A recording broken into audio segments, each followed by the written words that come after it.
I said, young man, 'cause you're in a new town, there's no need to be unhappy, young man. There's a place you can go. I said, young man, when you're short on your dough, you can stay there, and I'm sure you will find many ways to have a good time. It's fun to stay at the YMCA. It's fun to stay at the YMCA. They have everything for young men to enjoy. You can hang out with all the boys. It's fun to stay at the YMCA. It's fun to stay at the YMCA.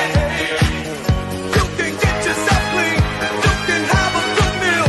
You can do whatever you feel. Young man, are you listening to me? I said, young man, what do you wanna be? I said, young man, you can make real your dreams, but you got to know this one thing. No man does it all by himself. I said, young man, put your pride on the shelf and just go there to the YMCA. I'm sure they can help you today. It's fun to stay at the Y.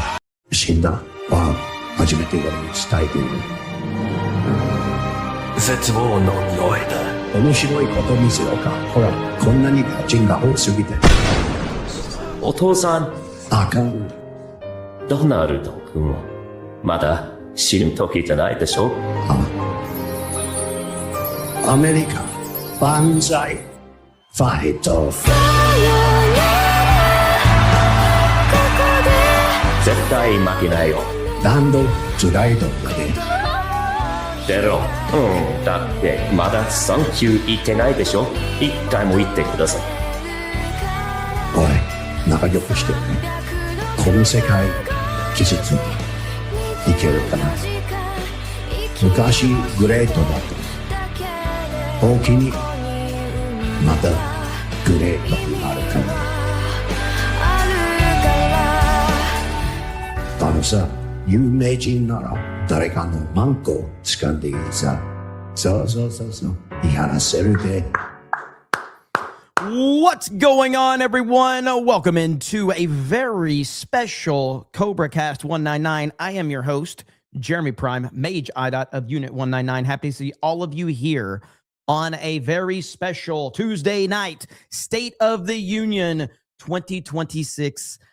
It's going to be a huge night. We're actually going to have some guests hop in here in a bit, and there's a lot of hype. There's a lot of excitement around this. There's a lot of news surrounding this. We have Democrats are basically boycotting the State of the Union tonight. There's several Democrats, and reportedly Thomas Massie is joining the Democrats, reportedly.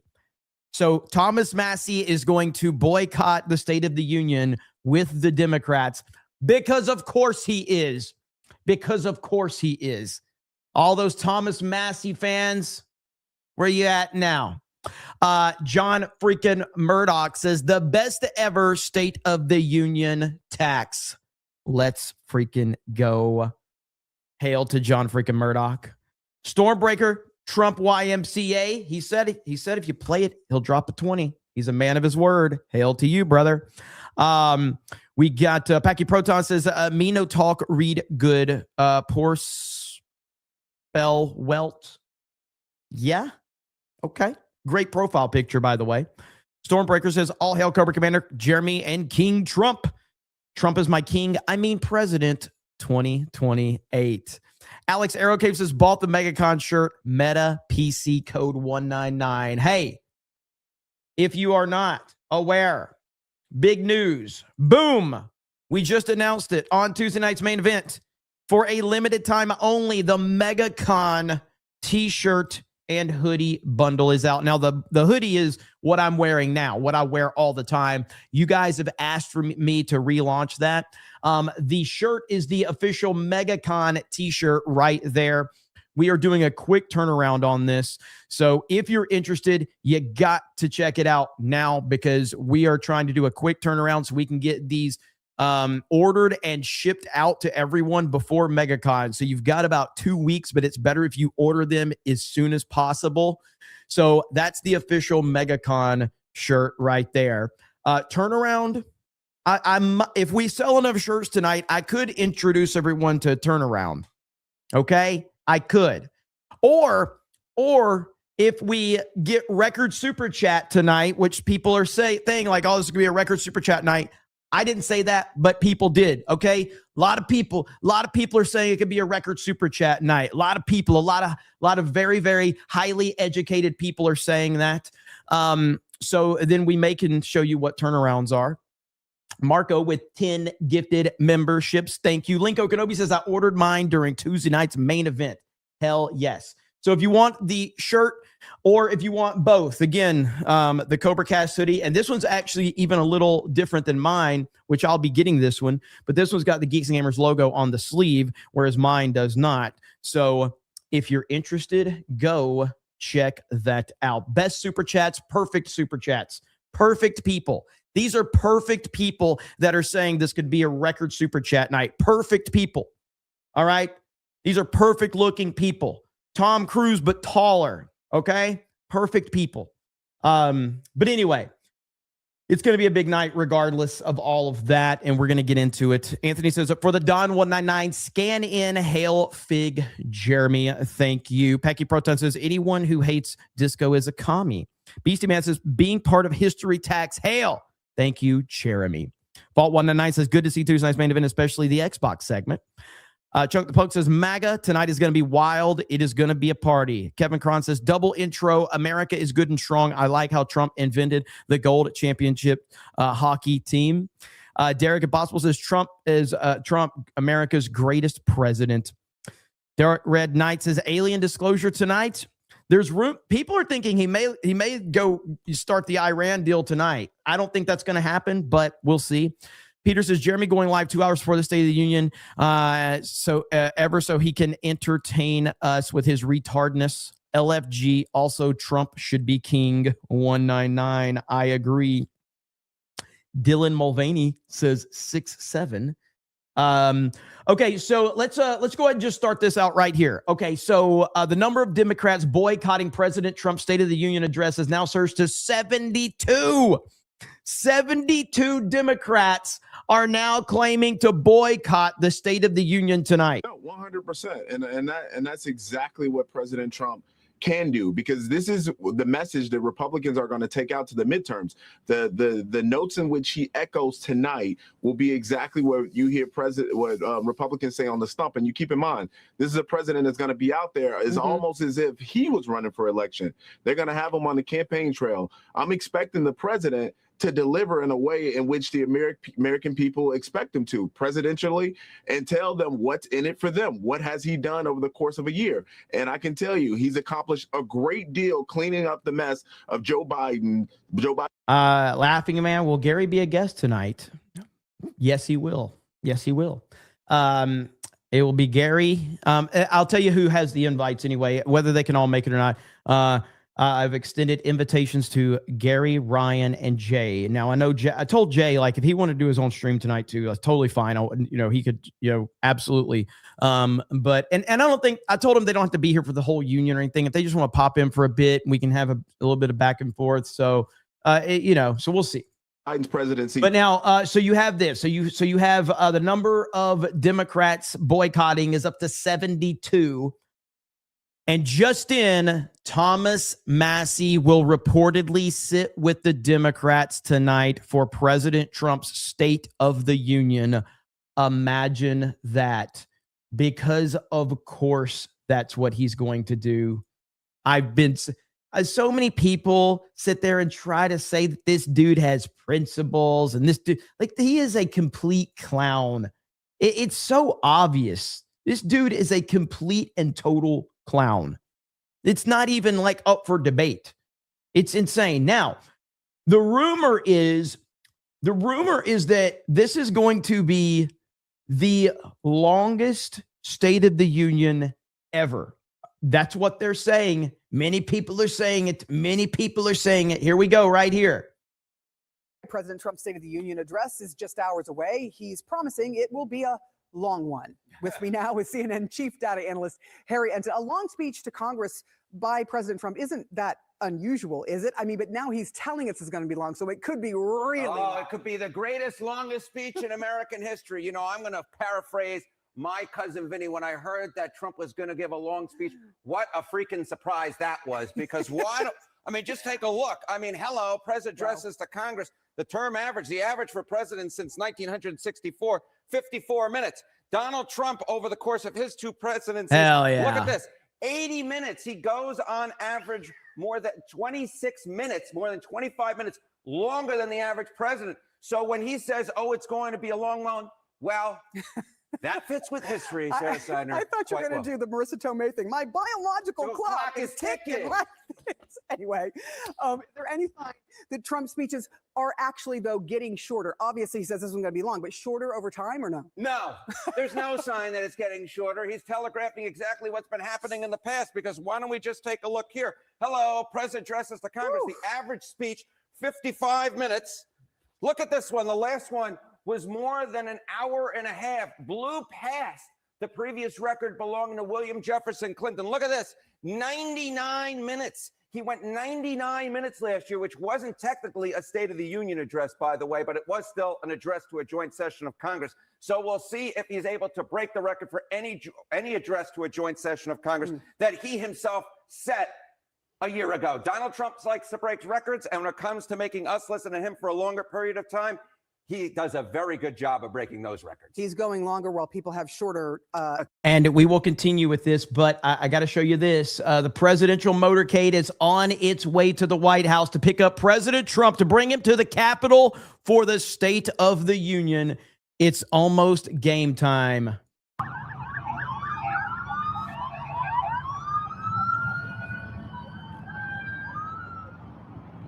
It's going to be a damn fun night. A damn fun night. Can't wait. Attention spans. So who is going to be watching this exactly? Because we know some Democrats are not even going to show up for this in person. Who typically watches State of the Union speeches? Yeah, for Democrats, sometimes less is more when it comes to President Trump. But for Republicans, sometimes more is more. And those are the people who actually tune in to watch these speeches. It's the partisan crowd. He's not actually going after independents. He's talking to his base, and we can see that from last year, right? Okay, Sheridan 2025, who identified as GOP. Look at this. Watch Trump's speech to Congress. 48% of those were Republicans, compared to just 32% of Americans overall. So what you're dealing with is an audience. You're speaking to the home crowd, and the home crowd loves to hear Donald Trump talk, and that is probably what he'll be doing tonight, is talking to that home crowd and go on for a very, very long period of time. It's Trump hour when it comes to State of the Union. If Donald Trump likes to do one thing, it's he likes to hear himself talk. And as someone who likes to hear himself talk, I can empathize with the man. I kind of think this dude like I think he's a Trump guy. Every time I hear this guy on CNN, he seems to be putting out information that is good for Trump, and which is factual information. Every time I say, now maybe I'm wrong. Maybe there's other times he says stuff that I don't see, but every time I see this guy, it seems like he's a Trump guy. Now, check this out right here. Breaking: DHS just confirmed Democrat congressmen are attempting to bring illegal aliens into Trump's State of the Union as guests. No, every single illegal brought in needs to be leave in handcuffs. This is insane, man. Like, I don't know what's going to happen tonight. All right. I don't know what's going to happen, but it could be fireworks. Trump is the ultimate showman. So he's going to go in there and he is going to take full advantage of that in any way that he can. I know that, like, there's some rumored, I know he's going to rumored, and I don't think it's rumored. I think it's confirmed that Erica Kirk is going to be there as his special guest, which makes perfect sense. Obviously I believe the U.S. hockey team is going to be there. So there's going to be a lot. There's going to be a lot cooking, and it's going to be good tonight. So here we go. Let's get to CNN's Elena Treen live at the White House this morning, where I have to believe, Elena, preparations are underway. Oh, absolutely, John. And he also spent a good portion of yesterday, I'm told, the president preparing for tonight as well. I do just want to go back to that clip you played of the president with him saying it's likely to be a long speech. I'd remind you that last year he gave an address to Congress. It wasn't an official State of the Union address, but essentially it was. And that was 99 minutes. Him saying that this is going to be a long speech tonight. It could have ultimately hit the 100-minute mark. We'll have to see. But look, he's really planning to tick through what he deems as his administration's biggest accomplishments from his first year in office. A lot of that is going to be him talking about his policies that he ushered in last year with Congress, you know, the tax cuts included in that. I'm told he's expected to talk about what he's been doing to try and lower prescription drug prices. But a lot of this as well is going to be kind of marking a big milestone this year for America, America's 250th anniversary, something that the president has been very much hyped up about in his second term. And a lot of that is going to be him trying to say that he's ushering in this new era of exceptionalism. However, one of the key questions, of course, is how he actually talks about the issues that Americans want him to be talking about. And the big one is going to be the economy and affordability. That is an issue that and I have heard that the economy is going to be one of the primary focuses tonight. That's what I've heard anyway. Team here at the White House, his top advisors in that building behind me, John, have been trying to get him to stay not only on message, but on the right message. And I'm very much keen to see how he talks about that tonight, particularly when you see recent polling showing that a lot of Americans are not happy with his handling of the economy. A recent poll. I mean, listen, I think that there are some legitimate questions about the economy. I do. I absolutely think that I've expressed some of those, questions as well with some of the food prices out there. I mean, prices are very, very high right now, but I think things are starting to turn around from that perspective. But those are valid questions. So from CNN actually said 57% are very much eager to hear about him talk about the economy tonight. From what I've been told from my sources, he's expected to kind of talk through and specifically actually talk about American stories that he believes kind of props him up on this issue. But another thing I'll be watching for, of course, is the people that he's going to have in front of him. You mentioned the Supreme Court, that tariff decision on just Friday where they really rebuked him. A lot of those people, justices, are going to be in front of him. He's going to have to deal with that, as well as a lot of Republicans who have been pushing back on some of his key policies. All of that, though, will be wrapped into this speech tonight as he tries to tout what he believes was a great first year in office. Some Democrats are going to boycott this. I don't know if this is a compliment or not, but I'm going to assume that it's not. But in an appreciative way, if I can find the comment, I can't find it in StreamYards to highlight it. Fox says, Jeremy, how long are you streaming for? Night shift in the UK. I like to look at your face and realize how lucky I am to be at work. I don't know what that means, but I appreciate it, I guess. I mean, I am prepared to be here until the State of the Union ends, and then we have to catch up on things. So probably past midnight Eastern is what I'm thinking. Speech, and House Minority Leader Hakeem Jeffries says he expects those who do attend will show some decorum. And I mean, listen, I'm not above turning the beauty filter on if I'm too ugly, okay? I mean, I will, like, for the right super chat, I will turn the beauty filter on, and I will grift that way. I am not above that. It's my expectation that members who choose to attend will be there in silent defiance. Of course, skeptical of the remarks that the president is going to try to deliver in terms of his spin, but he's not going to be able to spin his way out of the failures that have occurred over the last 400 days or so. Joining me now are Margaret Tlaib and senior contributor for Axios, and Jackie Kucinich, the Washington bureau chief for. Do either one of these guests look like they are Trump supporters? It's just a question. Do either one of these guests look like they are Trump supporters or going to talk about Donald Trump in an honest way? I'm going to go ahead and profile them and say absolutely not. So I'm just going to not even give them a chance. I've already profiled them, and I've determined you don't deserve to be listened to. There you go. All right. Let's listen to this. Trump's big night. Hours away from President Trump's first State of the Union address of his second term. And it looks like he's taking a little pause from the prep to bring the men's hockey team into the Oval Office for a little pep talk and celebration. They'll be at the speech tonight. Much more on that coming up in just a moment. But in the meantime, They supported food. Get ready for a late night. We have a country that's now doing well. We have the greatest economy we've ever had. We have the most activity we've ever had. I'm making a speech tomorrow night, and you'll be hearing me say that. I mean, it's going to be a long speech because we have so much to talk about. President Trump certainly teasing a long speech. He says he has plenty of wins to talk about. I love that this is going, like, this could be the longest speech, State of the Union in history. It probably will be, knowing Trump. Peter with 5 gifted memberships. Thank you, Peter. John Jones for 20 says, Massey is joining the side of the aisle in which every member, including Ro Khanna, voted against censoring Stacey Plaskett over her ties to Epstein. Massey and Khanna are hack frauds. God protect President Trump tonight. 100%. Jeremy, do you know what time he's scheduled to start? Yes. And thank you, John, for the 20. And yeah, we talked about Thomas Massey being a complete and total fraud and phony. He's reportedly going to be joining the Democrats tonight as they boycott President Trump's speech. Yes. So Trump is scheduled to go live at 9 Eastern, which is about an hour and 40 minutes from right now. So about an hour and 40 minutes is when Trump is scheduled to go live. Peter says, Jeremy going live 2 hours before the state of, I got that one.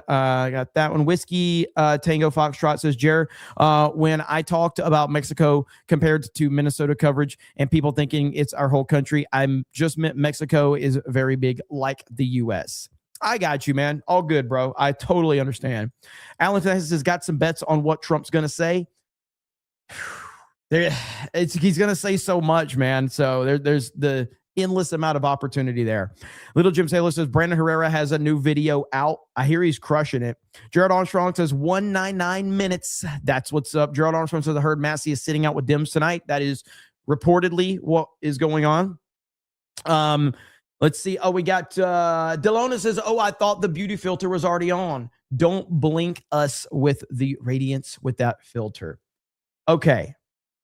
I appreciate the compliment, but I know people are shocked that this is what you get when I turn the camera on. It takes a lot of work, okay? I don't just roll out of bed like this. I mean, it takes a lot of work.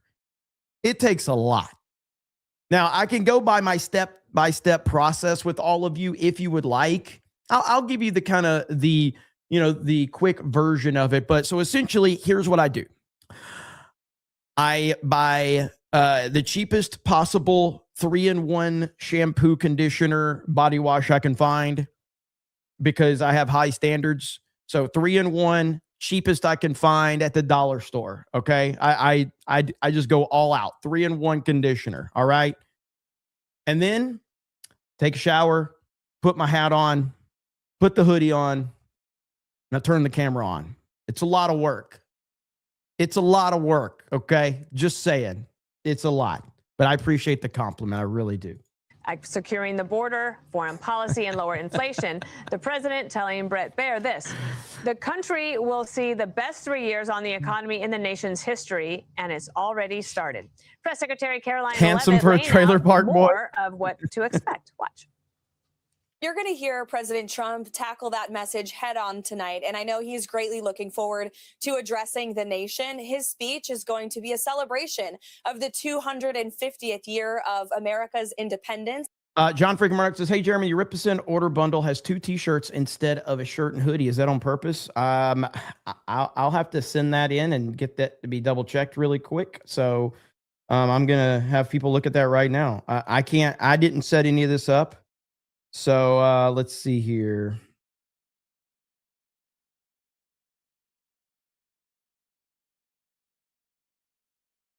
All right, let's see what's going on with that.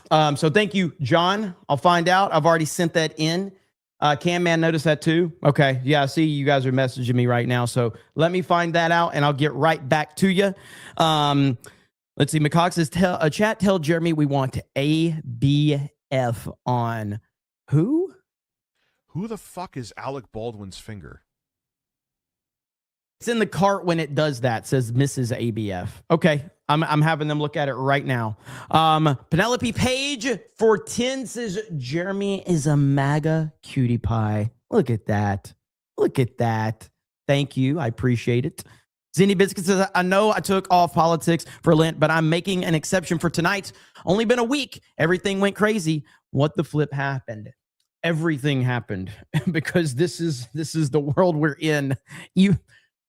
If I am off Twitter for more than an hour or two, I feel like everything has fallen apart because news just moves so quickly, man. It's absolutely crazy. Epic Reader says, God bless USA. God bless President Trump. See you at MegaCon. Thank you. Olympian Products has just ordered my CobraCast hoodie. You should sell hoodies with the G&G logo too, maybe in a few different colors. We're working on that. We are working on that. Pork Chop Express says, Marissa Tomei, tax. Sinestro says, who spends more time in front of the mirror, Gavin Newsom or Jeremy?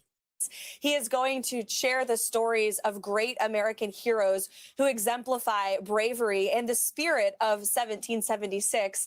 And the president is, of course, going to tout his administration's record-setting accomplishments over the past year while laying out an ambitious agenda to continue making the American dream more attainable and affordable for working-class people across the country.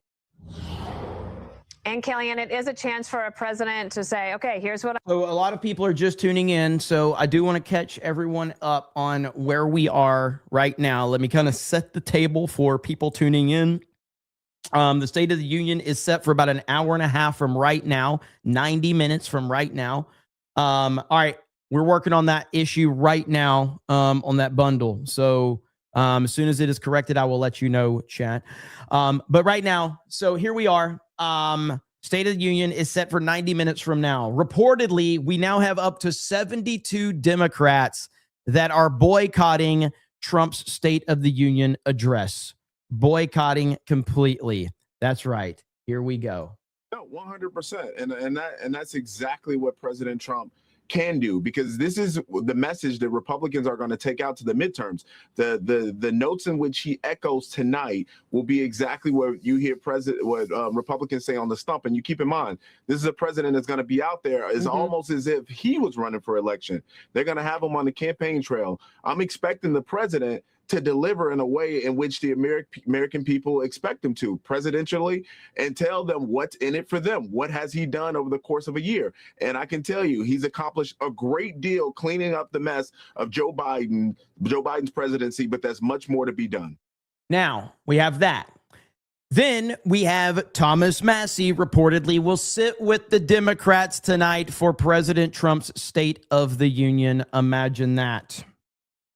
Now, I've also heard that he may be joining them on boycotting. So we've got two different reports on this. He's either going to be sitting with the Democrats or he may be boycotting with the group of Democrats that's boycotting. These are just reports. That's why I keep emphasizing the word reportedly. So we don't know which one it is or if at all. But I'm not surprised by that at all. And then we have DHS confirmed that Democrat congressmen are attempting to bring illegal aliens into Trump's State of the Union as guests. This is crazy, dude. This is absolutely crazy. So, I mean, this is a wild, wild night, and it's not even started yet. We are still 90 minutes away from all of this happening. And man, oh man. So it's we're off to a good start, to say the least. And the meltdowns will continue because, of course, they will. Let me see. What is this right here? No, what is this? To boycott President Trump's State of the Union, white liberals have gathered at an event near the White House to boo Trump and J.D. Vance on screen. Democrats will be addressing the state of the swamp near the White House. Are you kidding me?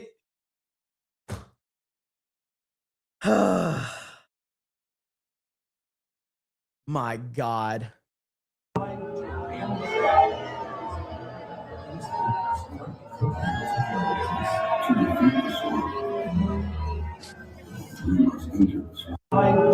These are the most pathetic people on the planet, man. I can't even process how you're that retarded, dude. Holy shit. Wow. I've done in the first year, and here's where we are going. So it's a big rate. It'll have a big rating. A lot of people watching in a lot of different ways, all the social media. What do you expect? I expect that President Trump will review for us his first year in office. And I think the theory of the case, Dana, for year one of Trump 2 is investing in America. That undergirds his one big beautiful bill, preserving that corporate tax rate at 21% so that those companies then can invest in their workers, raise the wages, provide better benefits, go ahead and tell those who are not getting a college degree, you can work also, and you can provide for your family in this country. Technical, vocational, educational skills. We got the memes dropping. Replacements have arrived. Only Trump can pull this off. So we have the replacements for all the Democrats that are going to be boycotting tonight. Yeah, there you have it. This is a meme. Obviously, I don't know if I need to clarify that. This is an AI meme, just to be clear. Skills are very much back in fashion because of President Trump. The energy dominance, he was able to unpause those LNG permits that were paused by Biden, stop that war on fossil fuels, on fracking, look at non-subsidized solar and renewables. He's also going to talk, I think, about some new things like AI, if not crypto. In other words, here's a guy who's doing the bread and butter center-right. Okay, real quick. We do have the issue on the bundle fixed. So if you go to Ripasend, if you're interested, we just announced this tonight. But the all-new MegaCon shirt, this is the reveal of it. We revealed it on Tuesday night's main event earlier. This is a quick run. So if you want them, you got to get them because we're trying to get these orders taken and then ship these out to everybody before MegaCon. So you've got about 2 weeks, but I would recommend doing it ASAP so we can go ahead and get those orders processed if you're interested. And if you want the bundle, you can get the bundle right here with the Cobra Cast hoodie that I'm wearing. The much requested return of that one. Limited time. Once it's gone, it's gone. We're not going to be bringing it back. So if you want that hoodie, if you want this shirt, go over to Ripasend right now. Check those out. Can't wait to see people rocking those. So thank you guys so much. Looking forward to seeing everybody with those issues as president, and he's delivered on those promises mightily. But I think he's going to dip into AI. He wants those data centers built. He wants us to embrace the next technological frontier in a way that makes us more efficient. Look, this is not aspirational. This is a man who has executed. He's a deal maker who's delivered. He's a peacemaker who I think is able to enter that hall. I did it 4 times with him. He's able to enter that hall, feel that moment, and feel the gravity of his position. But he also gets a lot of joy on the job. He loves thinking about the guests. It's a very curated process, who the First Lady and the President will invite in the box. He will appeal to all of them. He will mention some of them by name. Jeremy's going to be shilling coffee next. I mean, I was approached 3 days ago about starting my own coffee company. I'm not kidding. Like I was like, I don't drink coffee. And like, yeah, but your audience probably does. I was like, could I make meme versions of the coffee? They're like, yeah, you like, I got contacts to all. And I was like, I don't know. It's never been something I wanted to do. But I was approached. Someone that has direct connections to getting the distribution and all of that. I was like, are you kidding me, dude? I'm not a coffee guy, but I don't know.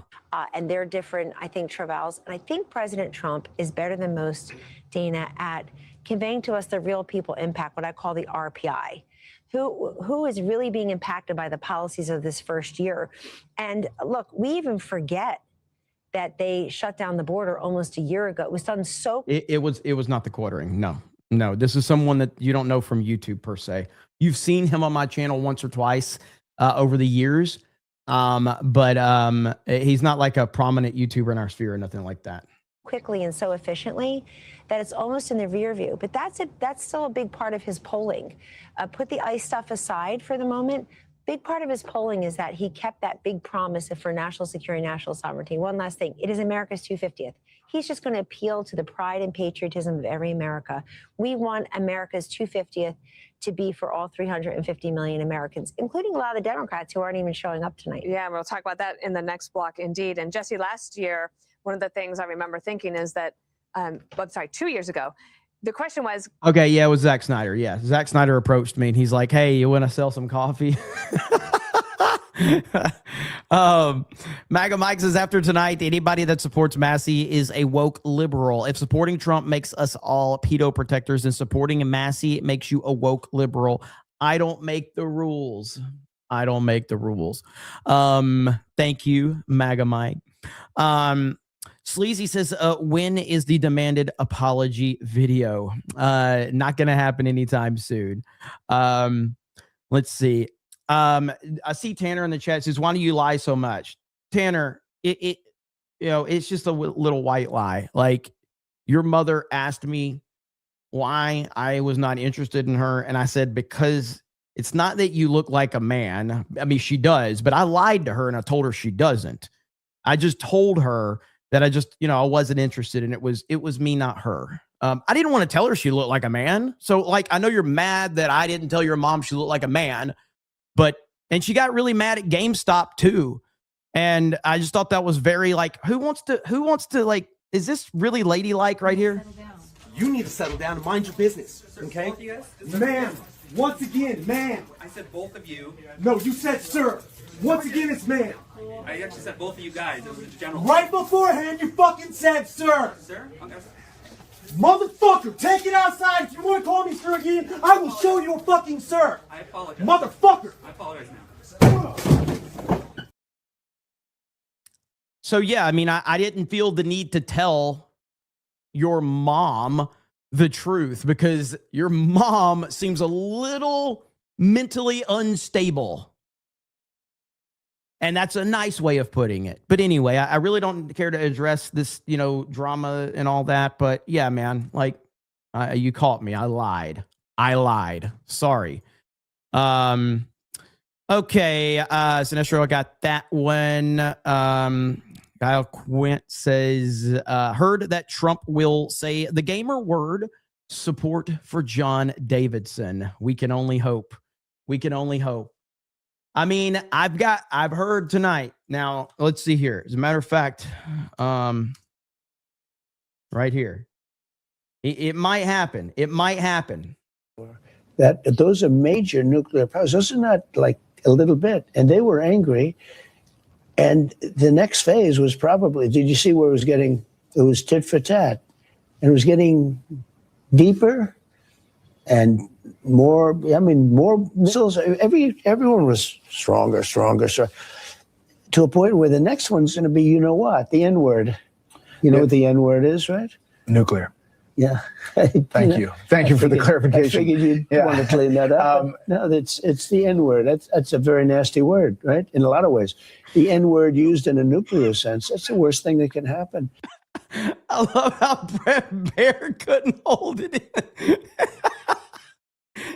Brett Bear's point where the next one's going to be, the N-word. You know what the N-word is, right? Nuclear. Yeah. Thank you for the clarification. I figured you'd want to clean that up. No, it's the N-word. That's a very nasty word, right? Oh, man. There is nobody like Trump. There's nobody. GP Baylor says, seriously, bro, ditch the combo product. Invest into a good shampoo and conditioner. Scalp health is key. Don't ask me how I know. The fact that I still have a head full of hair at my age when I'm always wearing a hat and I use shitty shampoo is a miracle. I'm at an age where it doesn't matter if my hair falls out now, but it's not going anywhere. My hair, it's still very healthy for some weird reason. I don't get it. Jeremy's beauty filter on for $1. Jim P says, MAGA is good looking, especially the ladies. Derek Impossible says, Democrats are a bunch of virtue signaling theater kids. Draken199 says, after watching Designated Survivor back in the day, I'm a little concerned about tonight's State of the Union address. Hope my gut feeling is wrong. Mine too. Ramtack says Trump should have ICE agents and the U.S. hockey team sit in the empty dim seats. Honestly, I wouldn't be shocked if Trump has a plan. I wouldn't. Let's see here. Maga Mike says, did you see the clip of the hockey player giving Trump his gold medal yet? Trump's response is absolutely hilarious. How can you not love this man? I don't know if this is the one or not. I'm not sure. But I'll have to pull it up here in just a second and see. But we've got a special guest, a person I have never had an argument with on stream before. It's Ryan Kennel. What up, Ryan? What's up, Jeremy? Yeah, we've never yelled and screamed about the same thing over and over and over again. It's just, it gets really old. We try not to ever do that. But how you doing, man? It does get old. I'm doing good. I had just tuned in and I heard Trump saying something about the N-word. I heard somebody talking about you're using the wrong hair product. So yeah. Yes. Welcome to my stream. Yeah. So, have you heard all the news about the Democrats about their boycotting tonight? Have you heard this? I've heard it. I saw a list earlier today as I was scrolling through Twitter about a decent number of Democrats that were going to boycott the State of the Union. Apparently it's up to 72 now, according to Fox News. 72 are now going to report it. And they have a room where they can go and boo when Trump and Vance are on screen. It's like, congratulations. So look, the State of the Union is nearly always, almost all of it is just so farcical. Because everything that Trump says, he's going to pause and all the Republicans are going to stand up and they're going to applaud him and none of the Democrats are going to do it. And then, you know what? But the years before that, it's going to be the same thing for the Democrats versus the Republicans. You have to say something that is so completely, basically like, look,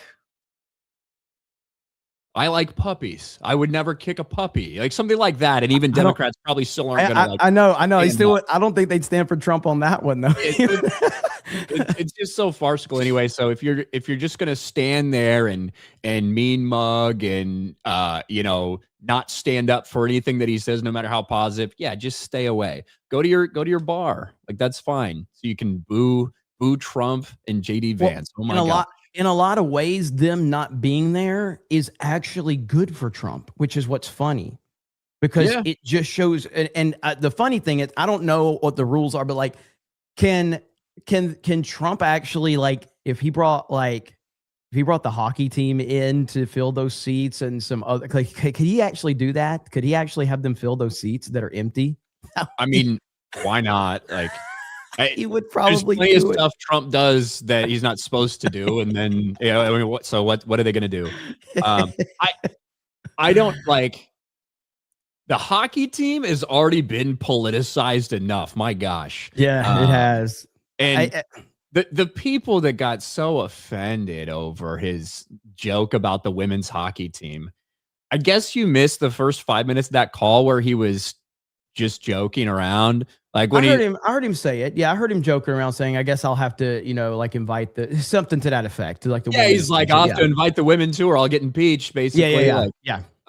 But like a little bit before that, he's talking to the goalie who had this incredible, like outstanding performance, standing on his head, saving goals for the United States. And he's like, yeah, I guess he played okay. Yeah, I've seen worse goalies. He's just what he does. It's what he does. He does. He just makes awkward comments and he makes very sarcastic comments. And yeah, I mean, the fact that, again, they're going to get right now. I mean, I know it's not like it's not directly tied to tonight's State of the Union, but like what we're dealing with this BAFTA fallout, it's the craziest thing I've ever seen. I cannot believe people are dying on this hill, dude. It's insane. It would be funnier if it weren't so sad. I know. Yeah. The guy can't help it. And I think you said it best on Daily when you said, like, you're inviting people with disabilities to celebrate them. Now we know it's for a virtue signal, but you're doing that to highlight them. And then one of their disabilities is at the forefront here. And now he's getting attacked for his disability after you wanted to celebrate him. This is what happens when it's all about intersectionalism and it's all about diversity, equity, inclusion. When that is your goal, you're going to have all these different marginalized groups coming together in your efforts to celebrate and uplift and recognize and accept and all of this stuff, whether it's Black people, whether it's disabled people, or they have a condition. They don't want to be known as disabled. They have a condition, whatever, right? Differently able. That's the gay new term they use. Whether it's gay people, all of this stuff. You're trying to show this, but the problem is all those different groups, well, there's a competition to be who's the most oppressed, who's the highest rung on the victimhood ladder. Well, I'm Black, gay, and disabled, so there, like all that kind of stuff. And so what you're going to have are these groups that fight over things. Yes. Do you think that any single one of these Black motherfuckers that's losing their mind about this dude saying the N-word because of his Tourette's, if it was a white dude and he screamed cracker at him, would anybody care? One, no one would care, period, because nobody actually gets offended by that word. But of course they wouldn't. It would not have mattered if a gay dude was up there and he screamed the F word. It doesn't matter. Look, he screamed out like 10 other times during this event. When the president of BAFTA went up there, he said, he was like, shut the fuck up. When a children's movie won something, he told them to fuck off. When Alan Cumming was up there and he was talking about playing a character in Paddington Bear, he yelled pedophile. Right? Because it was like a children's movie. Well, let's make it directly here, okay? Let's, in hypothetical sense, Ryan, let's just say he's invited to the State of the Union and he stands up and he says something. I don't want to say let's say he says something bad about Charlie Kirk. Okay? Yeah. Like everybody would just be like, yeah, I mean, he's got Tourette's. So what's up, Gary? Yeah. I was about to make a Tourette's joke, but I'm on your channel. Speaking of disabilities, Hi. You've had a fun day on Twitter. You found out during the real BPC. Dude. Oh my God. What has been going on today outside of all this has been, I hope it's been eye-opening for a lot of people that virtue signaling is not something they really care about. Virtue signaling is simply so they can basically jerk each other off at the cocktail parties after they have all their gay sex with a bunch of cocaine, and then talk about how good they are, because that's exactly what happened after the BAFTAs. And then there's Grace. There's Grace. She is in so deep on this right now that I can't believe it. I can't believe how she is. Did you watch any of her stream earlier? Either one of you? I watched it. Yeah. Whew. I mean, I watched it till she stopped talking about this, but yeah. Whew. And it's just getting worse and worse.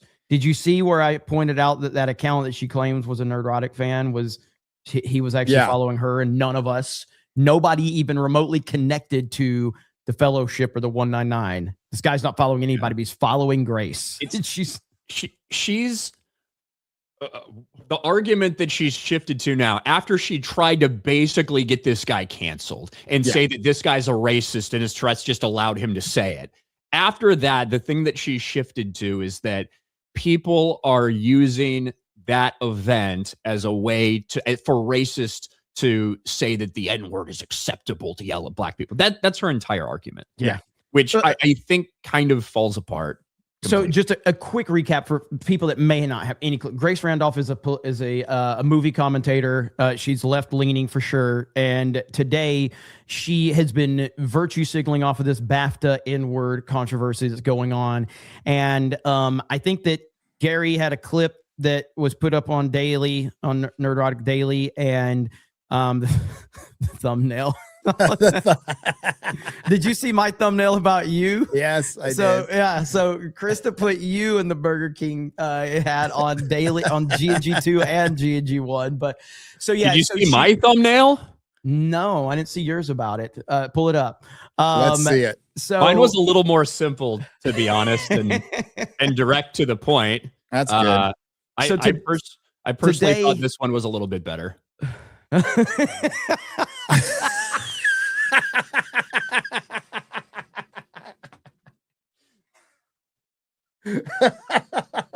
Ryan, I'm telling you, just add the Burger King hat to him. Add the Burger King crown. It's perfect. I didn't even think about it, but it's just like, I don't know. It's just like their faces. him just really happy. I thought it was clever. It's people who annoy you. Yeah. Holy shit. Anyway, so Grace, she's been around for a long time. She's part of the old guard of the entertainment movie people. I think she worked for Marvel a long time ago, right, Gary? She did. The Watchers show. So today she quote tweets Gary's tweet about his video, and she just goes off about toxic channels are now co-opting this, Davidson situation. And then she retweeted a clear bot account, and she accused that account, because he said something racist, she accused that account of, this is Nerdrotic's entire fan base right here. This represents all of them. So then I looked at it and I'm like, he's not following Gary or anybody connected to Gary, but he's following you. And then the account unfollowed her. And so my thought on it was that she probably blocked him, or, soft blocked him or something like that. But it's just a disaster. She's getting crushed. So on top of that, she is quadrupling down on this. She is not backing off at all. No. She's making it much worse. She has tried to reframe some of her arguments or whatever, but she's so deep in it that it's just what it is. But to put it in perspective, she went from completely shitting all over the guy, right? Yep. Initially, because I actually want to go show this. God, it was a long. Here it is. So let me share this tab instead. Remove yours. Here we go. So this was the first thing. This is the first thing she said. Tourette's means no filter, which means this man thought it. Despicable. The BAFTA's out here making fools of themselves and the entertainment industry. That's not how Tourette's works. Nope. He didn't see them and be like, wow, I really, I wish I could call them the N-word and I can't control it, so I did. That's insane. The way Tourette's works for most people, not even most people that have Tourette's don't have the corpulalia where you shout things out. That's 10% of people that have that. And it's the most extreme situations that is like Tourette's as we think of it, where people just are screaming obscenities or things like that and have no control. What often happens in those times for people is they're not saying what they think. What's happening, especially in stressful situations or under a lot of pressure, they say the most taboo thing that they could say, whether that's in an airport or in front of the police and screaming that you have a bomb, because that's about the worst possible thing you could do in a scenario like that when you're confronted by the police. Or when you go see the Queen of England and you say, fuck the Queen. That's what happens. So probably the worst possible thing, the most taboo thing you could say with two black men on stage would be to scream the N-word. And that's what happened. And it shifted from this to after she got destroyed in the comment section, she said, okay, let's settle it. Let me put up a poll on how we should segregate disabled people. Should they be allowed to come to the show? Should they just be allowed to be the red carpet? Or should we put them in a separate room altogether? This was her next step, to put up a poll as to, come on, people, tell us how we should segregate people. Hear me out, Ryan. Segregate woke white women. Yes. Can we add that to the poll? 100%. Because that would have won. That would have won.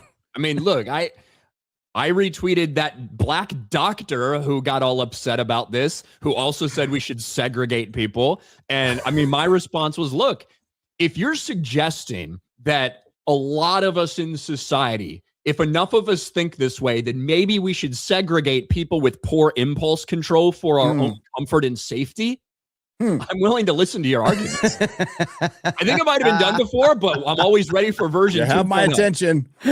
Yeah. I'm ready for version 2.0. She knows she's wrong, right? And then she started backing. If you go to the original tweet, Ryan, look at her first response to her own tweet. That's not it. The one I saw was basically she's backing off it. And she goes, no matter how Tourette's works, whatever. That the Baptist subjected my that was it. You had it. Yeah. So no matter how Tourette's works, that the Baptists subjected Michael B. Jordan and Delroy Lindo to this is outrageous and shameful. It's like, oh yeah, no matter how it works, whatever. Good Lord, man.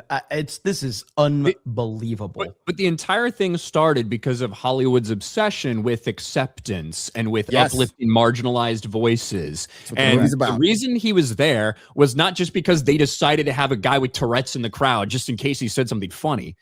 The reason he was there is because his life has been hell. He has a severe case of Tourette's. To the point where he's had the shit beaten out of him before because of things he said in the street to random people. His life was fucking hell. I don't think he was able to go to school. He got locked in closets, like as punishment because he couldn't control all of these things. His life is hell. They made a movie about his life called I Swear. And that movie has received a lot of praise from the people in the industry. In fact, the person who plays him, Robert Aramayo, won the award for Best Actor over a bunch of people who have won a lot of awards. And I promise not to use any of those clips in my next Rings of Power review, Ryan. Exactly. So let me read the bottom part because, he plays Elrond, by the way, in Rings of Power, if you didn't know. The bottom part, she says, this is handled so poorly. Footage is forever. And also, this man, Davison, will have to deal with the horrible fallout as well. You just said he meant to be racist in your previous post, Grace. And that's the irony. The reason he's there is for acknowledgement and understanding and acceptance. Hey, let's look at all this person's been through. That's what this movie is. That's what we're celebrating. And he was there and celebrated for that. They told everybody that somebody with Tourette's was there. They let everybody know. And for Michael B. Jordan and Delroy Lindo, that's a tough situation to be in. Sure. They don't know to where be it's up there coming from. presenting. Somebody screams the N-word and you just have to be like, okay, and keep going and stay professional. And they did. I think they handled it professionally on stage. That's not an easy thing. And I don't think that anyone is saying, yeah, they should be subject to these things and they should be forced to go up there and have people scream insults at them. That's not what happened. You know what I just thought? What? This guy is getting more backlash for having Tourette's than Will Smith got for slapping Chris Rock. Mm-hmm. Yeah. That's the world we're living in. Will Smith made a decision to get up and slap Chris Rock in front of the world, and he got less backlash than a guy with Tourette's that they invited in because he had Tourette's so that they could accept him and show the world that we have to accept him. He's had a tough road. And then he does the very thing that they invite him there for them to celebrate and accept it. And now he's being canceled over So it. the tolerant left are now wanting to segregate this guy, wanting him to apologize for his disability. Like everything they claim to be for, they are demanding this guy does now. And his life is going to be hell because of fucking retards on Twitter, like retards like Grace. Thank God woke white women are here to speak for black people. It's okay, black people. Everything's going to be all right. Grace is here to speak for you. Oh, she said it. She, like, in her stream, she said at one point during her stream, because I was in and out on it, but she said, I really like, she goes, I would hope that the black community would stand up against this if someone said, another racial remark against another group. And I'm just like, you are stepping so far into this now. Like now she's like, I would hope black people would stand against this. Like, dude. During her stream, she tried to imply that the only time he has these outbursts are against marginalized people. Against women or people of color, because the children's movie that got presented was accepted by Asian people. Like this is it, despite the 10 other outbursts during the night. This is what Grace went on there to say. And the idea that word is so powerful and has done so much damage. I don't think there's any situation ever where it should ever be uttered. Except for rap. Bitch, you have listened to rap in your life. I guarantee you Grace Randolph's got fucking dick down with some rap playing in the back. I guarantee it. Look at the way her fucking hair is before every stream. There ain't no way she hasn't. Okay? So are you going to call on the word is so harmful and terrible. You must be calling on the black community. You must be shaming the black community for their use of that word just as much as you're shaming a dude with Tourette's. This is quite literally The only time where, even if you feel the way you feel about that, this is the only time there is an excuse for that word. If I had stood up in the middle of the BAFTAs and screamed the N-word, I bet there's a lot of people in the chat that would think it was funny. But the vast majority of people would probably say, hey, that's not okay. This is not the situation. This dude literally can't help what he's saying. He can't help it. He doesn't know it at the time, what's coming out of his mouth and when it hits his head. This is the time you should show grace. This is the time you should show empathy. And maybe just laugh it off because, as I said earlier today, that word has power because people give the word power. Yeah. Period. End of story. They make it powerful. Then they make it taboo. And she was talking about later, it needs to be stricken from everyone. It's like, oh boy, you just guarantee. And you said it best, Brian, on Night of the Seven Kingdoms stream. We were talking about this. You said, what's going to make things worse for the community? You know what makes things worse for every community? When you coercion, when you start compelling people, when your reaction is so illogical, irrational, and just plain stupid that you get people angry like this.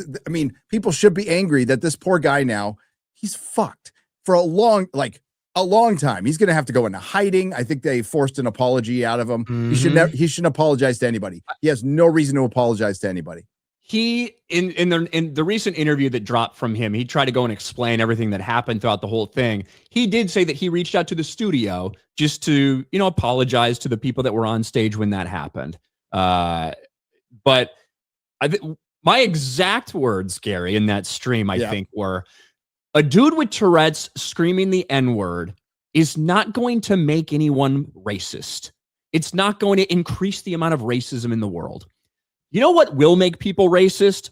When you see black people melting the fuck down over this. When you see black people pretending as if this dude can control what he says and he really thought it and he's just a vile racist and he needs to be canceled. When you see black people calling for the segregation of people with disabilities, that will make more people racist. So congratulations. Once again, you've done it to yourselves. Ryan, repeat one more time what Grace said about the N-word should never be used. Kind of, and I'm not going to quote you, but basically what she said is it should never be used in any circumstance, right? It's a vile word. Such a vile, harmful word that nobody should ever be using this word ever under any circumstance. Apparently, even if you can't control what you say. Look up her review for Django Unchained, everybody. Ooh. I just did. And she loved the movie. Oh, okay. She loved. I thought we were on a John Campea.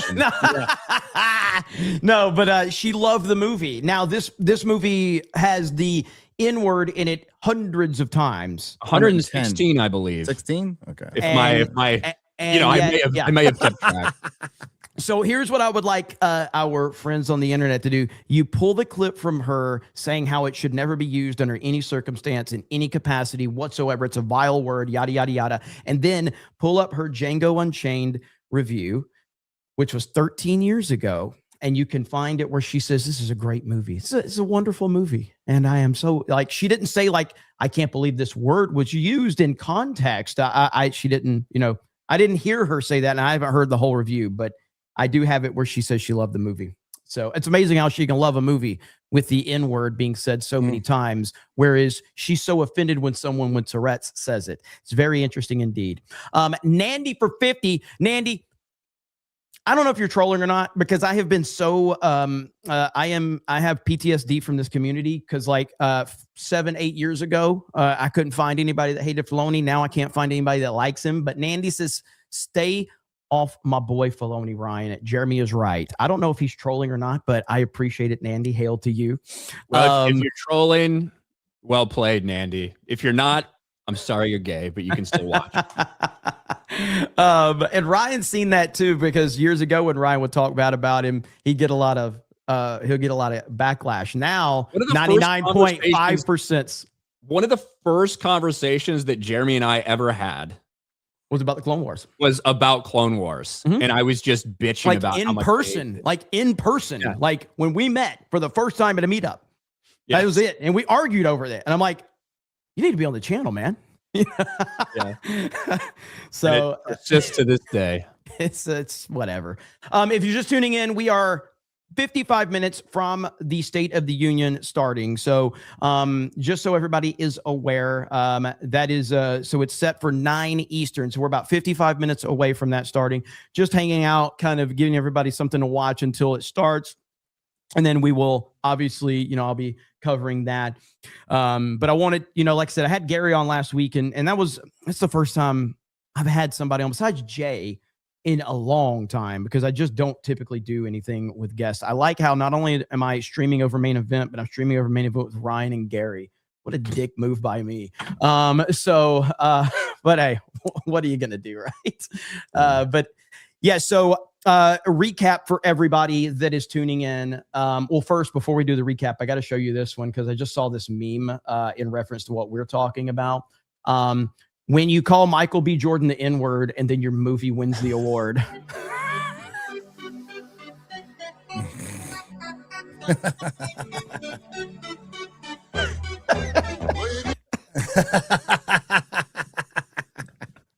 That's so good. It takes a lot for me to be on the side of disabled people. The amount of times that I have shit on fucking fat people in wheelchairs, deaf people, fucking Helen Keller's faking it. The amount of times I've shit on the disabled community, it's a lot. Now, most of the time they can't understand it, so whatever. But this is a big step for Ryan. This is like it takes a lot for me to be on the side of people with disabilities.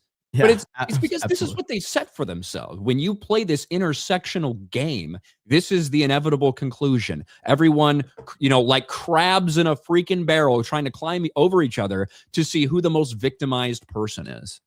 The only thing that you guys think that Ryan gets mad at me for all of these arguments and shit like that. Ryan does not get mad about any of that.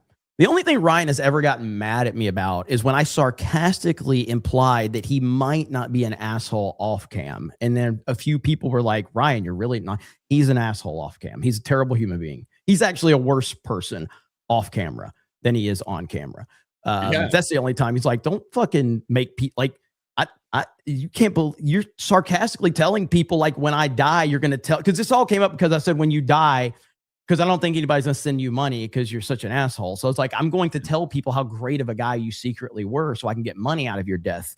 And that's how this all spirals. I don't even like to spend money on myself. That's how much I hate myself. So he is a happy drunk though, Lady Aaron D. He is that. Yeah. I can't. You don't know Lady Aaron D. Ryan is a very nice guy when he's drunk.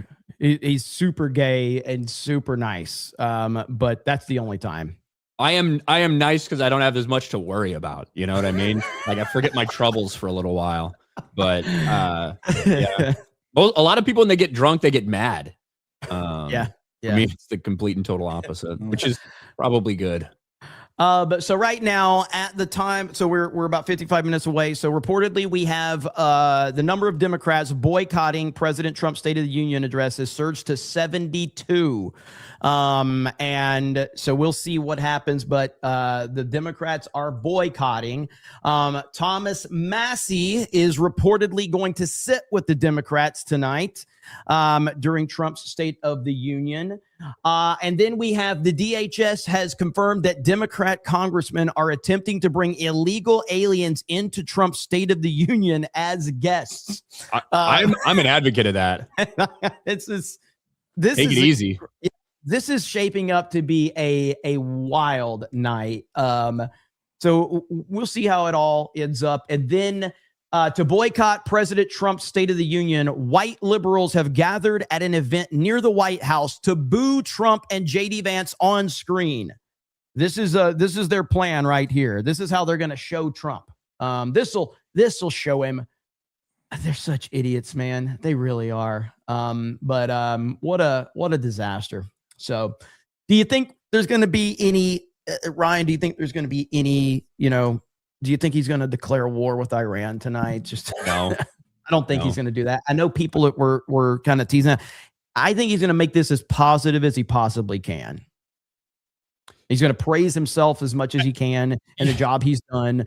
I think he's going to It's do going to that. be all about, we've had a lot of work to do from the Biden disaster, and look at this. Yep. Like, that's all it's going to be. I am not a big fan of State of the Unions. I actually mostly hate them because they are what they are. Like, the reason to get up for the president to get up there, the president's never going to go up there, regardless of who it is, and say, here's a couple good things, but we also have really sucked at this. We've really sucked at it. That's not what the purpose of it is. The purpose is for the president to go there and brag, and for anybody who associates with him to clap and praise, and then for the Democrats or whoever is opposed to the president at the time to fucking boo or jeer or sit down and protest, and then have their response. Who is going to be the State of the Union response? Do we know that?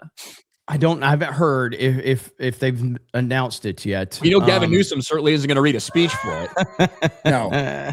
I'm sure somebody in the chat can tell us if they've announced it yet. But I have not heard at this point in time. So do you remember what Marco had our State of the Union response? It was pretty rough one time.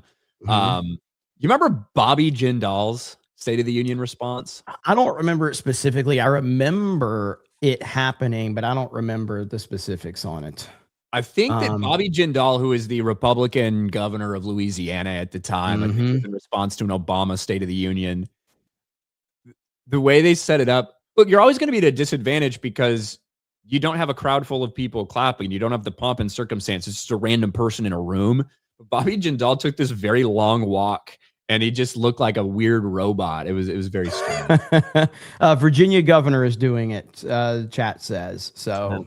There it is. So you would think that they would put a more prominent name. But again, I think the Democratic Party's, yeah. I mean, well, all their prominent names are retarded.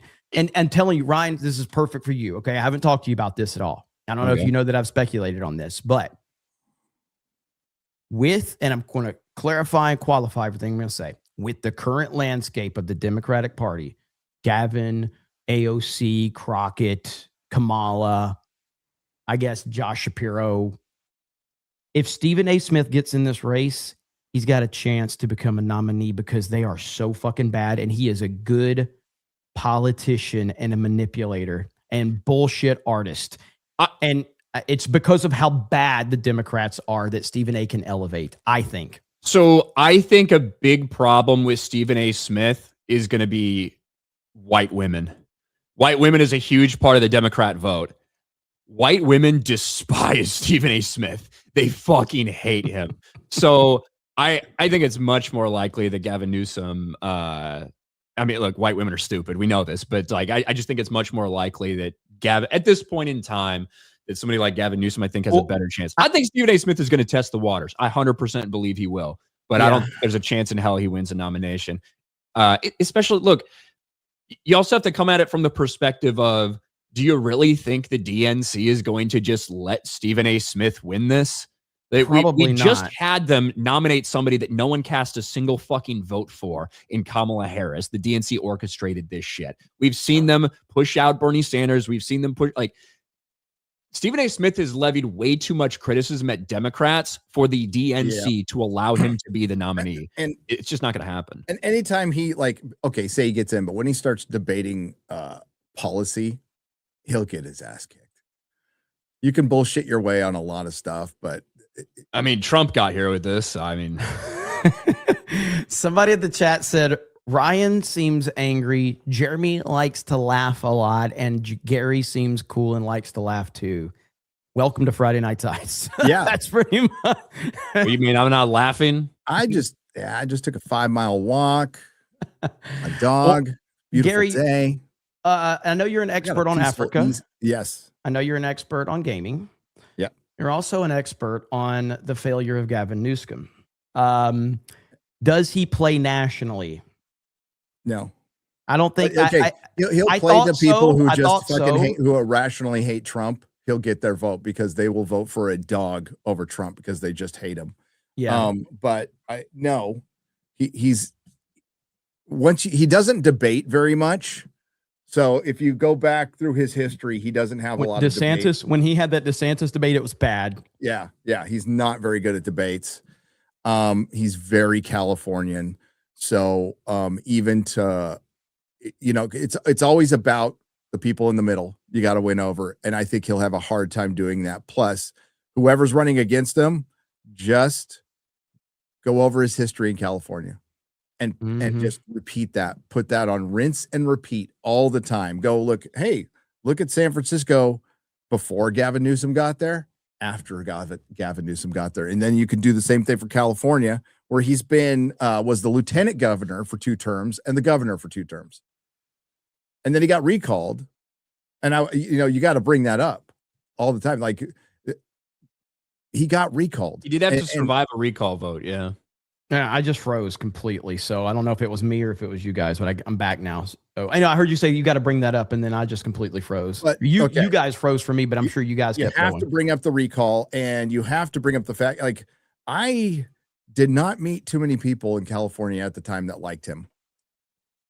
Even before COVID, people didn't like him that much. They saw him as this big phony. So if that's all they have, again, that's my whole thing, man. I just so of the prominent names that we know in the Democratic Party, you think Gavin is probably the best bet from that perspective, from the political game, Ryan? Because I don't know who else they have. This is a bad group that they have. And look, we talk about this all the time, and there's tons of people that we think are going to have a chance and are going to have another run at it, and we never hear from them again. Remember when Beto O'Rourke was the big thing? Howard Dean. That lasted all of 7 seconds. Like, it just, this happens a lot. But with who we're looking at and the people that are being thrown around, I think that I think that Shapiro would probably give them a better choice. But because he's Jewish, it ain't going to happen. Ain't going to happen. And so take that for whatever you will on whichever side of the aisle you're on. But I just don't think it's going to happen because he's Jewish. And I think they would feel that Gavin Newsom gives them the best opportunity right now. Yeah, you're right. You are right. The way you're looking at it, he has the same problem that Crockett and AOC and Kamala have, that the more he talks, the more of a fool he makes of himself. Because that debate with DeSantis, now I think DeSantis is a really good debater, a really sharp guy, really smart guy, but that debate with DeSantis was bad for him. It was very bad. And I figured he was going to excel in that, because he does have that snake oil salesman, slick kind of, politician kind of way to him, but I don't know. How many true hardcore debates has Gavin Newsom had in his state? Do you know what I mean? Half the time these people are running effectively unopposed, and they're just going against other Democrats. Yep. Yeah. So, and you would hope, bringing up things like the homeless industrial complex, which he is one of the architects of, what that's gotten a million times worse over the last 20 years. Or you mentioned the high-speed train that I didn't vote for it, but a lot of Californians did, that hasn't even had any track laid. And that was voted on in 2000. It predates Newsom, but he had made a lot of promises to get it done. It was actually during Brown, but that's going on almost 20 years. It didn't get finished. Losing seats in Congress, losing populations, losing corporations, the general state of decay of one of the former most beautiful cities in all of America, San Diego, which is turning into South LA. I mean, just all you'd have to do is show that over and over again. Then there's the corruption. Then there's how he acted during COVID. He's got so much stuff on him, and got a lot of baggage. Still fucking vote for him. It's crazy. And if you need an explanation of that, look at all the people who are upset about a guy with Tourette's dropping the yes, and they're demanding apologies. That explains a lot of these votes. John freaking Murdoch says, "Hey, it's my 2 favorite YouTubers and one that's kind of meh." You don't have to be mean, John. You don't have to be mean to me. I'm sitting right here. It's me, probably. We both know it's Ryan, but you can figure out who's who. Hail 199, hail IDOTS, happy Mrs. AVF. Look at Ryan. If that would have been a compliment toward Ryan, his expression would have been the same. Just like if it's just. Probably, I forget who it was, super chatted Real BBC today, but they were like, Gary, I watch your Night of the Seven Kingdom reviews. Oh yeah. And I was really disappointed Mueller wasn't there because I really want to listen to somebody I respect. At least Ryan was there. Yeah. Something like that. I was booking grudges. Booking grudges. Yeah. Then he apologized to Fringy for not mentioning him. Oh man, it's good. By the way, Night of the Seven Kingdoms, so good, man. You watched the last episode? Oh yeah, I watched it that night. Yeah, it's so good. Thought it ended perfectly, and I'm probably at like an 8.5 for the whole season. I think it's a really good season, and I think people should have kind of that type of expectation. You shouldn't go into it thinking like, not going to be like. Yeah, I don't think this is going to be the best piece of media that you've ever seen in your entire life. Yeah. However, I Very do good, think though. it can be one like a much more emotional story than you might be ready for, and I think you can be moved by it and inspired by it, maybe more than even some pieces of media that you would consider a masterpiece. Yeah, and at the end of the day, that's what storytelling's about. It's about feeling something, and it's about what it makes you feel emotionally and what it makes you think about. And Yep. I really enjoy Night of the Seven Kingdoms. I don't super enjoy it being like it being part of this, a bunch of people on our side that are like, this is the non-woke entertainment we've been looking for. And it's like, it's not non-woke entertainment. It's just good entertainment. Yeah, it's just good entertainment. Yeah, Yes. it's all it is. There's nothing on either political side at all, which is exactly what we're asking for. Is That's exactly what we've been wanting. Precisely what we're asking for. Mhm. And the fact that it's got a lot of heart, it just, you feel good after watching it, which is good, and it kind of stays with you. And I'm going to rewatch it again tonight. I can't, all in a row. Been looking forward to this all day. Fucking Grace has been putting it off. But I re-listened to Sworn Sword over the weekend, and I re-listened to Mystery Night basically most of today and finished it. And yeah, I can't wait to see those stories play out. And the characters of Dunk and Egg are so awesome. And it truly, I think if you get attached to them, you will be emotional about it. And there was no, understandably so. I saw chat. There was no feminist girl boss in the show. No. There was a friend, and she was an idiot, and she got her throat cut. And we know all the feminist girl bosses that get their throat cuts or that get their throats slit. Well, I do think that's the thing is like, and we have gotten to a point in entertainment where, we are so focused on these types of things that when we see it, we are hypersensitive to it. We Sure. absolutely are. And so, but if But you when you are see it, willing when to you step, see her story end, and the Yes. way it ends, you could almost, I know this was not their motivation, but they were like what it intended or not, that was flipping the girl boss on her head, if that's the way you want to see it. Yeah. So, I mean, it's they like were setting that up, and she failed in every way and died in the fucking gutter. and I hate to bring this argument up because a lot of people on the left have brought this argument up. My God. But Lord of the Rings, Return of the King, if we have that ending, not the ending, the 15-part ending, but you know what I'm talking about. I am no man. Like if that's today, you're going to be like, it's a girl boss. And it's like, but like, this is why Night of the Seven Kingdoms could literally exist 20, 30 years ago and be perfect. And you would believe that that's done 30, but because it's today and we do see that shit so much, a lot of people are overly sensitive to it. And I understand that. I do understand when people are like, because how many times have been bait and switched?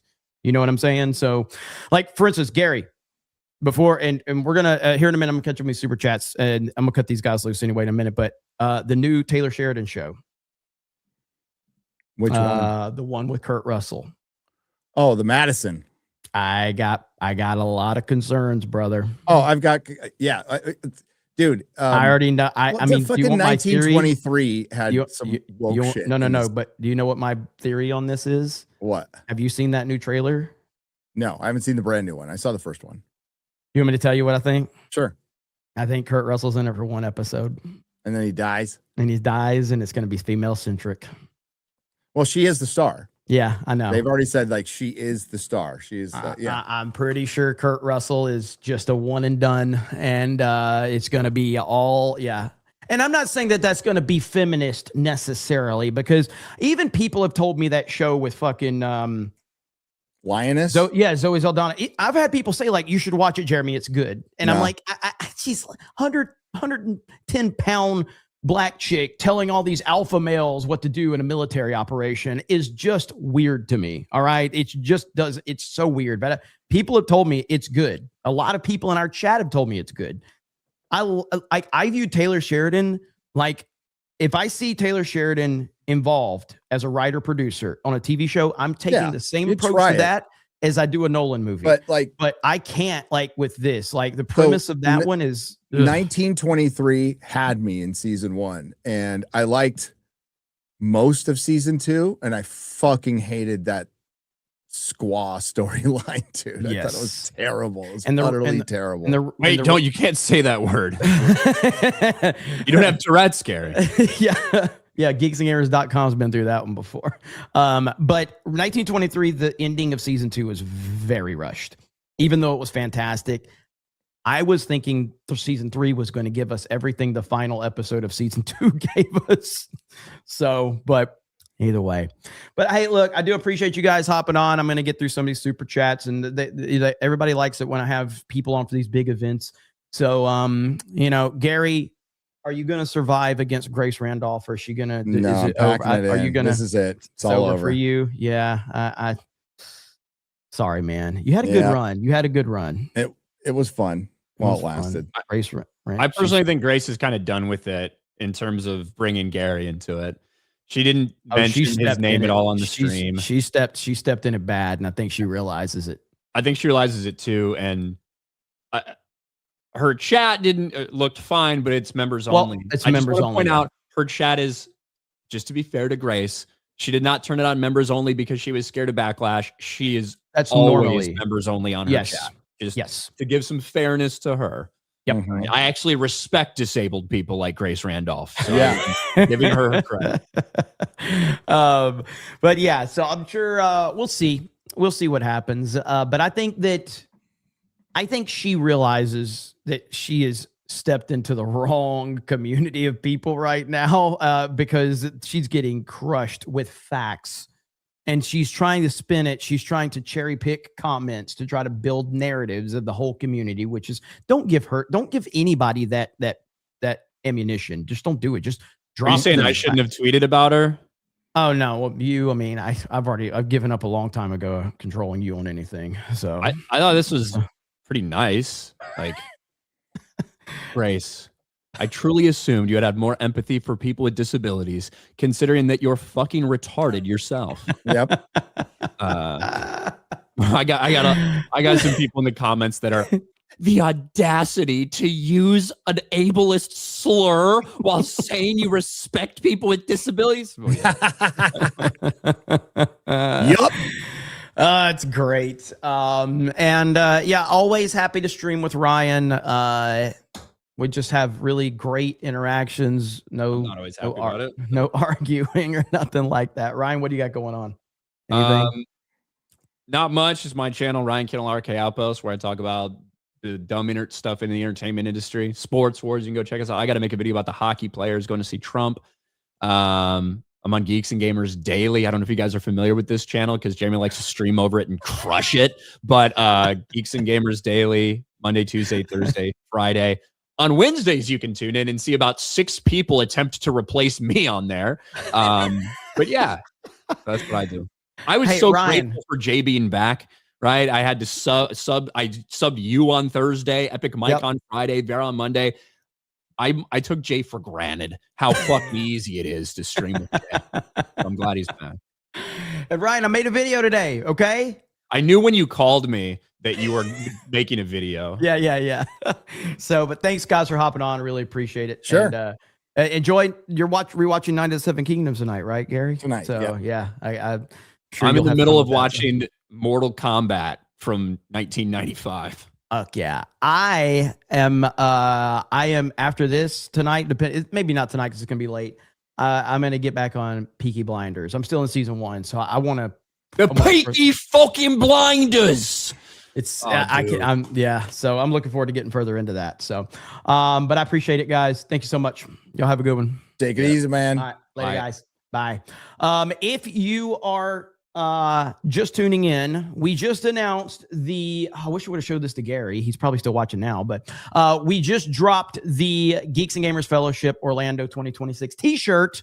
And there is IDOT as either Gary or a wizard. I don't know. But we just dropped that. That's our MegaCon shirt. If you guys have not, make sure you go over there. This is going to be a quick turnaround on merchandise, and also the heavily requested Cobra Cast hoodie, which I wear, is going to be right there. So we got a bundle package. We've only got 2 weeks, so we are trying to get these out to people before MegaCon. So if you have not checked the pinned comment, and go check those out. If you want them, you got to get them quickly, because it's going to be, they're gone. Once they're gone, they're gone. Even with relaunching this shirt, you know, we were like, I had to fight for that one, because, you know, I actually do give people leeway when I put them in charge of stuff. So I had to fight to get this Cobra Cast hoodie back. So, yeah, so you guys go check that out if you're interested, and check that pinned comment out. Our meetup in Orlando is March. What are we at about? We're a little less than a month away from our meetup in Orlando. And that is over here on geeksgamers.com. You can hit that link, and that will take you here to the RSVP page. And we are almost completely sold out of tickets. Now, again, they are free, to be clear. But when I say sold out, that just means you just have to RSVP for them. They're free, not charging anybody for the meetup. Critical Drinker will be there. I'll be there. Geeks and Gamers team. Gary will be there. Many other people. It's going to be awesome. And we can't wait to hang out with all of you peeps. Going to be good indeed. Now, let's see what's going on in the news cycle, because obviously we are less than an hour from the State of the Union, and I am a little behind on a lot of the news that's going on out there, because we've got a lot. We've got a lot. Matt says Hollywood stood and clapped for Polanski. They stood and clapped for Will Smith after he slapped Chris Rock. They were friends with Weinstein. They have no moral high ground to judge John Davidson. 100%. 100%. He had me until he said he would be there. Damn it. Well, almost, at least, right? Ministry of Wrong says, hot take, the Tourette situation is a good thing. It forces the left into a lose-lose virtue signal dilemma. Watershed moment, helping expose the progressive grift to normal people for what it is. That's actually my belief on it as well. That is 100% my stance on this, is that this is ultimately a good thing, because it's showing how insane these people are. Marmellin says, I'm sure those two actors never once heard it at a family barbecue, friends. Not once. It is horrific that the first time they ever heard it, they virtue signaled themselves into a catch-22. Hilarious. Yes, indeed. Absolutely. Soul for 10 says, woke leftists are the worst self-projecting liars on earth. The vast majority of us accept people. It's the tolerant left demanding we don't. Projection off the charts. Intolerant leftist monsters. Correct. Eheb says, Ryan is our sweet baby boy who never does anything wrong. So strong and handsome. I'm sure he would love to hear that. Benny Johnson's reporting that Trump could attack Iran tonight. Hold on. Let me go to Benny's Let me go to Benny Johnson's Twitter. Benny, and he's there, right? Isn't Benny there? Let's see here. What is this right here? Rigs, they're moving all of the 65% of the deployable assets in the American military are now surrounding Iran. It's like a little obvious here. Are we going to expect like an announcement tonight? Do you have any read-in on this? I don't have a read-in. What do your constituents want to see happen? I think, well, listen, I'd say two things. Come back to this. And I think the president will talk about his record, which is extraordinary. I want to come back to that in a minute. But on Iran, we should make no mistake. This is a regime that has blood hang on. its hands. JD Vance entering the building right here. I'll go back to that as right we there. See Vice President JD Vance walking through Statuary Hall. JD in the house. On his way into the House chamber. You'll remember from State of the Union addresses in the past, there are two people behind. And the House Chambers President. See how it goes. It is going to be a long night, as we have heard. We will leave you now as we see Vice President J.D. Vance walking through Statuary Hall on his way into the House chamber. right. You'll remember from State of the Union addresses in the past, there are two people behind the president when he takes the podium. One of them is the vice president and the other the Speaker of the House, who will be Mike Johnson. And now you see on your screen President Donald Trump as he enters his limousine to head from the White House. There's here to 47. the U.S. Capitol. So this is one of those moments that we always see on State of the Union night, but this really does signify that the speech is getting closer. Donald Trump is scheduled to begin speaking at around 9, but he is beginning to make that journey here to the U.S. House. So we will leave you now with these live pictures coming in from the White House as President Donald Trump prepares to come to the Capitol for his State of the Union address. Back with you soon. There we have it. We have this too. Ilhan Omar blatantly lies to reporter on camera, saying she never said that American people should be fearful of the white man, even though it's on video. All right, let's see here. Has recently stated that the American people should be afraid of the white man. They should be fearful of the white man. I never said that. Yeah, you're on video saying it. Our country should be more fearful of white men across our country, because they are actually causing most of the deaths within this country. I did not. Yes, you. Again, this is like what I said. You need to prepare yourself, because you can't continue embarrassing yourself like this. So I'm just a liar. What I was quoting was an actual study done by the FBI. Good Lord, you. man. Next time. What a- Thank you, Congresswoman. What a horrible, Recently- horrible human being she is. What a terrible person. And that's not surprising to anybody, by the way, that, you know, that's what she's doing. God, she's so annoying. She really is. Okay, let's see where we're at here.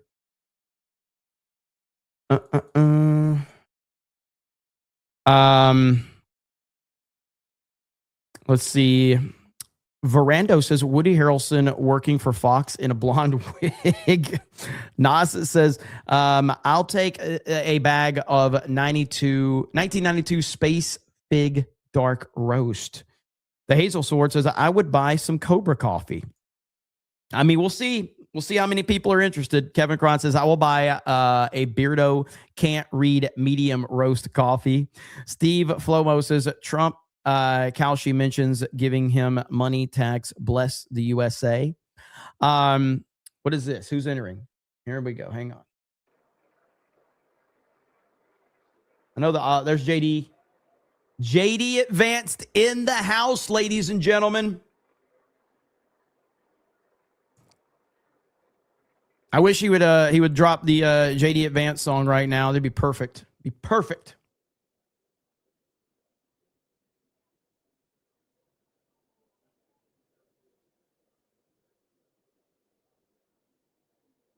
There's a disturbing lack of intro music. Yes, there is. And the audio is very low right there. 2012 Jameson says Trump created Massey. He effed Massey over and now trying to primary Massey is why Massey owes Trump nothing. Ask Mards about Massey. Fuck Thomas Massey forever. I don't care what anybody says.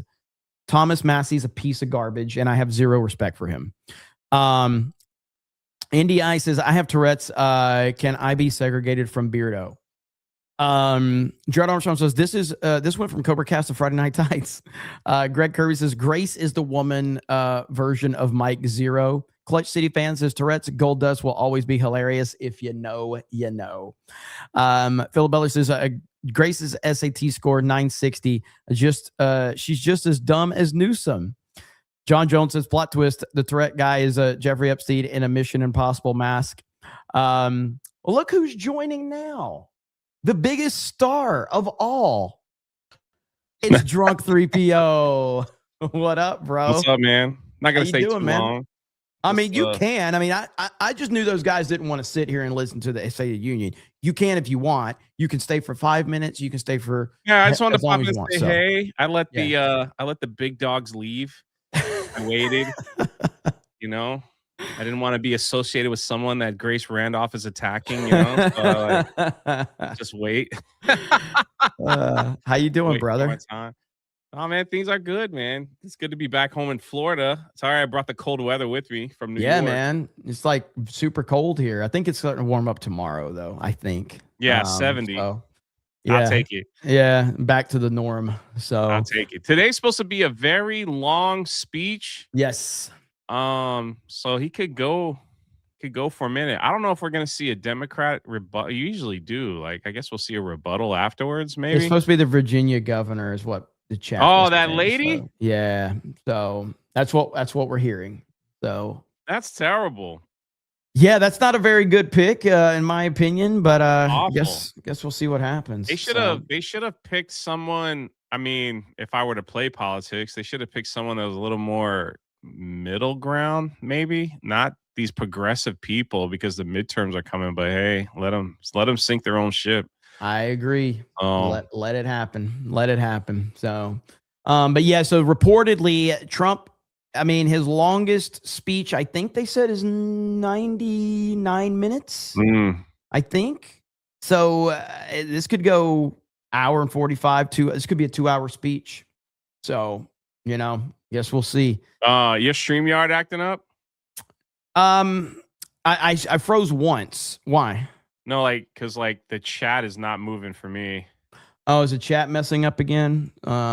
Yeah, the chat's completely frozen right now. So that's been happening to me the past 2 weeks. So the more StreamYard charges, the worse. Yeah. The worse it gets. So because I don't see anybody. I don't see anything moving.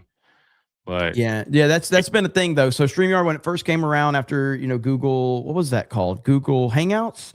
Hangouts used to be a thing, and then StreamYards came out and it worked really good. And then the more that they have updated it and the more they've made us pay for it, the worse it's gotten. Now the YouTube chat is fine. So we're just talking about what we see. What we see. So I don't see it. I don't see it moving. So but it's when StreamYard first came out of the gate, man, it was perfect. You highlight the chat, that was cool. And then they were like, "Hey, we got these things for you." We're like, nobody wants that. Yeah, nobody wants it. Stop poking around. Stop putting your finger in places not supposed to be. We don't want it. Yep. So well, I can't highlight it, but Legalize Adulthood just dropped a proper 199 and 20 gifted memberships. And he says, Dave Rubin called. He said, seeing all that hardwood and leather in Congress really gets him excited for the State of the Union speech. He says the furniture is nice too. I had no idea where he was going with that. Wild. There it is right there. Yeah, Chat's finally working. Over. It just flipped Chat's over. finally working again. So thank you, Legalize Adulthood. Hail to you. John freaking Murdoch for 50 says, hey, now it's my favorite YouTuber and Drunk 3PO. Though honestly, Jay has a much better laugh than you, Jeremy. Hail the 199, hail IDOTS, and happy Mrs. A.B. Yeah, shout out. Shout out. Congrats to her. Yeah, so did you hear what he super chatted when Ryan was on here and Gary? He says, 2 of my favorite YouTubers and another one that I don't really care for. I'm not going to mention who's who, but you guys can figure it out. So, nah, it's all good. It's all good. Good old Ryan. I hope it's kind of crazy. Like I don't know if people actually do this, but like I usually have the stock market up before this speech, and I think some of these people get the. I don't know if the speech is out already, but the stock market is reacting really well right now. Really? So like, okay. Yeah, like Bitcoin, like even crypto, it just massively just jumped, which could be a good sign of what he's going to say. I don't know. I could be dead wrong, but like usually the market reacts if there's a good speech and they like what they have to hear. And, other people as well. The problem is, no matter what Trump says, he can come out and say we got a cure for cancer, it's in a pill. The progressive crazy people are just they're gonna be like, well, we don't want to take pills. Yeah, they'll be like, how dare you take the ability of a disease to kill what it wants? How dare you? What a dictator. He's a dictator. The disease deserves to kill whatever it wants. How dare Trump create something that kills the disease? I know it's awful. That's exactly how they would operate. Some people like our cancer. Yeah, like If it's you want to get fucking rid of it, shame on you. Oh, anyway, it's all good. These people are nuts, man. They are. Like the more I watch them, it's like, how do these people function in a normal society? Like I just don't. I just don't get wonder, it. like, I know that they're going to make an enemy of whoever ends up, taking over the Republican Party, but it won't have the same feel. They need, like, Trump, their hatred for Trump is literally what they live for. Oh yeah. Yeah. They wake up with it. It's going to be completely different once his time is up. It motivates them. It's what gets them up in the morning. It's those. Remember when there's a couple of these, and I'm not talking about the Cranston Steins, but like there's a couple of these clowns that just live in his mentions on Twitter.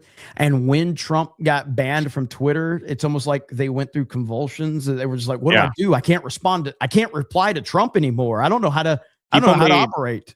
Millions of dollars hating on Trump's tweets. They wrote books about it and everything. Having him banned was their worst nightmare. And even though they fake celebrated it, you're right, they needed that. So it looks like he's about ready to walk out. Boss, go do your thing, brother. Hey man, appreciate you, Jay. We'll see how it goes. Maybe I'll pop back in when it's all done. So tell them about your political show every morning. Oh, welcome to the Rebellion podcast, 8 to 10 a.m. every morning, Monday through Friday, and actually, right now. There we go. Stay here. Go check him out, guys. Appreciate you, Jay. Okay, so here we go. We got people pouring in, and we shall see how this goes. Matt says, Jay, glad you made it back safe, brother. Rebuttal of the Democrats is going to be hilarious. Hail the snake pit and the rebellion. Let's freaking go. Okay, let's see what the audio is like on this feed. Seems like we got some decent audio here.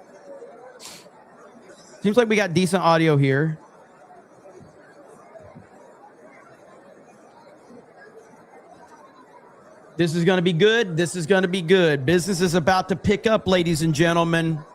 Get ready.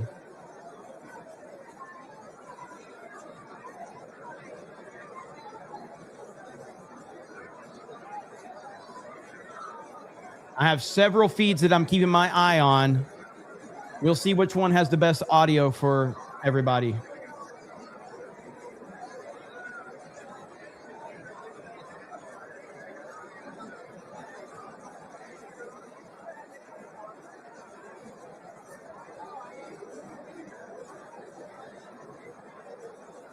I do have, let's check the audio here.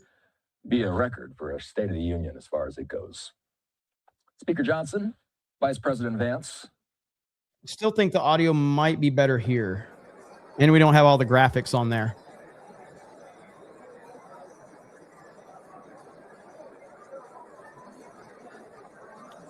Joe Rogan should have been the announcer.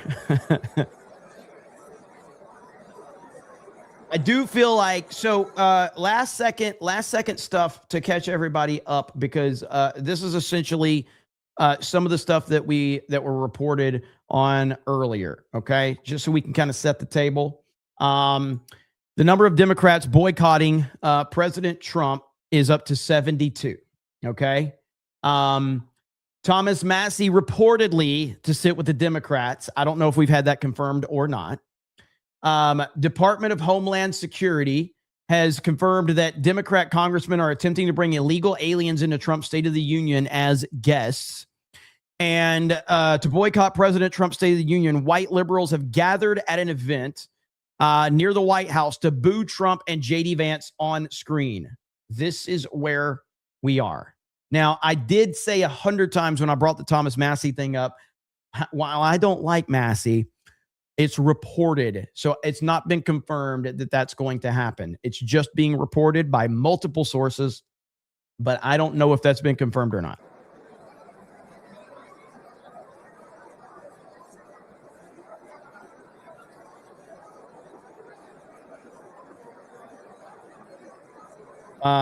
72 something something if you're unalived as an Islamic martyr. 72 virgins.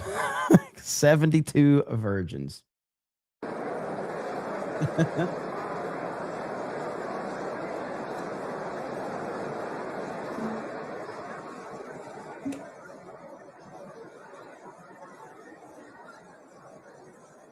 Nips Litter says, I'm just worried. I wouldn't be too worried. I mean, obviously, we always have to worry when President Trump is in the public eye, but I wouldn't be worried tonight. Now, the other thing is that this has been speculated that this could be Trump's longest State of the Union ever, which would make it the longest State of the Union ever. And so I am looking at the stock market, and it is responding very well right now at the moment. So just keep that in mind.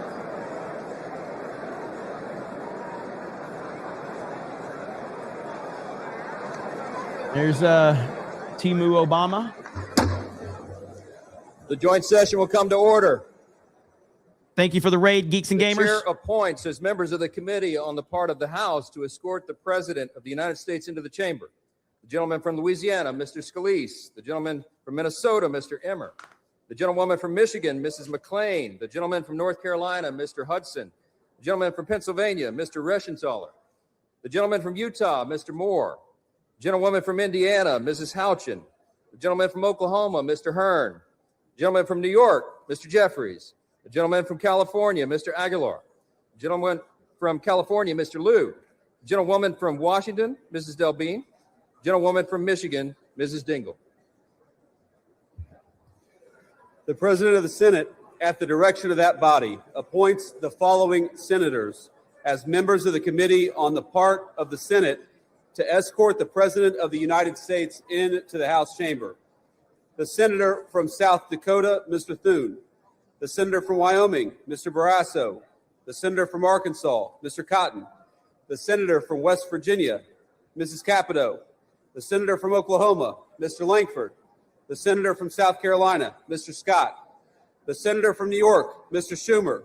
The senator from Illinois, Mr. Durbin. And the senator from Minnesota, Ms. Klobuchar. The members of the escort committee will exit the chamber through the lobby doors.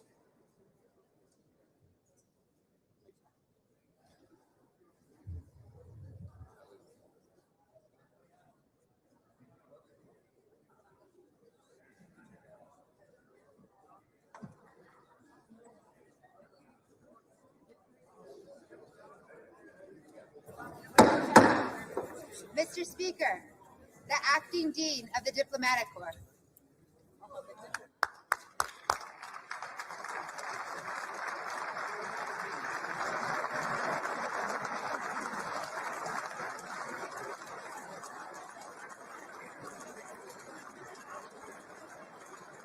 Chat's going to be so entertaining tonight.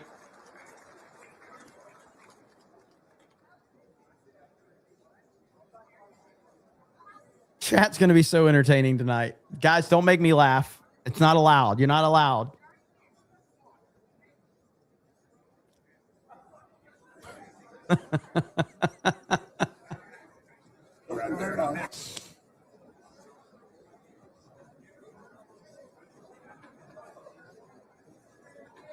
She gonna fall again. Oh no.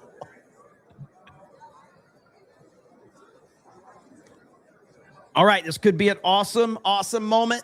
Get your popcorn, get your pizza, get your nachos, get your Dr. Pepper, whatever it is, and just hang out and relax. And let's watch a historic State of the Union with the great President Donald J. Trump.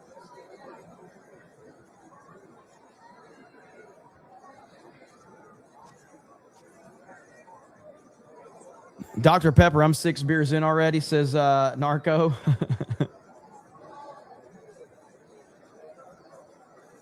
What's everyone drinking tonight? Water. Swig of water for the working man from me.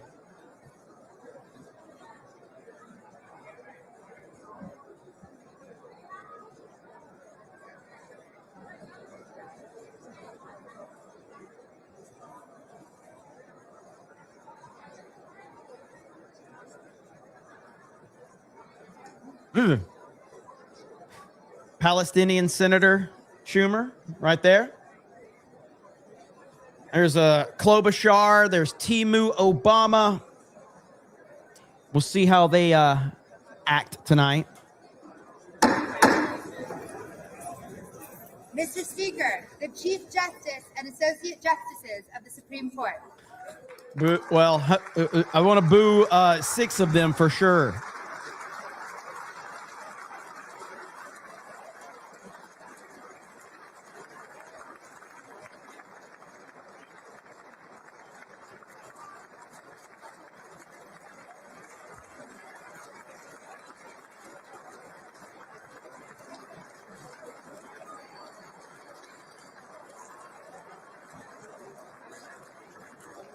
There's Amy Coney Barrett, traitor.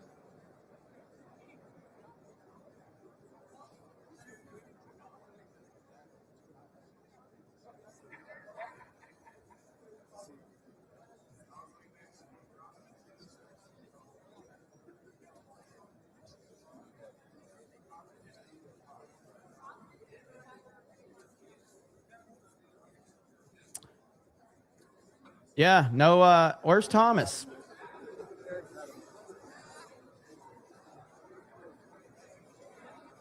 I don't know.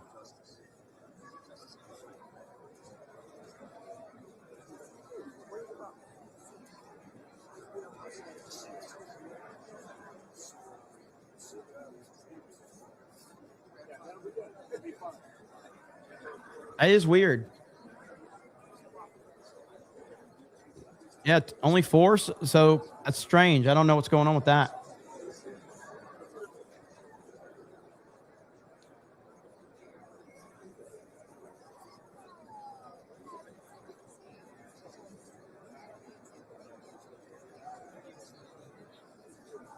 So my son's a freshman.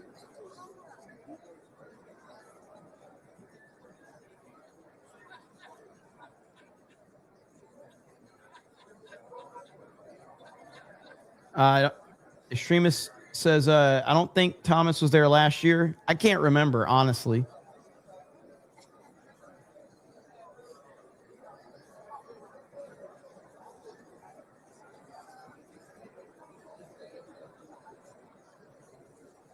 He wasn't? Okay.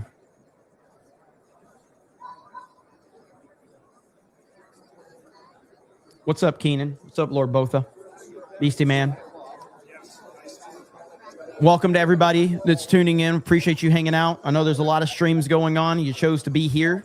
So I will shut up when this all starts because you're not here for me. You're here for President Trump. Makes sense.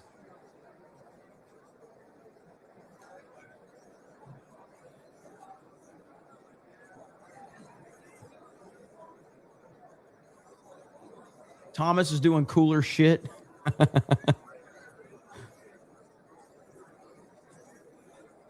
You got thrown out of the CNN stream? Well, it sounds like you'll like it here. Super Chat Super Bowl. We won't break our record tonight, but we're still having a good night, and that's all that matters. There is the future king of the universe. Baron King of the universe. That's our future ruler right there.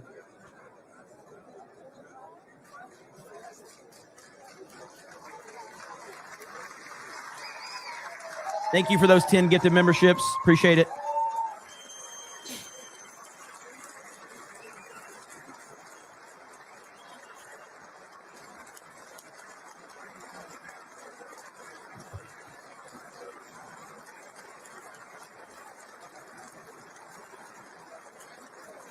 Who's the blonde? That's Ivanka. It's Ivanka Trump. And that's Melania that just came in. Our first lady. Baron scoping out his future. His future right there. He's scoping it out. He's like, I'm going to be speaking here. Aura maxing. Mr. Speaker, the President's Cabinet. Marco! I can't believe I'm cheering for Marco Rubio, but I am.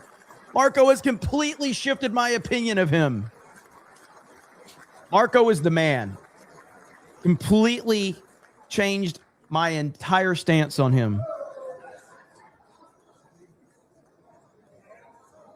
There's RFK.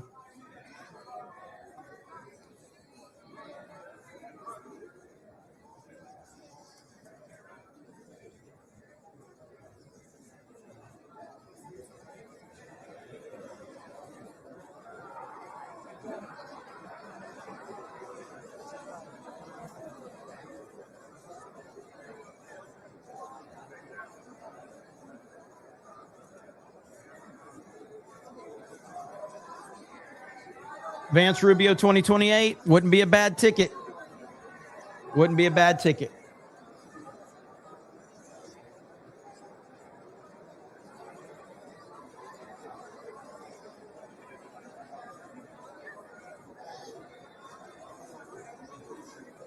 Boo Bondi. I agree. I'm not a fan of Bondi.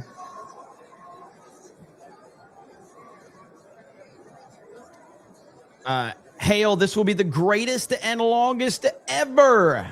You think so? It might just be. Look at Sevi. Sevi's becoming a member. Hail to Sevi. She was rocking the 199 hoodie the other day. I saw it. Thank you, Sevi. Thank you for those 10 gifted memberships. Doing my part. I appreciate it.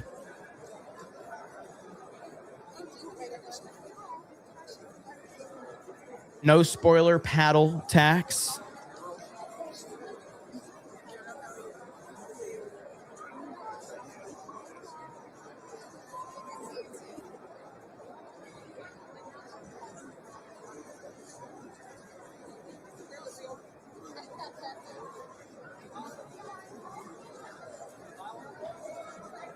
Jewel says, can I have a membership?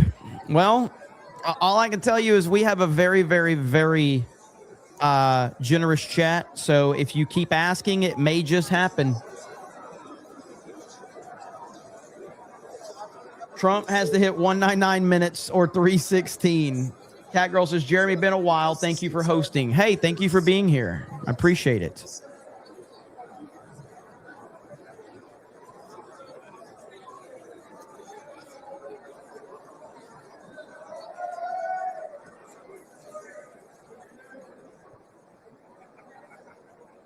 Maito with 5 gifted memberships. Chad Layton with 5 gifted memberships. Kai Guy says Vance Rubio 2028 tax.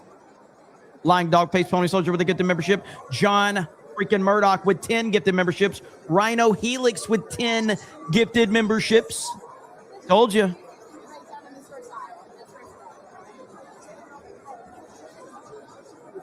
Is that another one from Ron? Dorkman just dropped 20 gifted memberships. If you're new here, we got a lot of memes. Mr. Bentham with 5 gifted memberships. Thank you.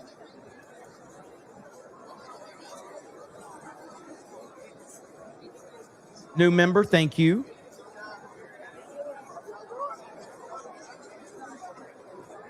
Gifted gone wild. It happens around here occasionally like that. Dude, I can't keep up. Chat's moving too fast. I see Valiant Renegade just dropped the proper 199. I cannot keep up. Narco, Peter, more gifted memberships. Fucking hell. Valiant, what did you say? Valiant says, check your text. Hilarious. Going live myself. You're still way gay. Dinner on me at MegaCon. Hail, brother. Thank you, Valiant. I just saw what you sent me. I'm going to talk about it after this. More gifties are flying, and I can't keep up. River Miles with 10 gifted memberships. Can we crash Jeremy's stream? It's happened before.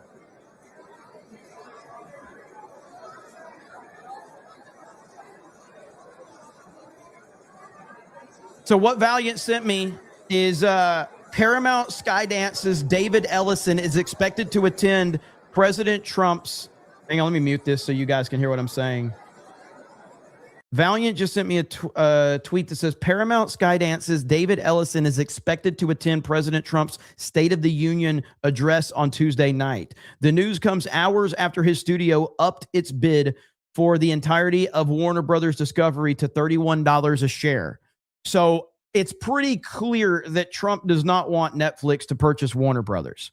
And David Ellison is very well connected with Trump. This is a big play right now. So we'll see. Again, I think the saddest news is that Warner Brothers is up for sale. I would rather them not be up for sale, but here we are. Olympian product just dropped 50 gifted memberships. My StreamYard chat is broken right now. It cannot keep up. My StreamYard chat, you guys have broken my StreamYard chat. My YouTube chat still works, but my StreamYard chat is completely broken.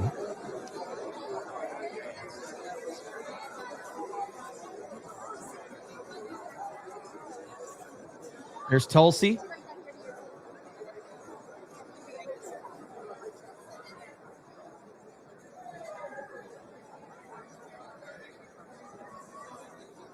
And just in case, we are live on Rumble. We're always live on Rumble. D-Day Cobra Rumble. Hail to the Rumble chat. I see all of you. Appreciate all of you. We've got how many people watching on Rumble right now? We've got 300 people watching on Rumble. I appreciate you guys being over there.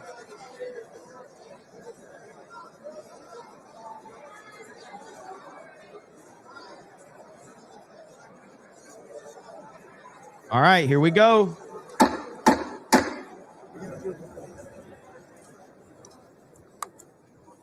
Mr. Speaker, the President of the United States. Yeah.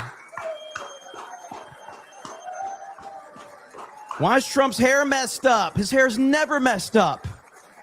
Who let Trump walk out there with his hair messed up? Oh, no.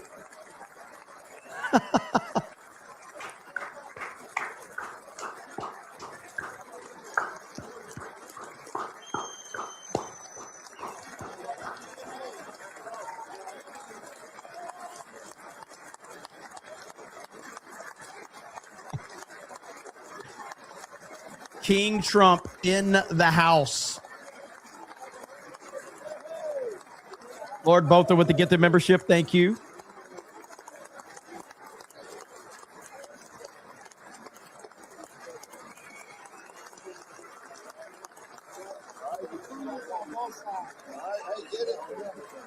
Call it off. Everybody loves Trump.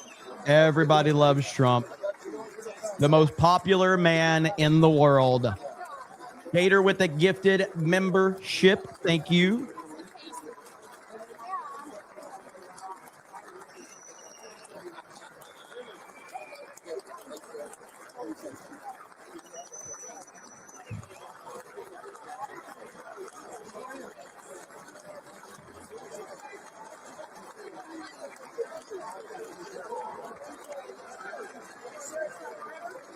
Mr. President.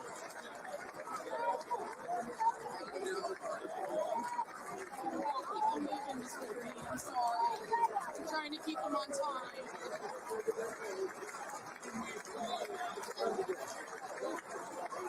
How much hot selfie?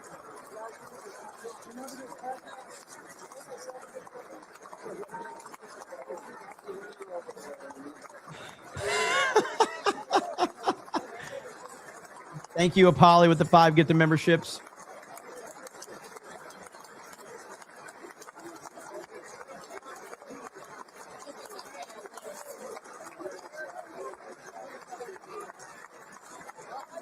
That one dude's getting all the selfies.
Play YMCA.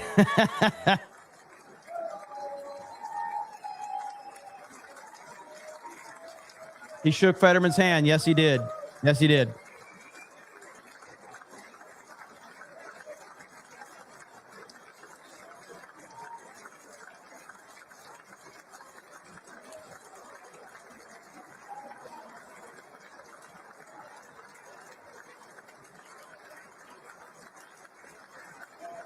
Trump snubbed Amy Coney Barrett. No, he didn't. He shook her hand. He shook her hand.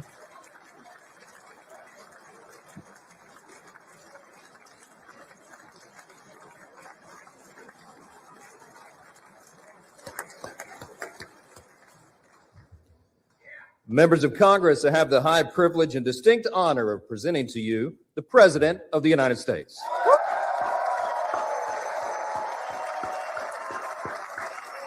I got the volume as loud as it can get it.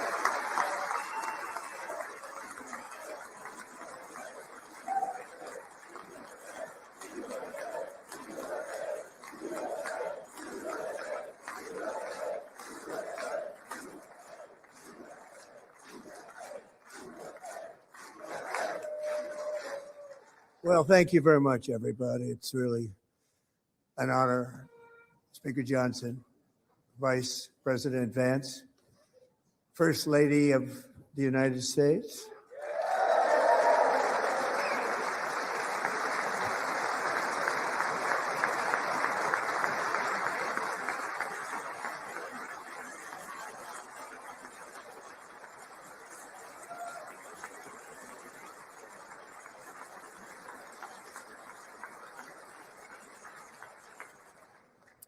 Second Lady of the United States.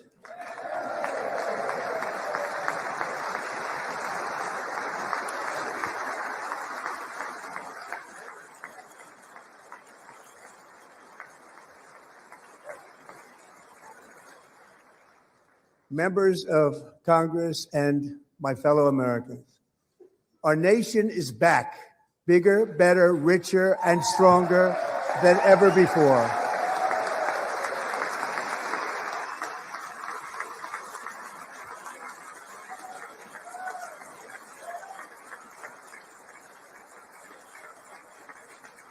Less than 5 months from now, our country will celebrate an epic milestone in American history, the 250th anniversary of our glorious American independence. This July 4th, we will mark 2.5 centuries of liberty and triumph, progress and freedom in the most incredible and exceptional nation ever to exist on the face of the earth. And you've seen nothing yet. We're going to do better and better and better. This is the golden age of America.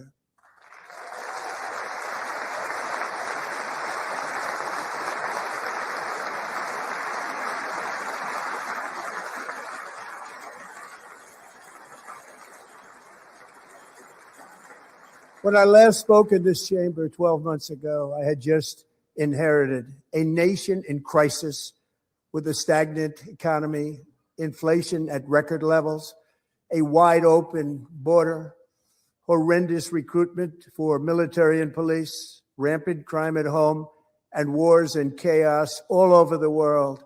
But tonight, after just 1 year, I can say with dignity and pride that we have achieved a transformation like no one has ever seen before, and a turnaround for the ages. It is indeed a turnaround for the ages.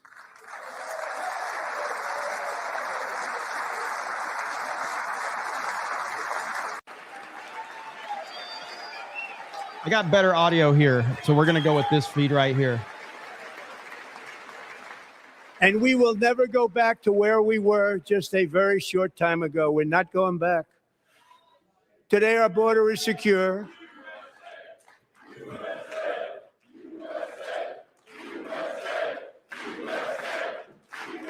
I'm always listening to the chat, always.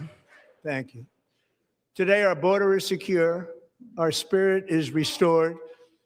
Inflation is plummeting. Incomes are rising fast. The roaring economy is roaring like never before.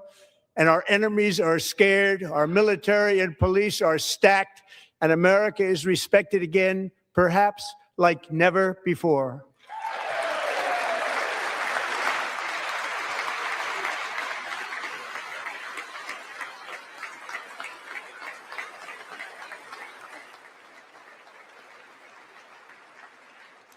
After 4 years in which millions and millions of illegal aliens poured across our borders, totally unvetted and unchecked, we now have the strongest and most secure border in American history by far.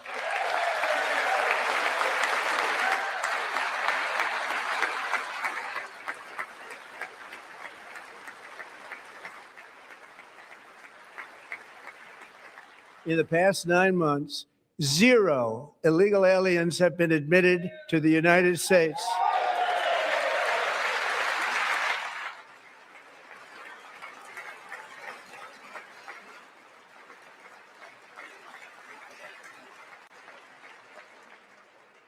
But we will always allow people to come in legally, people that will love our country and will work hard to maintain our country.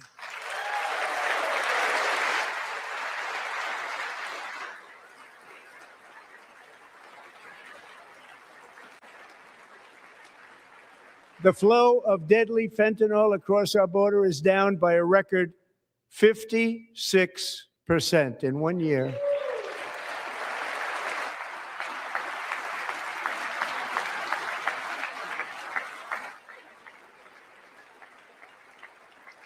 And last year, the murder rate saw its single largest decline in recorded history. This is the biggest decline, think of it, in recorded history, the lowest number in over 125 years, year 1900. In fact, substantially before my wonderful father, I had a wonderful father, Fred, before he was born, substantially before he was born.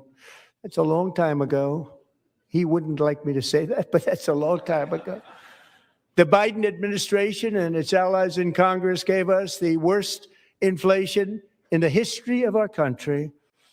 But in 12 months, my administration has driven core inflation down to the lowest level in more than 5 years. And in the last 3 months of 2025, it was down to 1.7%.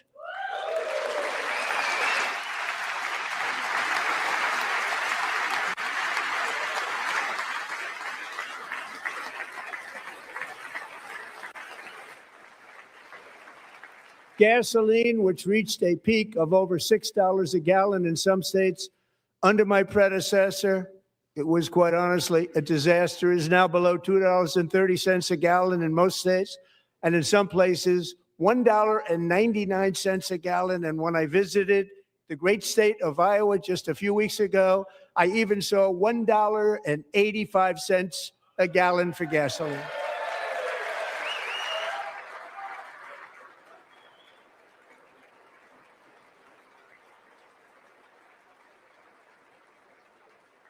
Mortgage rates are the lowest in 4 years and falling fast, and the annual cost of a typical new mortgage is down almost $5,000 just since I took office. 1 year.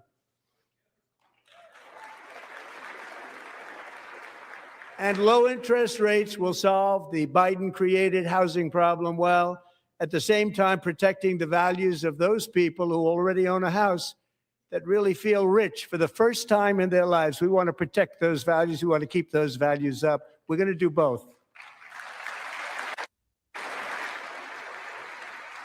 And we are going to keep it that way.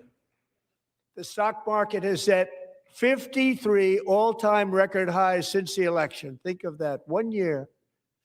Boosting pensions, 401ks, and retirement accounts for the millions and millions of Americans. They're all gaining. Everybody's up, way up. In 4 long years, the last administration got less than $1 trillion in new investment in the United States. And when I say less, substantially less. In 12 months, I secured commitments for more than $18 trillion pouring in from all over the globe.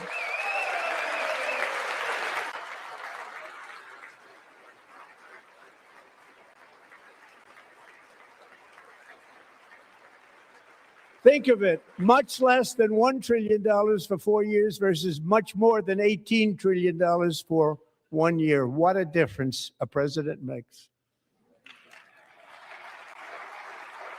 A short time ago, we were a dead country. Now we are the hottest country anywhere in the world, the hottest.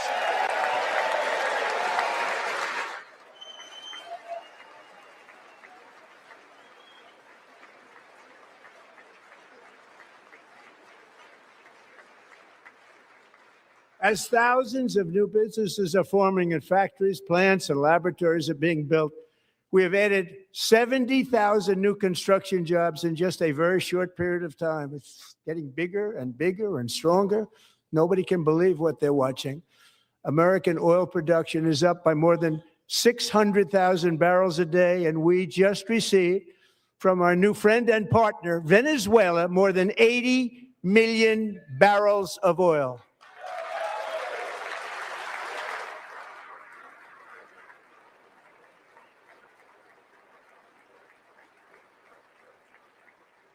American natural gas production is at an all-time high because I kept my promise to drill, baby, drill.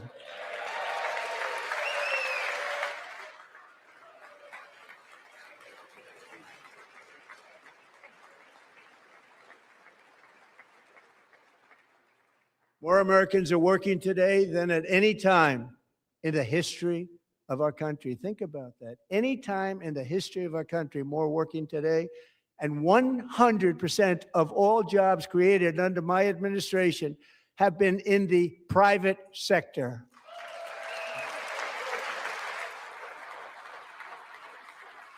Is Twitter down for anybody else? Because my Twitter is not loading. We ended DEI in America.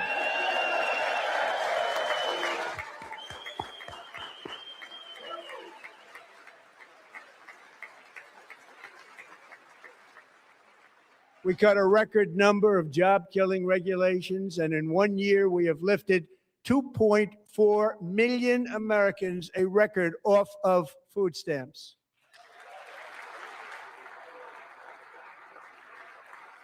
Yeah, my Twitter is completely broken. And for all of these reasons, I say tonight, members of Congress, the state of our union is strong.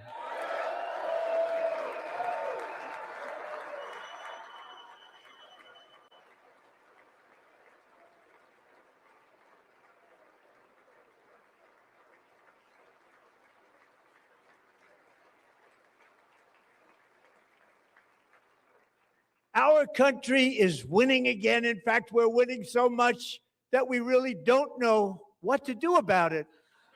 People are asking me, please, please, please, Mr. President, we're winning too much. We can't take it anymore. We're not used to winning in our country. Until you came along, we're just always losing, but now we're winning too much. And I say, no, no, no, you're going to win again. You're going to win big. You're going to win bigger than ever. And to prove that point, here with us tonight is a group of winners who just made the entire nation proud. The men's gold medal Olympic hockey team. Come on in.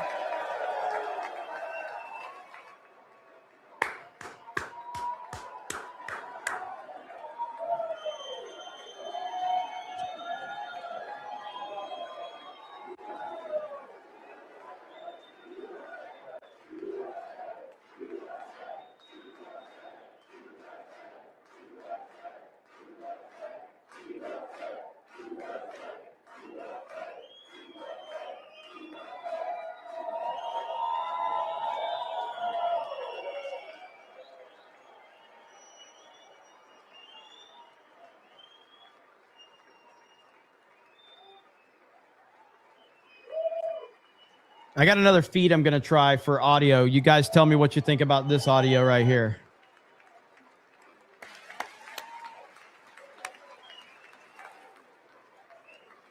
I think this will be more consistent. Go ahead.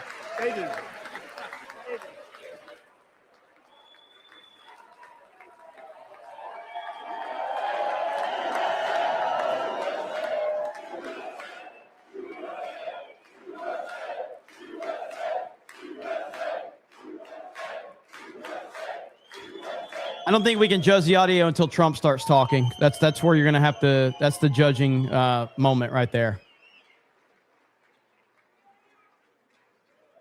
That's the first time I've ever seen them get up.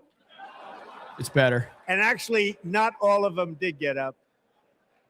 But they beat a fantastic Canadian team in overtime, as everybody saw, as did the American women who will soon be coming to the White House.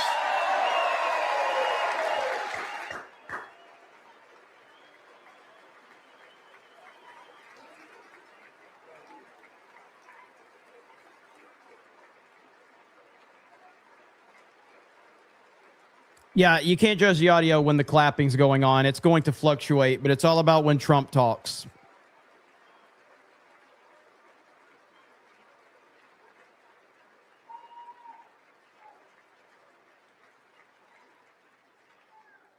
They were in the Oval Office before, and I just want to say a second very big congratulations to Team USA. But I have to say that, and I told them this, and we took a vote of the team. I said, anybody votes no, I'm not doing it. So they stood there, and they weren't about to say no, because I've never seen a goaltender play as well as goalie Connor Hellebuck.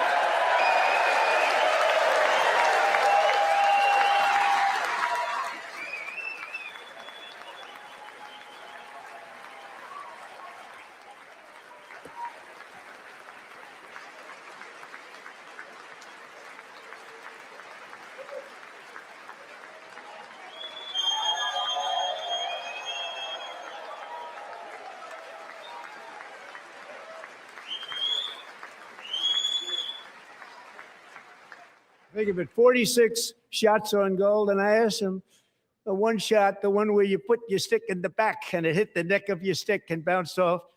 Do you practice that, or was that a little lucky? He refused to answer that question.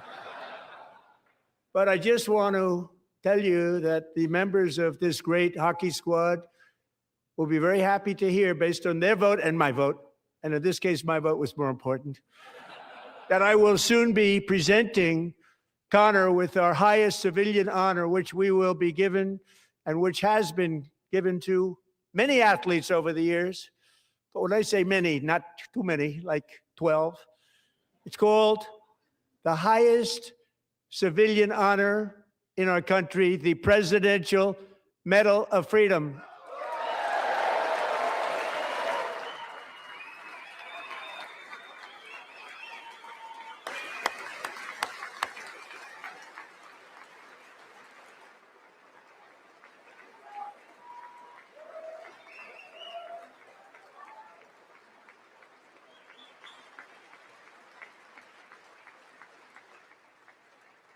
Great athletes have gotten that, very great, the best, and I thought he deserved it. And I did take a vote, every single one of them. I said, I'm not giving it if anybody goes no, and every single one of them rapidly put up their hand. So I want to thank you. What a special job you did. What special champions you are. Thank you very much.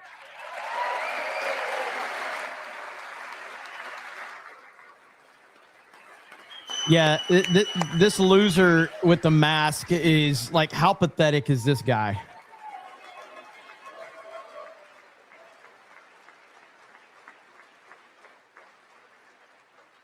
I'm also pleased to say that the next time the Olympic torch is lit, it will be here in America for the 2028 Olympics, and it's the summer version right in Los Angeles. We're going to do a good job in Los Angeles.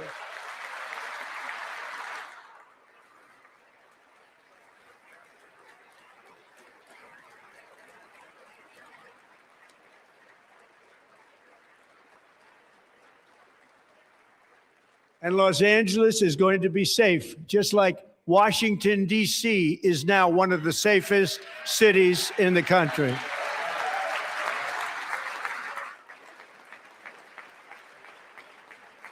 And this year, and I must say I got them both. I got them in my first term, and I was disappointed because I didn't think I'd be the president when this happened. But strange things took place. And now I've got them because I got the Olympics and I got the 2026 FIFA World Cup. And I wanted to claim the 250th, but I didn't get away with that one. I couldn't claim that one for myself. But we're getting the World Cup. So we have the World Cup and the Olympics coming, and that is exciting news.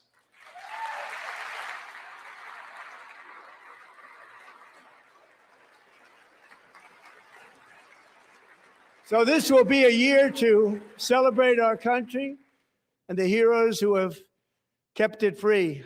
Men like Buddy Taggart. At age 17, Buddy volunteered to defend America in World War II, serving in the Pacific under the great General Douglas MacArthur. He fought bravely in the famous Battle of Manila, worked so hard. He was badly wounded and almost killed by enemy machine guns in Luzon. And 81 years ago this month, he liberated the largest internment camp in the Philippines, one of the largest anywhere in the world. But he earned many honors, including a Purple Heart and a Bronze Star, came home, started a family, and tonight he is in the gallery looking forward to July 4th, 2026, his 100th birthday.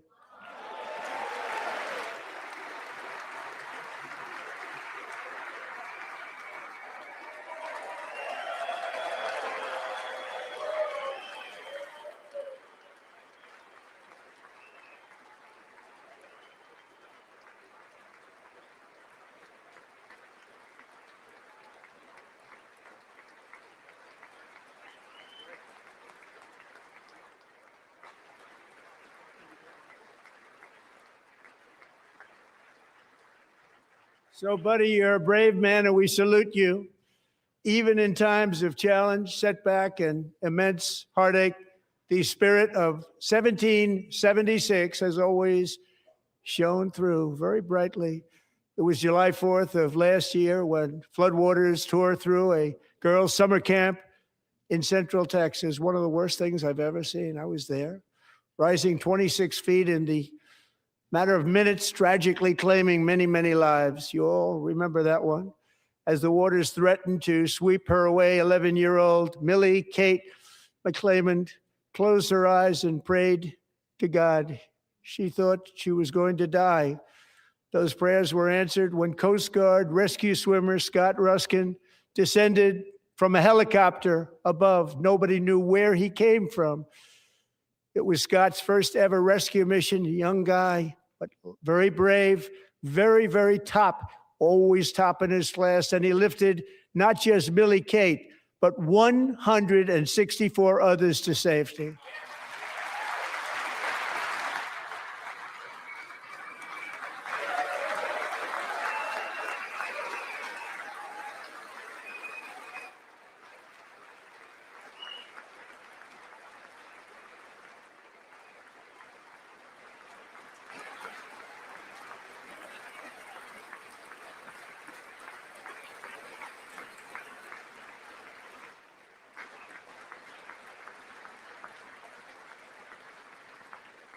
People watched Scott from a distance, and they couldn't believe what they were seeing. The winds were blowing, the rain was pouring, everything was going, and that rapid water, nobody's ever seen anything like it. They said, wow, that's something. Tonight, Scott and Millie Kate are here together, reunited for the very first time. Thank you, Scott, Millie Kate.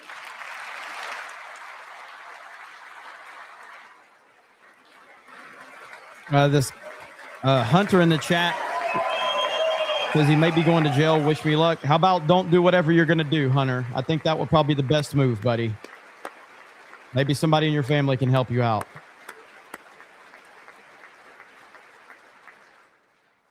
And Petty Officer Ruskin, I'm pleased to inform you that I am now awarding you the Legion of Merit for extraordinary heroism, which is what it was, extraordinary heroism. Thank you.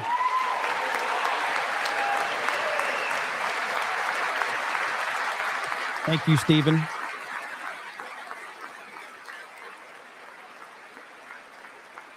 And I'd like to have the military aide to please come down and take care of the service. Military aide, thank you very much. Take care of that very important service. Thank you very much. From 1776 to today, every generation of Americans has stepped forward to defend life, liberty, and the pursuit of happiness. And they're really doing it for the next generation.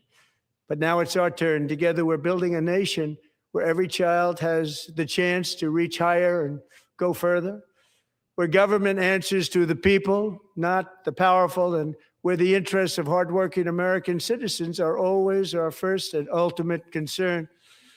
That is the debt we owe to the heroes who came before us, and that is the promise we must keep to America for our 250th year. Last year, I urged this Congress to begin the mission by passing the largest tax cuts in American history, and our Republican majorities delivered so beautifully. Thank you, Republicans.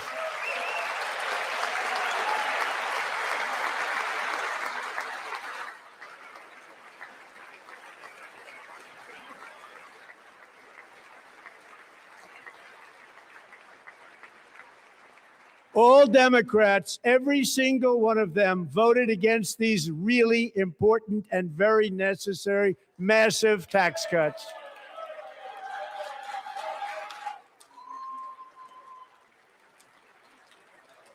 They wanted large-scale tax increases to hurt the people instead.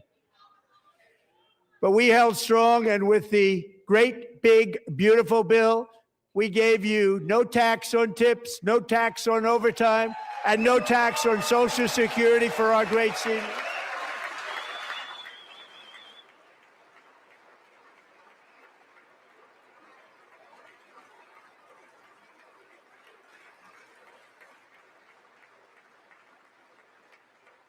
And we also made interest on auto loans tax deductible the first time, but only if the car is made in America.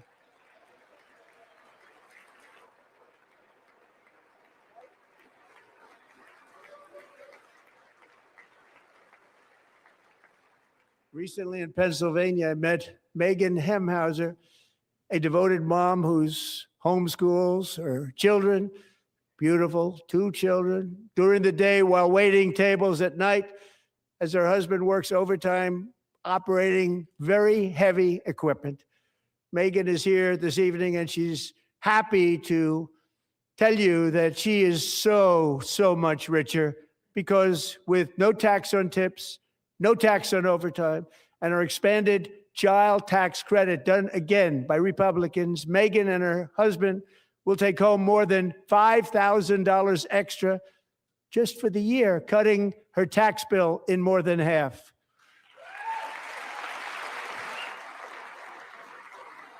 Dark Schwartz Rising doing Megan, the please Lord's stand work. up. We're fighting for you, Megan. Hail to you, brother. Thank you, Megan. Thank you, Megan. We're fighting for you, Megan. Under our bill, parents like Megan can also activate their children's brand new Trump accounts. And I didn't name it. I did not name it. I did not name that.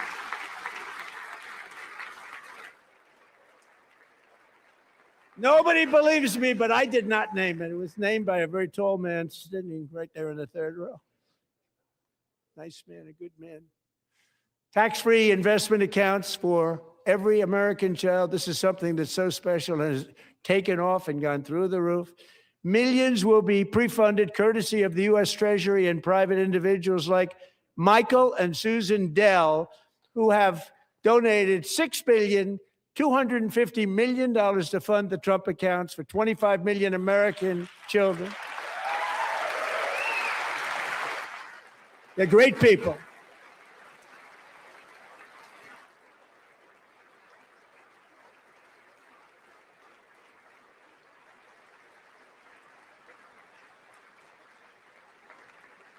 You know, I asked Michael Dell, how do you make all that money? He said, well, I just sat on my dorm in school and I made computers and I'd sell them to people.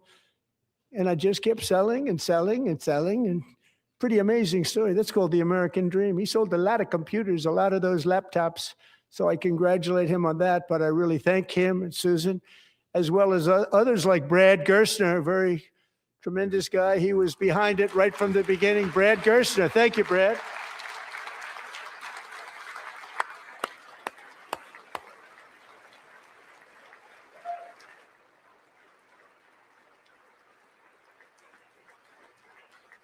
So with modest additional contributions, these young people's accounts could grow to over $100,000 or more by the time they turn 18. Think of it. How much money is that for somebody that started with nothing?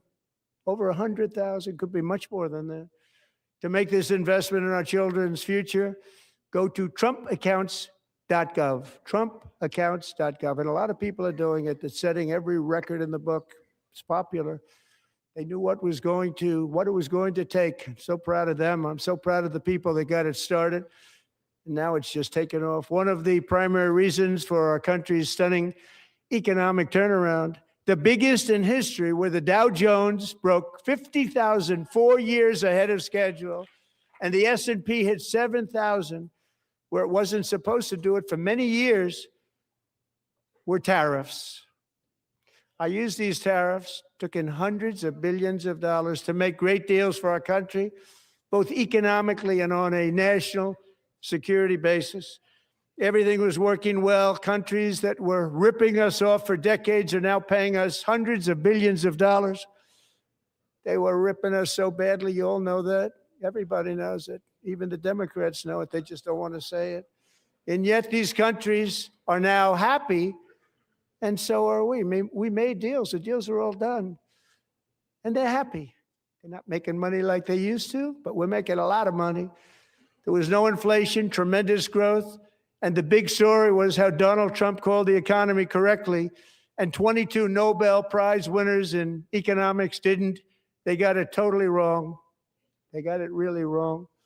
And then just 4 days ago, an unfortunate ruling from the United States Supreme Court. It just came down. It came down. Very unfortunate ruling. But the good news is that almost all countries and corporations want to keep the deal that they already made, right, Scott? Knowing that the legal power that I, as president, have to make a new deal could be far worse for them, and therefore they will continue to work along the same successful path that we had negotiated before the Supreme Court's unfortunate involvement. So despite the disappointing ruling, these powerful country saving, it's saving our country, the kind of money we're taking in, peace protecting.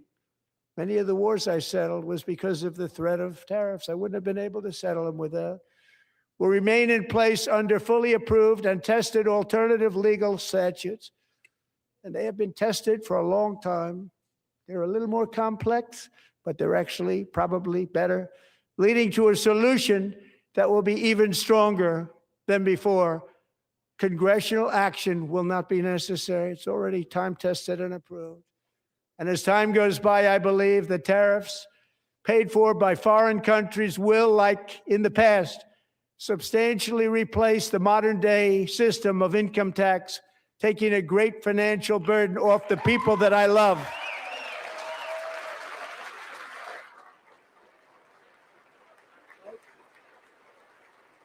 Right?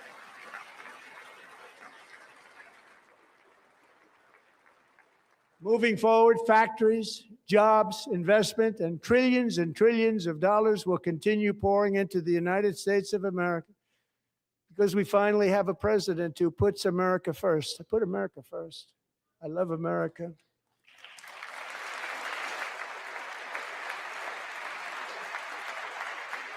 If he gets rid of the IRS, make him king. Just make him king. He's going to live. Decades he's going to live before I forever. came along, Make him king. we had the exact opposite. From trade to healthcare, from energy to immigration, everything was stolen and rigged in order to drain the wealth out of the productive, hardworking people who make our country great, who make our country run. Under Biden and his corrupt partners in Congress and beyond, it reached a breaking point with the Green New scam, open borders for everyone.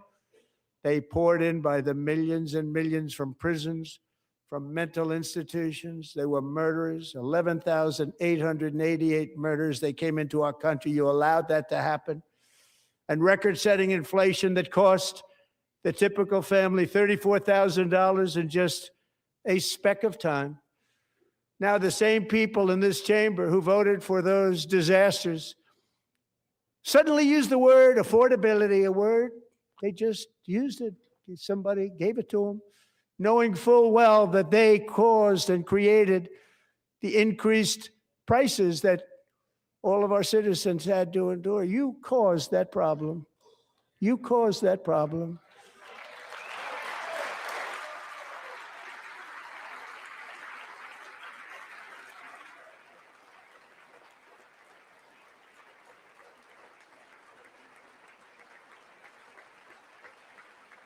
They knew their statements were a lie. They knew it.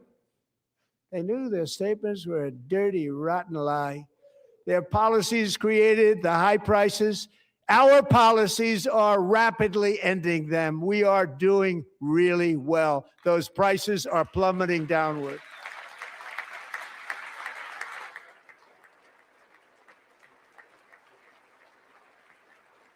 The price of eggs is down 60%, Madam Secretary. Thank you. The cost of chicken, butter, fruit, hotels, automobiles, rent is lower today than when I took office by a lot. And even beef, which was very high, is starting to come down significantly. Just hold on a little while. We're getting it down. And soon you will see numbers that few people would think were possible to achieve just a short time ago. Nobody can believe when they see the kind of numbers, and especially energy, when they see energy going down to numbers like that, they cannot believe it. It's like another big tax cut. I'm also confronting one of the biggest ripoffs of our times, the crushing cost of health care caused by you. Since the passage of the Unaffordable Care Act, sometimes referred to as Obamacare, big insurance companies have gotten rich. It was meant for the insurance companies, not for the people. With our government giving them hundreds and hundreds of billions of dollars a year as their stock prices soared 1,000, 1,200, 1,400, and even 1,700%, like nothing else. That's why I introduced the great healthcare plan. I want to stop all payments to big insurance companies and instead give that money directly to the people so they can buy their own health care, which will be better health care at a much lower cost.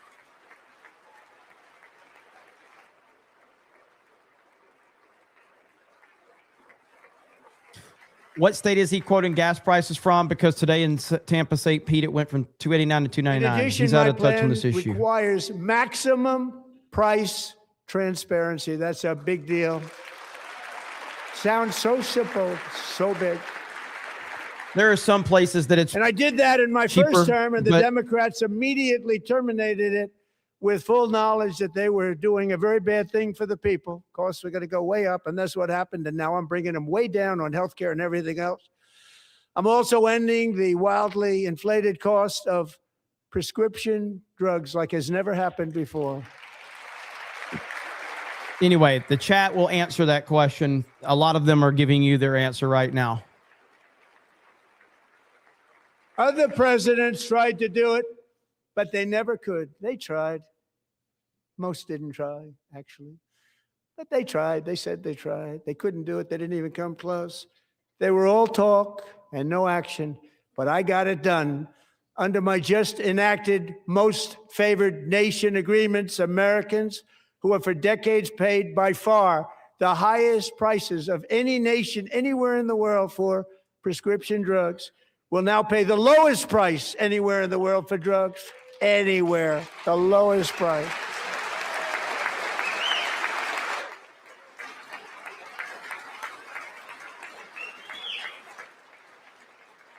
So in my first year of the I'll check it. second term,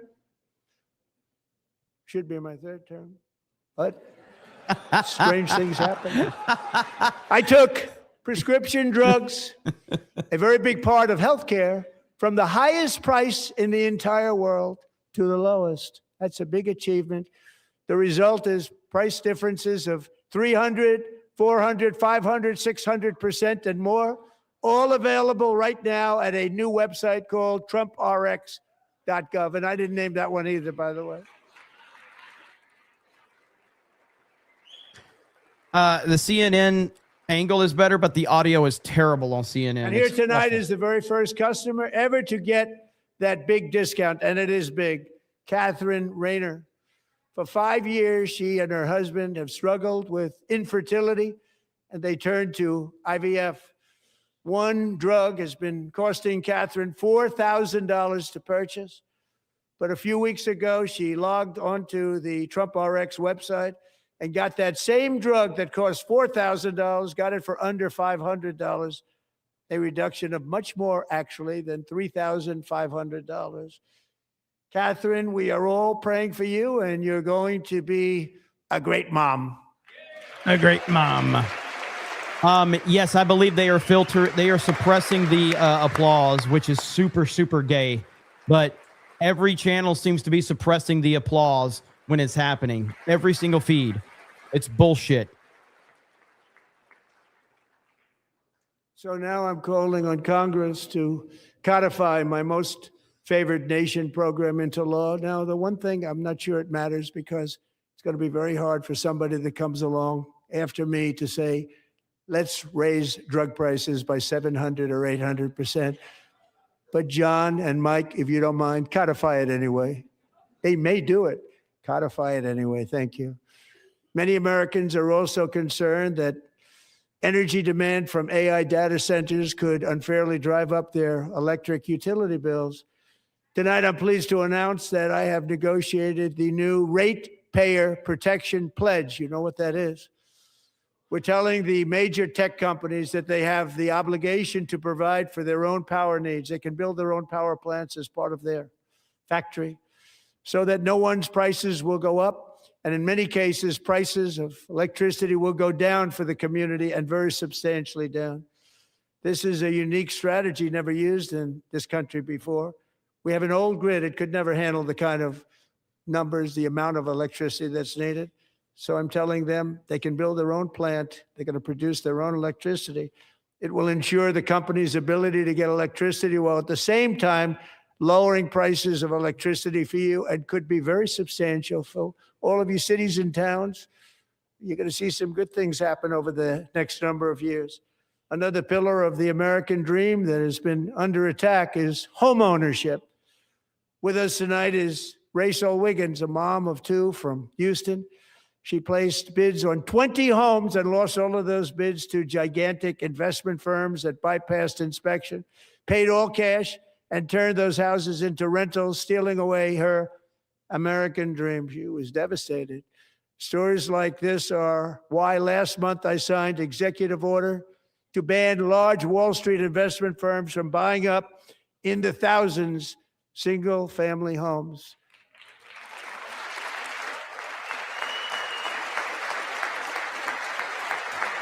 By the way, just because it was discussed so much, Thomas Massey is sitting with the Republicans, not And the now Democrats. I'm asking Congress to make that ban permanent, because homes for people, really, that's what we want. We want homes for people, not for corporations. Corporations are doing just fine. Rachel, thank you very much. Good luck with your home. You'll get one soon.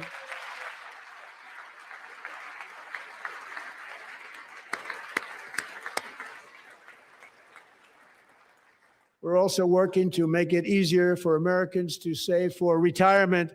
And under this administration, we will always protect Social Security and Medicare. They are not protecting it for our seniors. We will always protect. Call them out. Social Security, Call them out. Medicare, Medicaid.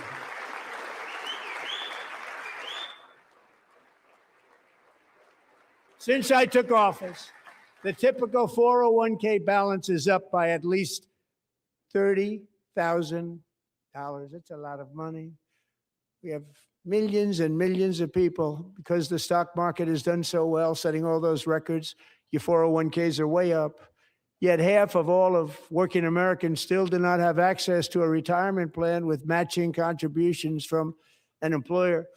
To remedy this gross disparity, I'm announcing that next year my administration will give these often forgotten American workers, great people, the people that built our country, access to the same type of retirement plan offered to every federal worker.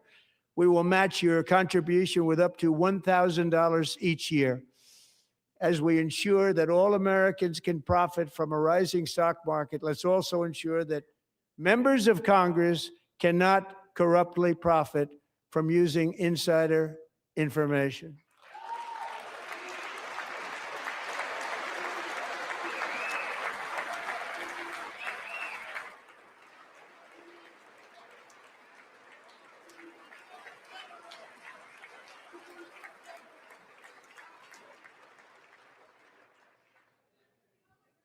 They stood up for that. I can't believe it.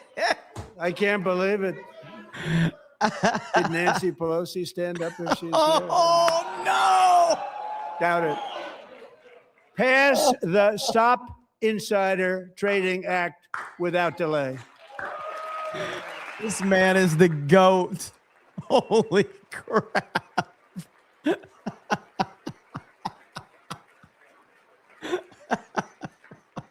I wasn't sure if anybody even on this side was going to applaud for that. I'm very impressed. Thank you. I'm very impressed. But when it comes to the corruption that is plundering, it's plundering America. There's been no more stunning example than Minnesota, where members of the Somali community have pillaged an estimated $19 billion from the American taxpayer. Oh, we have all the information. And in actuality, the number is much higher than that. And California, Massachusetts, Maine, and many other states are even worse. This is the kind of corruption Audio that is shreds awful. the fabric of a nation, and we are working on it like you wouldn't believe. So tonight, although started 4 months ago, I am officially announcing the war on fraud to be led by our great Vice President, J.D. Vance.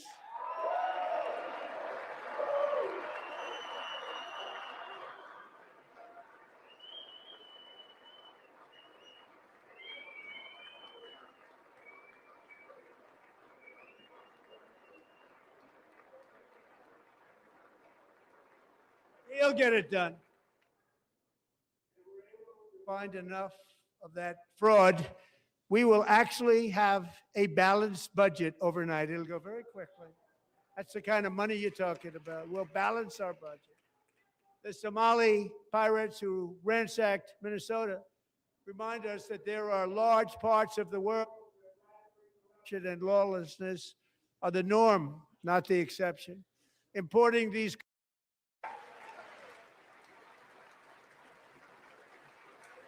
They're killing his audio on the AP channel. They are killing his audio. Absolutely insane, dude.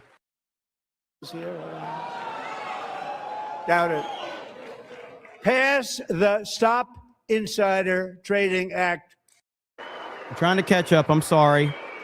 AP just sucks. Crime. We will take care of this problem. We're going to take care of this problem. We are not playing games. Delilah. They are definitely killing his mic on purpose, 100%.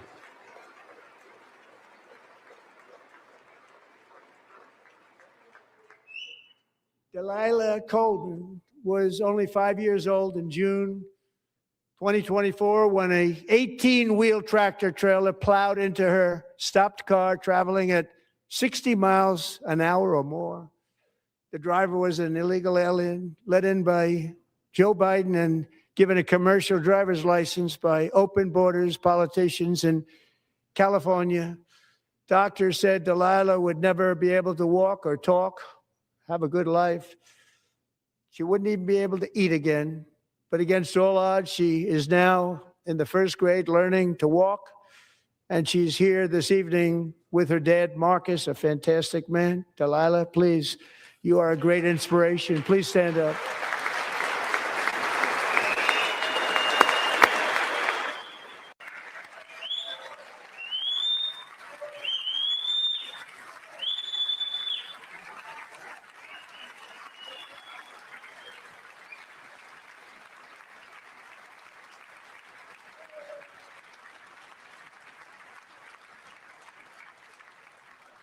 Thank you, Delilah.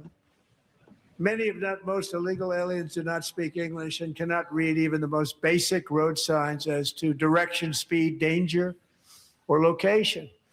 That's why tonight I'm calling on Congress to pass what we will call the Delilah Law, barring any state from granting commercial driver's licenses to illegal aliens.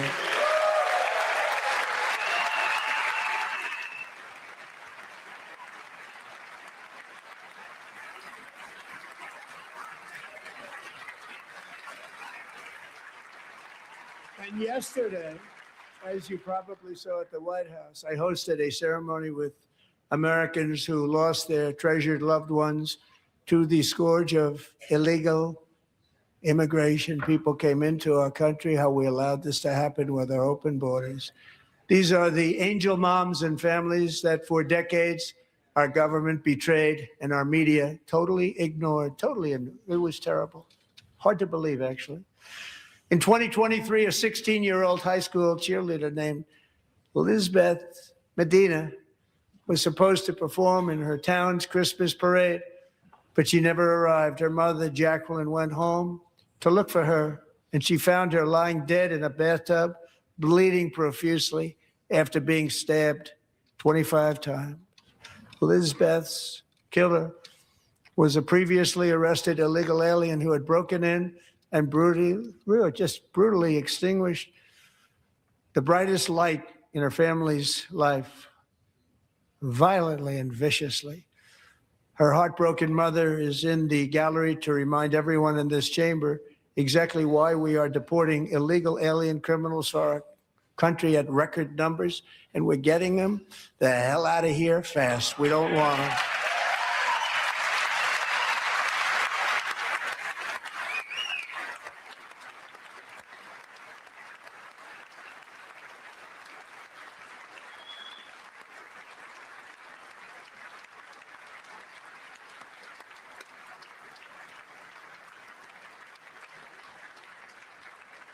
Thank you very much, Jacqueline. Thank you. We can never forget that many in this room not only allowed the border invasion to happen before I got involved, but indeed they would do it all over again if they ever had the chance. If they ever got elected, they would open up those borders to some of the worst criminals anywhere in the world. The only thing standing between Americans and a wide open border right now is President Donald J. Trump and our great Republican patriots in Congress. Thank you. Thank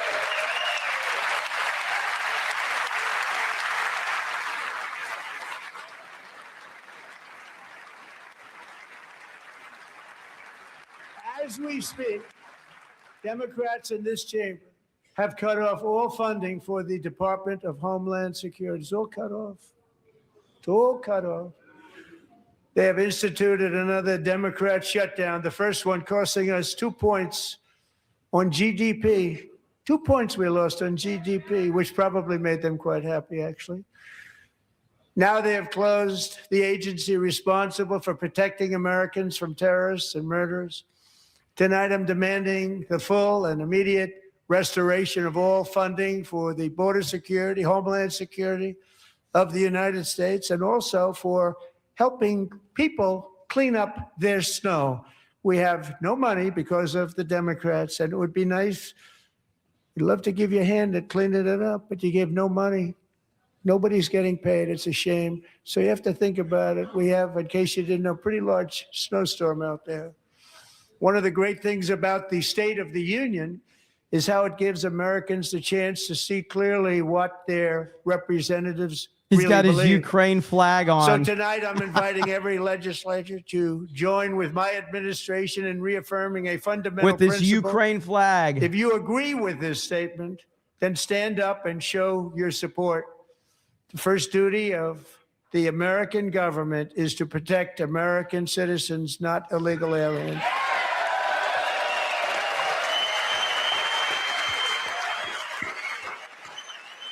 Call him out, Trump.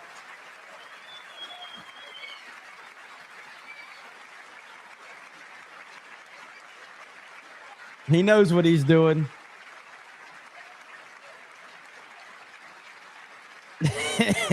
Look. Yeah.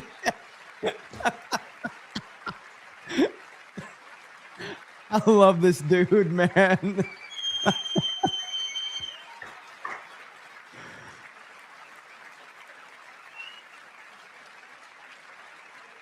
He knows what he's doing.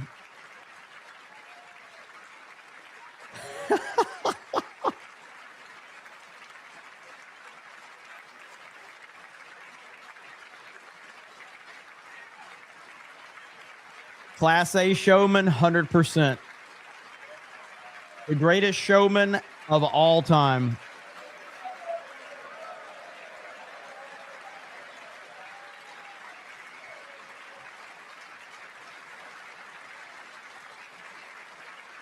This is a piece of garbage.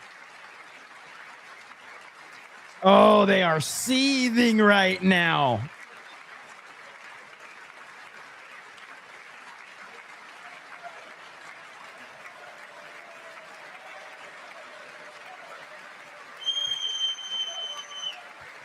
Yeah.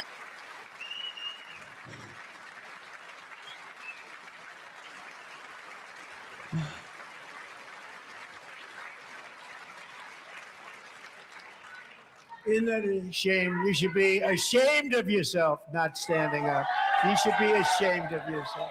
Yeah. That is why I'm also asking you to end deadly sanctuary cities that protect the criminals and enact serious penalties for public officials who block the removal of criminal aliens.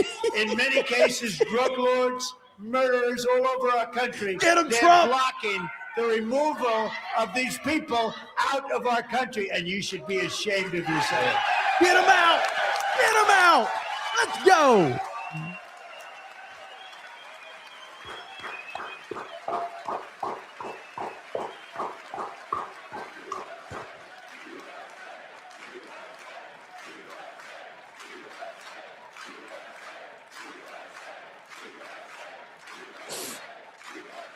Cinema, baby. And perhaps most importantly, I'm asking you to approve the Save America Act.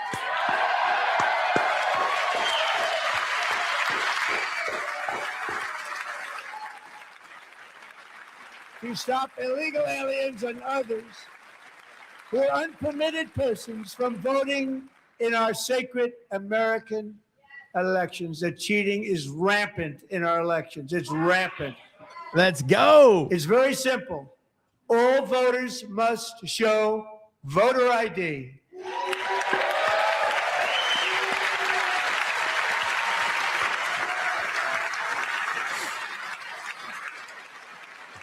And Democrats know you'll lose every state in the country if you have to show All voters ID. must show proof of citizenship in order to vote.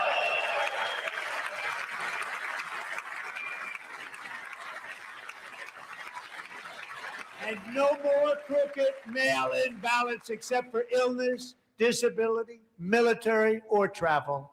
None.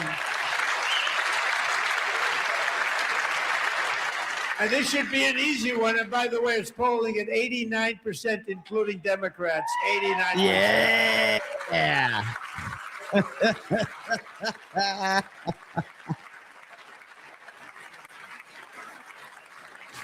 And even the new communist mayor of New York City, I think he's a nice guy, actually. Speak to him a lot.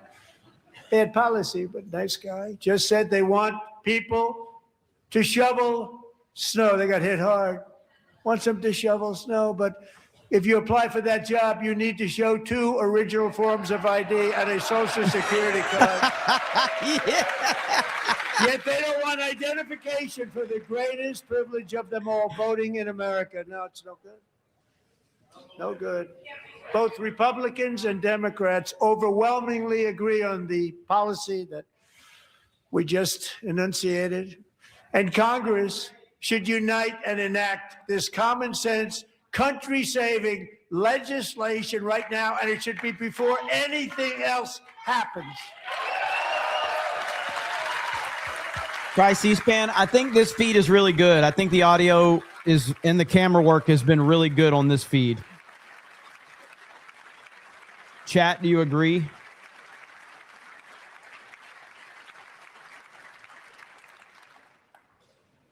And the reason they don't want to do it, why would anybody not want voter ID? One reason, because they want to cheat. There's only one reason. Yeah. They make up all excuses. They say it's racist. They come up with things. You almost say, what imagination they have.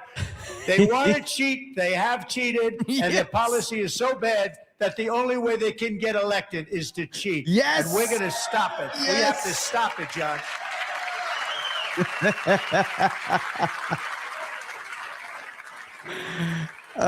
This is so good. And here is one more opportunity to show common sense in government. In the gallery tonight are Sage Blair and her mother, Michelle. In 2021, Sage was 14 when school officials in Virginia sought to socially transition her to a new gender, treating her as a boy and hiding it from her parents. Hard to believe, isn't it?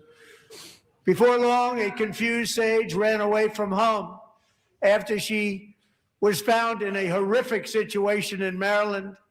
A left-wing judge refused to return Sage to her parents because they did not immediately state that their daughter was their son. Sage was thrown into an all-boys state home and suffered terribly for a long time. But today, all of that is behind them because Sage is a proud and wonderful young woman with a full ride scholarship to Liberty Fox University. Fox Sage and is Michelle, please stand up. savage. Fox is savage. Oh my goodness. Fox.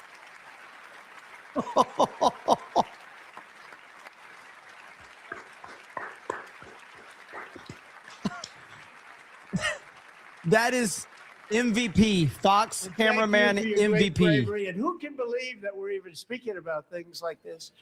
15 years ago, if somebody was up here and said that, they'd say, what's wrong with him?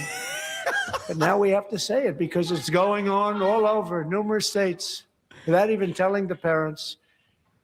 But surely we can all agree no state can be allowed to rip children from their parents' arms and transition them to a new gender against the parents' will. Who would believe that we're even talking about this? We must ban it, and we must ban it immediately.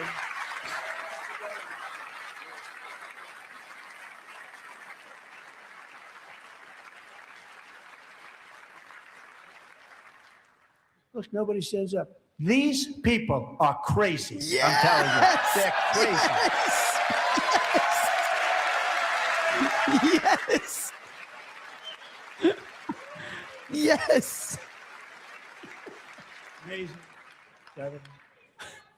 Boy, oh boy. We're lucky we have a country. With people like this, Democrats are destroying our country, but we've stopped it just in the nick of time, didn't we?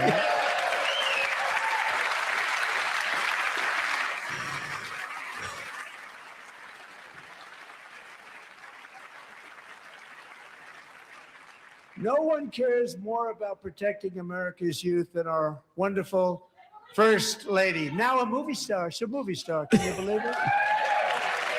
Who would have believed that?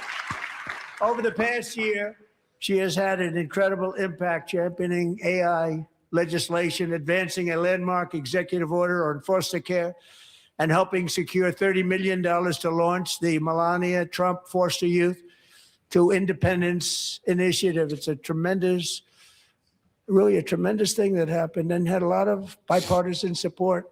She gets much better bipartisan support than I do. I get none. She gets a lot. Someday you're going to have to tell me how you did that. And students and educators in every state have joined the First Lady's Thank you, efforts Slain in Hope. the presidential AI challenge, keeping America's next generation positioned to succeed and strongly succeed in the future. Tonight, we welcome two young people whose lives reflect the First Lady's impact, Sierra Burns and Everest Nevermont. Thank you both. And Melania, thank you. I know how hard you worked on it. Thank you very much.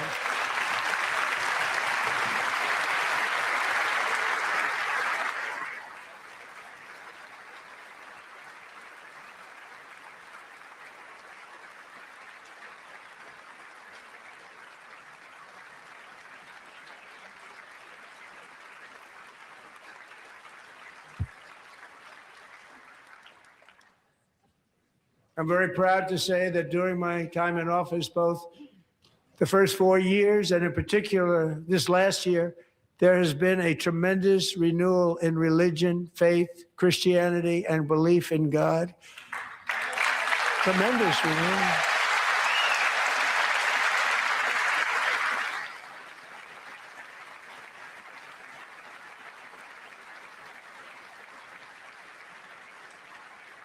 This is especially true among young people, and a big part of that had to do with my great friend, Charlie Kirk, a great guy, great man.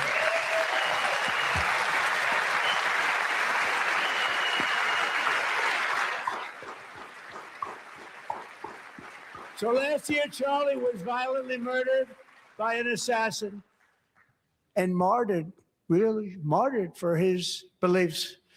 His wonderful wife, Erica, is with us tonight. Erica, please stand.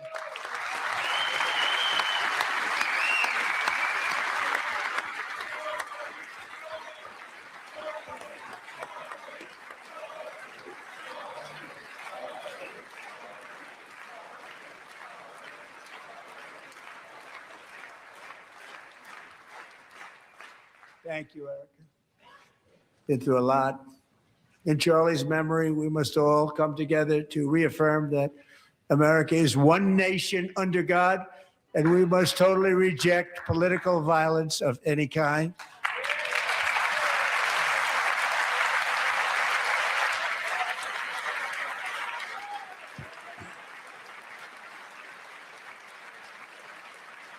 We love religion, and we love bringing it back, and it's coming back at levels that nobody has actually ever thought seen. possible. Nobody's It's really ever a beautiful seen. thing to see. Above all, unleashing America's promise requires keeping our communities safe. We have made incredible strides, yet dangerous repeat offenders continue to be released by pro-crime Democrat politicians again and again. We are honored to be joined tonight by a woman who's been through hell, Anya Zuretska. In 2022, she and her beautiful daughter, so beautiful, what a beautiful young woman, Irina, fled war-torn Ukraine to live with relatives near Charlotte, North Carolina. And by the way, what's going on with Charlotte? Last summer, 23-year-old Irina was riding home on the train when a deranged monster who had been arrested over a dozen times and was released through no cash bail, stood up and viciously slashed a knife through her neck and body. No one will ever forget. There were people on that train. No one will ever forget the expression of terror on Irina's face as she looked up at her attacker in the last seconds of her life. She died instantly. She had escaped a brutal war only to be slain by a hardened criminal set free to kill in America, came in through open borders. Mrs. Zuretska, tonight I promise you we will ensure justice for your magnificent daughter, Irina.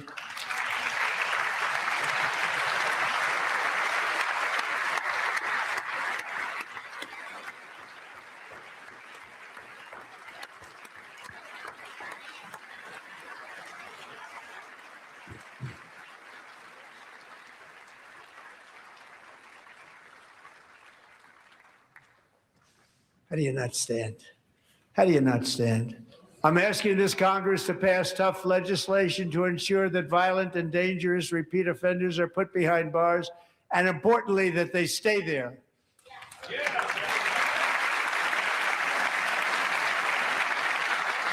Democrats are the most horrible people. Demons, correct. They're demons.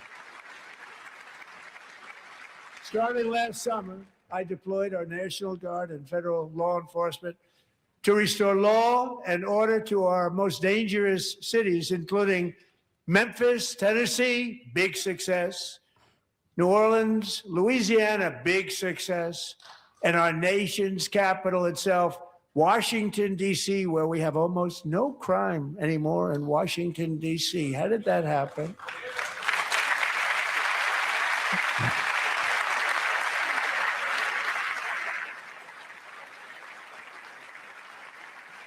In fact, crime in Washington is now at the lowest level ever recorded, and murders in D.C. this January were down close to 100% from a year ago.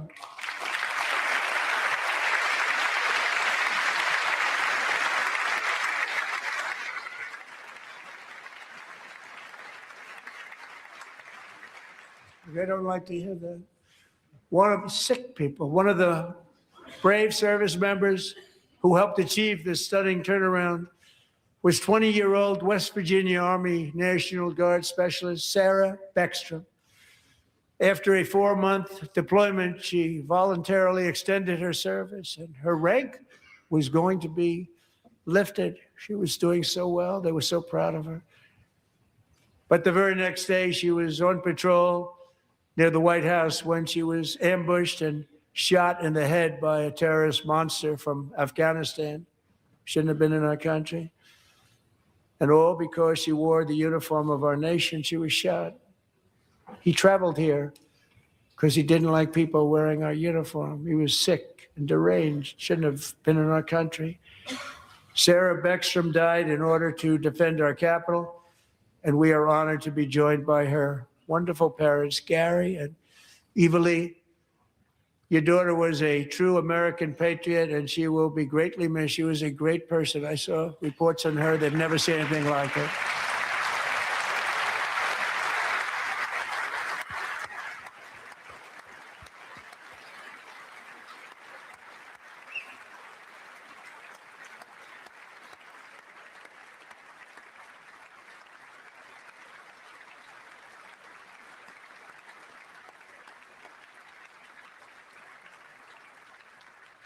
So sorry. Thank you very much.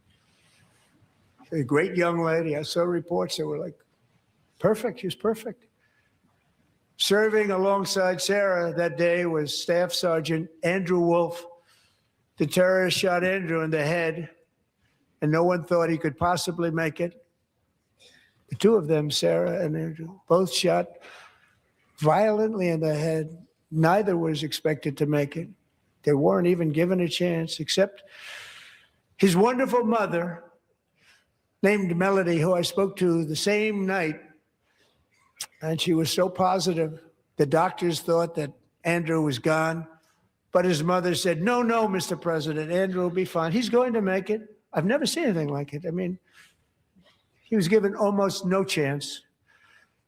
She said, I have no doubt, sir, he's going to be okay. This was a conversation that I had with her that night, with her son laying helplessly in bed, blood all over. Everybody is praying, she said, sir, he will be okay. The doctors didn't understand what she was saying. And after looking at the results of the damage done, neither did I. She was so strong and conclusive that even Andrew's great father felt she didn't really understand the gravity of the situation. But she turned out to be right. Right, Melanie? She turned out to be right.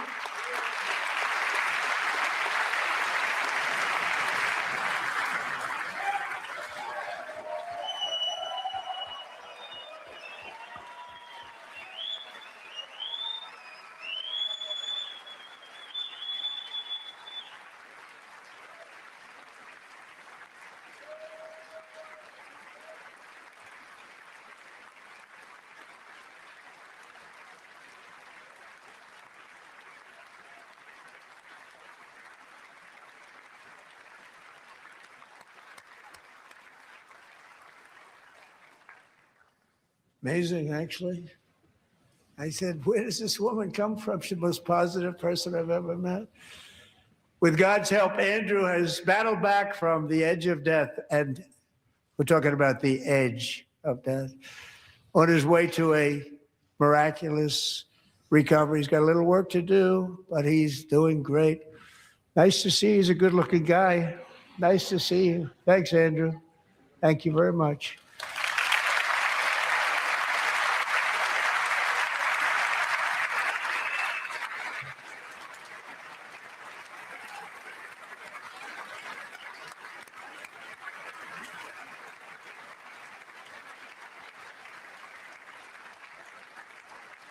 So, Andrew, while you're up, now I'm going to ask a highly respected General James Seward to present Staff Sergeant Andrew Wolf and the great family of Sarah Beckstrom with the award created by our late great President George Washington himself. It's called the Purple Heart.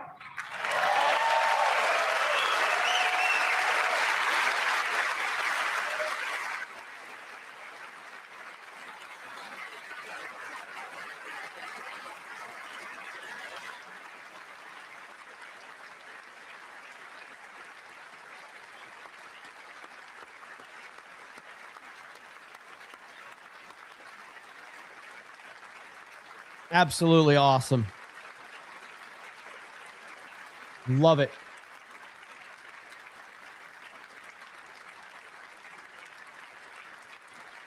Approves. That is very, very, very hype.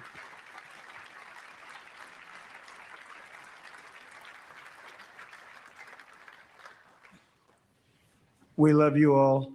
Love you. We're proudly restoring safety for Americans at home, and we are also restoring security for Americans abroad. Our country has never been stronger. In my first 10 months, I ended 8 wars, including Cambodia. Isn't it funny? Sick people. Cambodia and Thailand, Pakistan and India. Would have been a nuclear war. 35 million people said the Prime Minister of Pakistan would have died if it were not for my involvement. Kosovo and Serbia, Israel and Iran, Egypt and Ethiopia, Armenia and Azerbaijan, the Congo and Rwanda, and of course the war in Gaza, which proceeds at a very low level. It's just about there. And I want to thank Steve Witkoff and Jared Kushner for your help. Thank you, Steve. Thank you, Jared.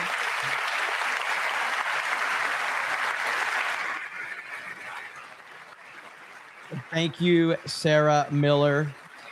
Chat will certainly appreciate your super chat. And I also want to thank the man they report to, Secretary of State Marco Rubio. Thank you, Marco. Big Marco. Big Marco.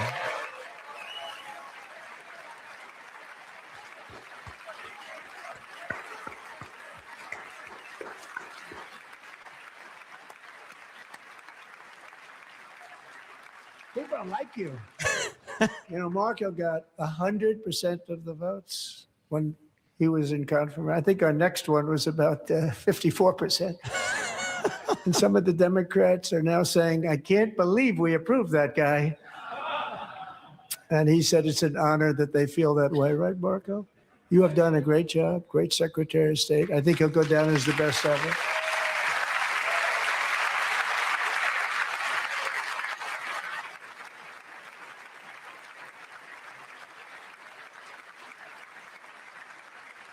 Under the ceasefire I negotiated, every single hostage, both living and dead, has been returned home. Can you believe that?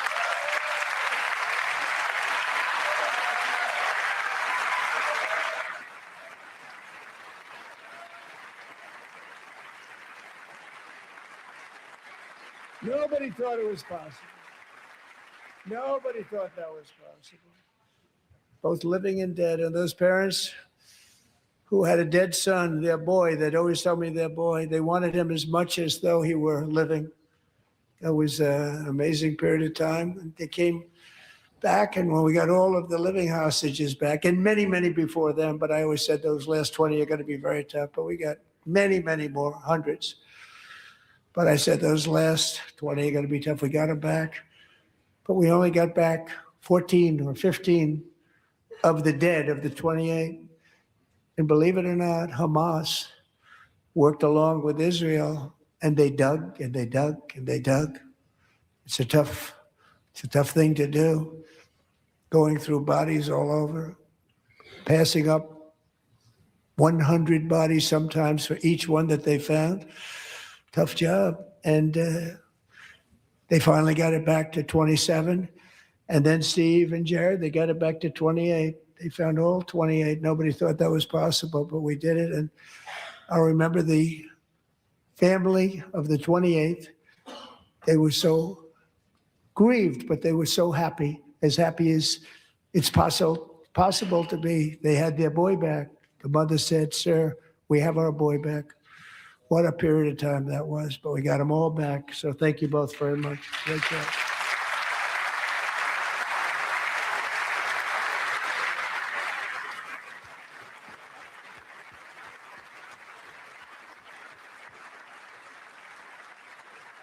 And we're working very hard to end the ninth war, the killing and slaughter between Russia and Ukraine, where 25,000 soldiers are dying each and every month. Think of that, 25,000 soldiers are dying a month. A war which would have never happened if I were president, would have never happened. As president, I will make peace wherever I can, but I will never hesitate to confront threats to America wherever we must. That's why in a breakthrough operation last June, the United States military obliterated Iran's nuclear weapons program with an attack on Iranian soil known as Operation Midnight Hammer.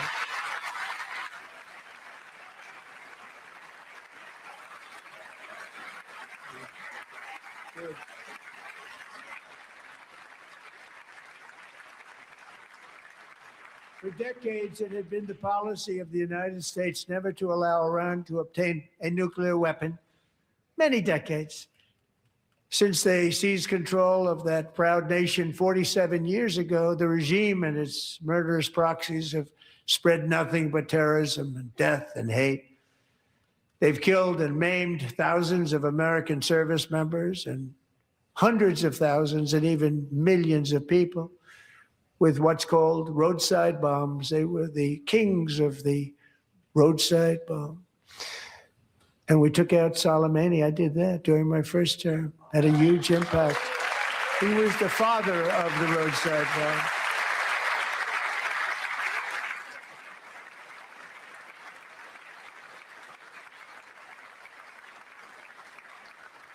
And just over the last couple of months with the protests, they've killed at least, it looks like 32,000 protests, 32,000 protesters in their own country.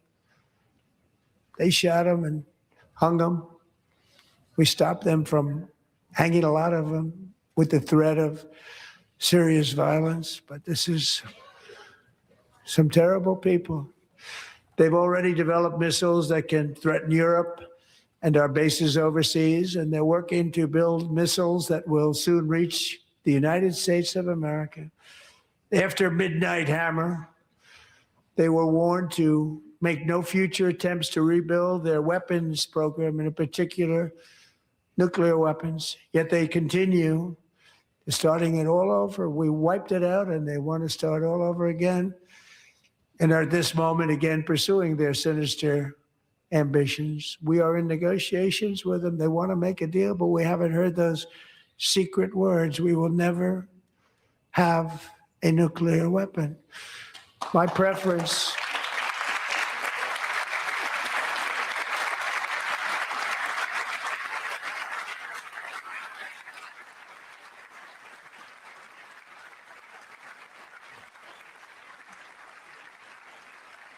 preference is to solve this problem through diplomacy.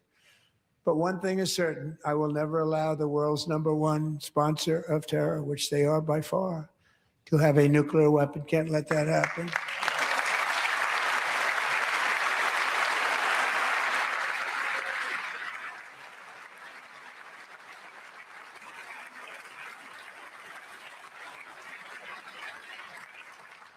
And no nation should ever doubt America's resolve.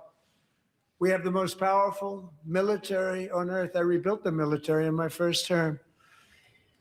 We're going to continue to do so.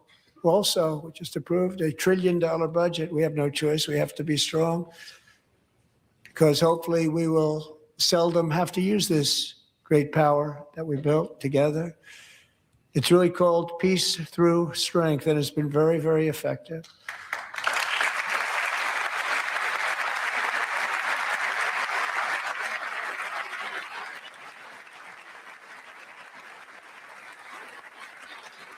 I'm clapping Thanks to piss you off in Republicans particular. in Fuck you. Congress, we're investing that record number of dollars, have no choice, in the United States Armed Forces.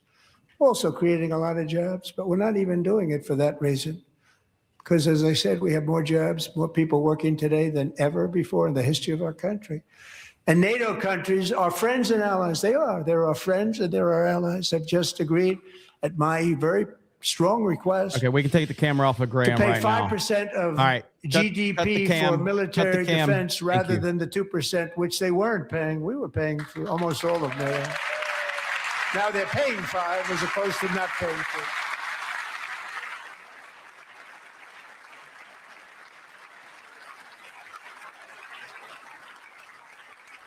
And getting that 5% was something which everyone said would never be done, could not happen. We got it really easily with one meeting.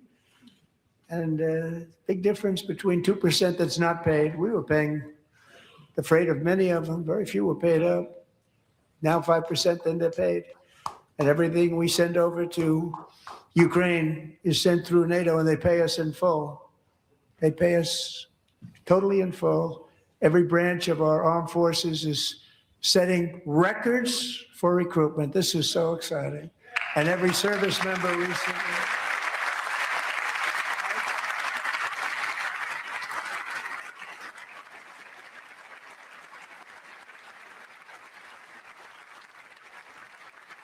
And every service member recently received a warrior dividend of $1,776.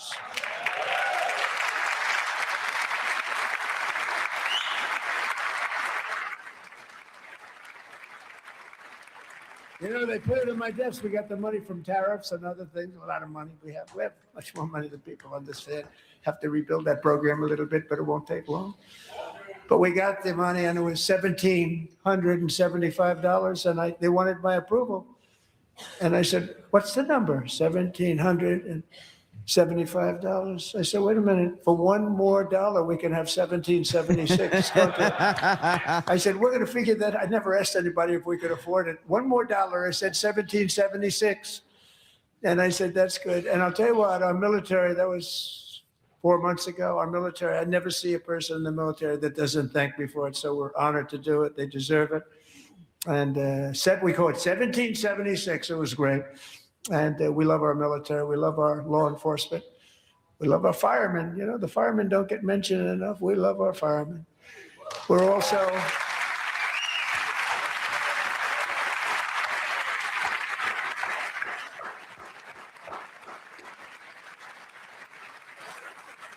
Can we get the seal noises with the clap? I don't think I'm going to do that, but we can get seals in the chat. Security and dominance in the Western Hemisphere, acting to secure our national interests and defend our country from violence, drugs, terrorism, and foreign interference. For years, large swaths of territory in our region, including large parts of Mexico, really large parts of Mexico, have been controlled by murderous drug cartels. That's why I designated these cartels as foreign terrorist organizations, and I declared illicit fentanyl as a weapon of mass destruction.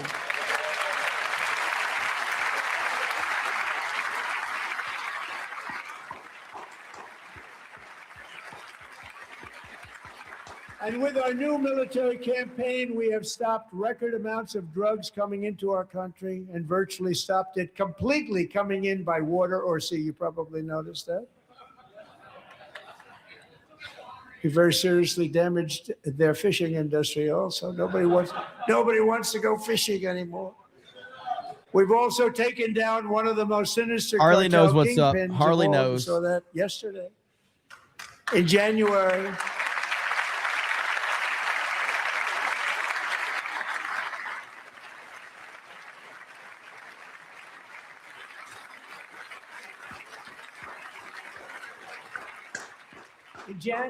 elite American warriors carried out one of the most complex, spectacular feats of military competence and power in world history. No one's seen anything like it. Foreign leaders, I won't tell you who, called me and they said, very impressive, very impressive. They couldn't believe, they all watched, they saw what happened. This is a different fighting force than we had years ago when we fought to tie. You know, it's a great fighting force. I'm so proud of it. Look at Space Force. Space Force is my baby because we did that. My baby is becoming so important.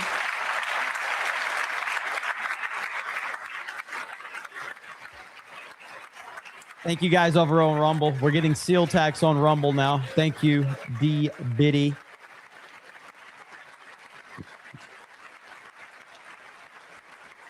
And America's armed forces overwhelmed all defenses and utterly defeated an enemy, good fighters, to end the reign of outlawed dictator Nicolas Maduro and bring him to face American justice.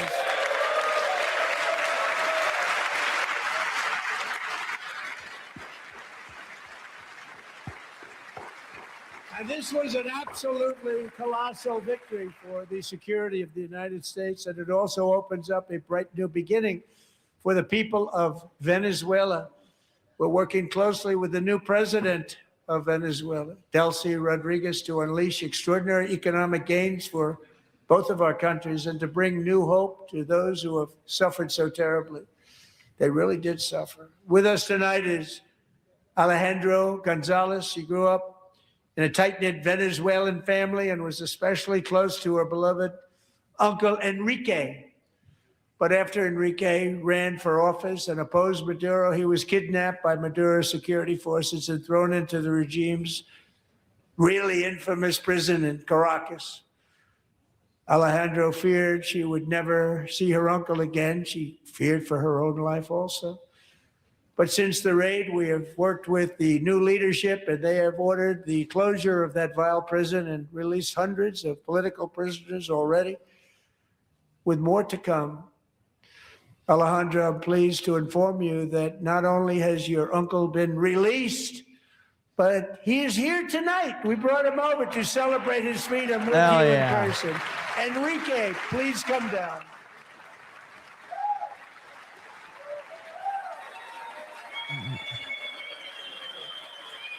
Is this the longest speech yet? I'm not sure. Clapping in the chat, clapping in the chat.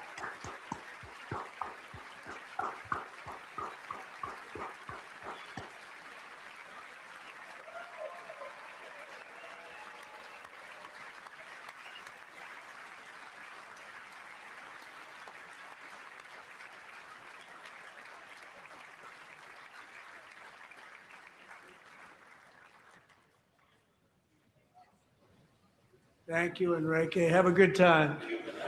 Nice to have you back, Enrique. There were many heroes on that January raid to capture Maduro. Really great heroes. It was very dangerous. They knew we were coming. They were all set. But the deeds of one warrior that night will live forever in the eternal chronicles of military valor. Chief Warrant Officer 5, Eric Slover, planned the mission and was the flight lead in the cockpit of the first helicopter. A big, beautiful, powerful helicopter. It was a massive Chinook carrying, as you can imagine, many, many American warfighters. Wearing the dog tags, his wife Amy had blessed with holy water before he left. She knew it was going to be a rough one. Eric steered the Chinook under the cover of night and descended swiftly upon Maduro's heavily protected military fortress. This was a major military installation protected by thousands of soldiers and guarded by Russian and Chinese military technology. How did that work out? Not too good. While preparing to land, enemy machine guns fired from every angle, and Eric was hit very badly in the leg and hip, one bullet after another. He absorbed 4 agonizing shots, shredding his leg into numerous pieces. And yet, despite the fact that the use of his legs was vital to successful helicopter flight, legs are the most important part of flying a helicopter, to deliver the many commandos who would capture and detain Maduro was the only thing Eric was thinking about. Then, even as he was gushing blood, which was flowing back down the aisle, helicopter lands at a steep angle. The machine gun stood right in front of him. They were right in front of him, two machine gunners who escaped the wrath of the previous planes. Eric maneuvered his helicopter with all of those lives and souls to face the enemy and let his gunners eliminate the threat. Turned the helicopter around so the gunners could take care of business, saving the lives of his fellow warriors from what could have been a catastrophic crash deep in enemy territory. Only after safely landing the helicopter with all the warriors aboard in the exact right spot, which was vital to the mission, probably would have had to maybe cancel the mission if that didn't happen. Eric told his co-pilot, also wounded, but not as gravely, to take over. I'm about ready to pass out.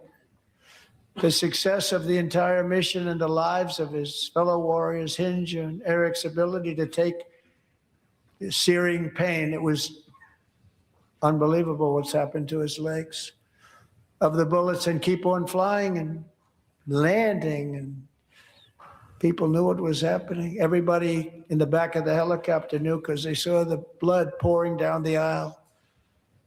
Chief Warrant Officer Slover is still recovering from his serious wounds, but I'm thrilled to say that he is here tonight with his wife, Amy, Eric, and Amy, come on in.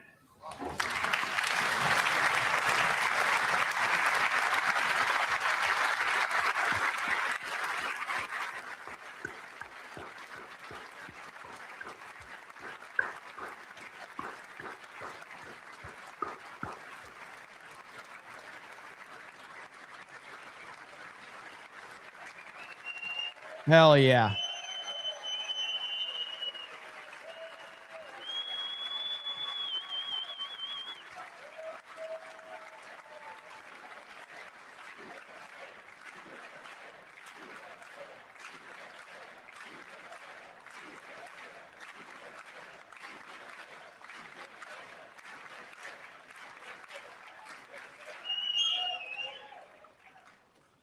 So we have a surprise, Eric and Amy.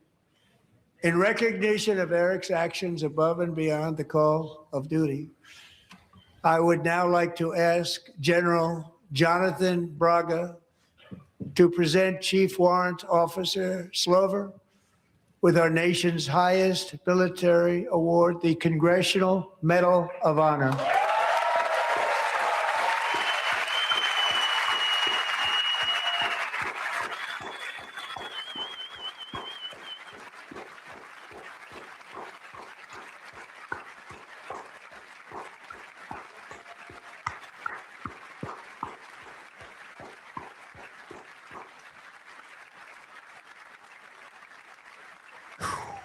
I got chills, man.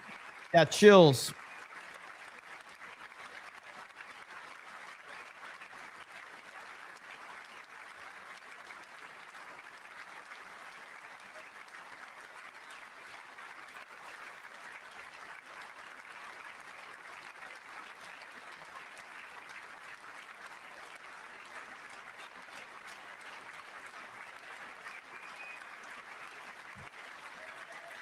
Did what few can do? Absolutely.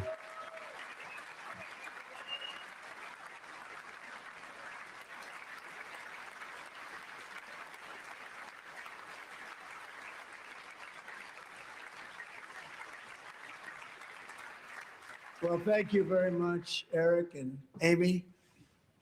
Great to get to know you. I met with them and with a lot of their fellow warriors at Fort Bragg recently. You notice the name Fort Bragg, we have it back, we brought it back. We won the First World War with it, the Second World War with it, and then they decided to change the name. So we changed it back. Everybody wanted to change back too.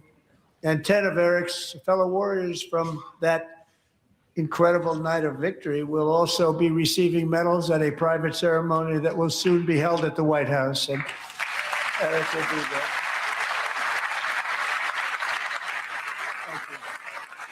That's amazing. You guys said, somebody said the next Superman, he's already Superman. He's already Superman.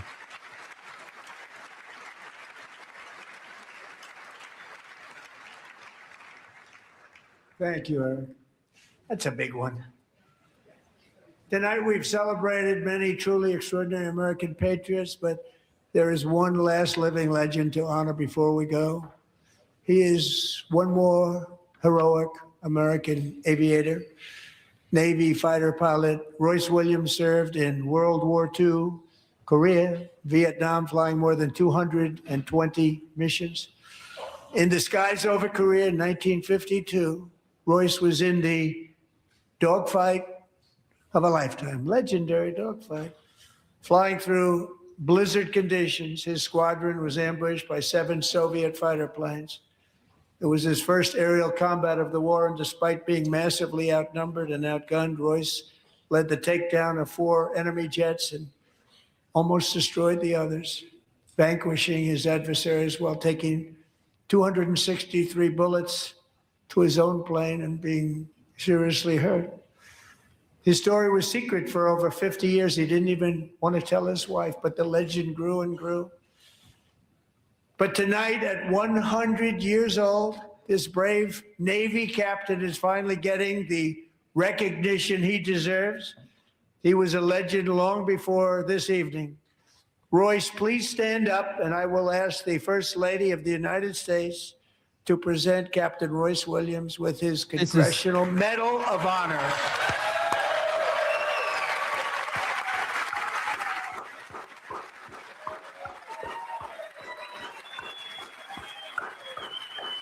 Incredible, man. 100 years old.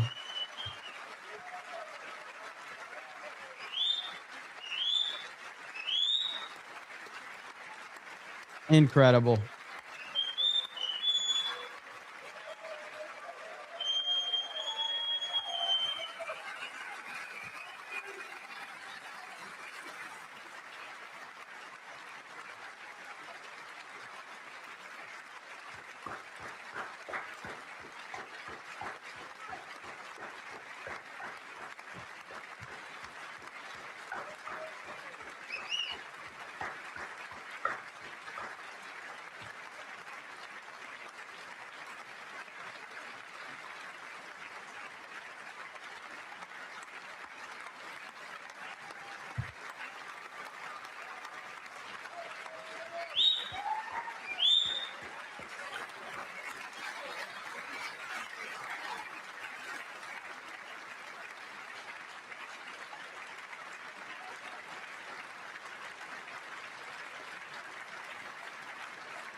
If you don't have chills, you're not human right now. This is incredible stuff.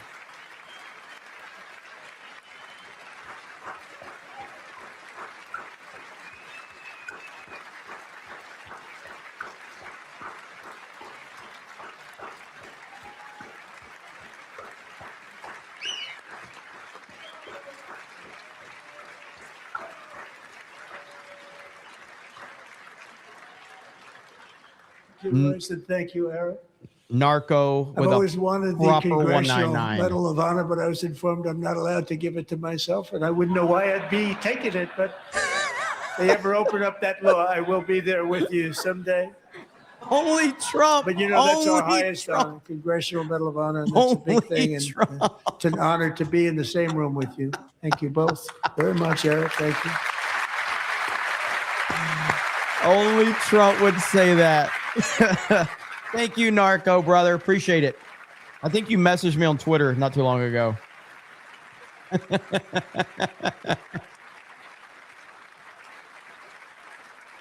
Thank you.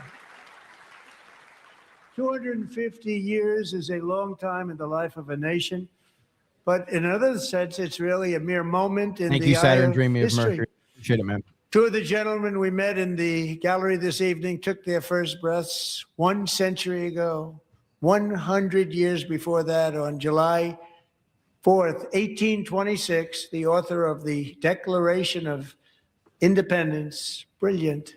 Thomas Jefferson drew his last breath. Just a single long human lifespan separates the giants who declared and won our independence from the heroes who stand among us tonight.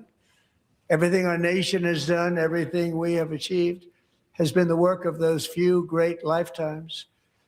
In those brief chapters, Americans built this nation from 13 humble colonies into the pinnacle of human civilization and human freedom, the strongest, wealthiest, most powerful, most successful nation in all of history. Americans ventured out across the daunting and dangerous continent. We carved paths through an unforgiving wilderness, settled a boundless frontier, and tamed the beautiful but very, very dangerous Wild West. From empty marshes and wide open plains, we raised up the world's greatest cities. Together, we mastered the world's mightiest industries and shattered history's monstrous tyrannies. And we liberated millions from the chains of fascism, communism, oppression, and terror. Americans lifted humanity into the skies on the wings of aluminum and steel. And then we launched mankind into the stars on rockets powered by sheer American will and unyielding American pride. We wired the globe with our ingenuity. We captivated the planet with American culture. And now we are pioneering the next great American breakthroughs that will change the entire world. All of this and so much more is the enduring legacy, unmatched glory of the hardworking patriots who built and defended this country and who still carry the hopes and freedoms on all of humanity's backs. For years, they were forgotten, betrayed, and cast aside. But that great betrayal is over, and they will never be forgotten again. Because when the world needs courage, daring, vision, and inspiration, it is still turning to America. And when God needs a nation to work his miracles, he knows exactly who to ask. There is no challenge Americans cannot overcome, no frontier too vast for us to conquer, no dream too bold for us to chase, no horizon too distant for us to claim. For our destiny is written by the hand of providence, and these first 250 years were just the beginning. From the rugged border towns of Texas to the heartland villages of Michigan, from the sun-kissed shores of Florida to the endless fields of the Dakotas, and from the historic streets of Philadelphia to right here in our nation's capital, Washington, D.C., the golden age of America is upon us. The revolution that began in 1776 has not ended. It still continues because the flame of liberty and independence still burns in the heart of every American patriot. And our future will be bigger, better, brighter, bolder, and more glorious than ever before. Thank you, God bless you, and God bless America.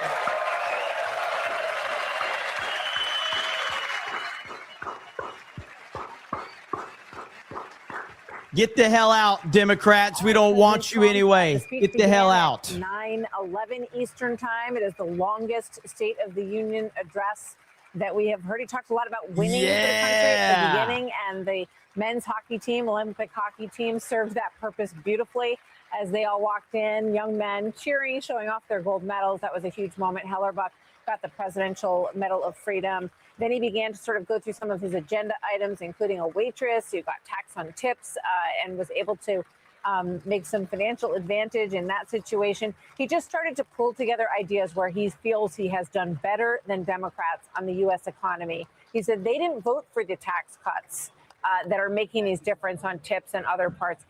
For the justices, we all watched that moment with the big tariff decision that just came down. He did not really scold them from the podium here. He shook hands with them on the way in and basically said tariffs are going to stand. We're going to figure out a way to make it work with the other section of law. And he said the countries basically want to leave it all in place anyway. He went on to health care. And in every instance of all of this, he said, basically that he had fixed the problem and that he was amazed that they weren't standing up for the solution to applaud it. He talked about most favored nation. He talked about bringing down healthcare. Dude has He talked more about, aura than insider trading anybody and ever. fraud in Minnesota. So a lot of areas where he pointed to the people in the audience and said, how do you not stand up for that? Obviously, lots of applause on the Republican side. Yeah, and you look at this speech and you think State of the Union addresses, you don't remember them.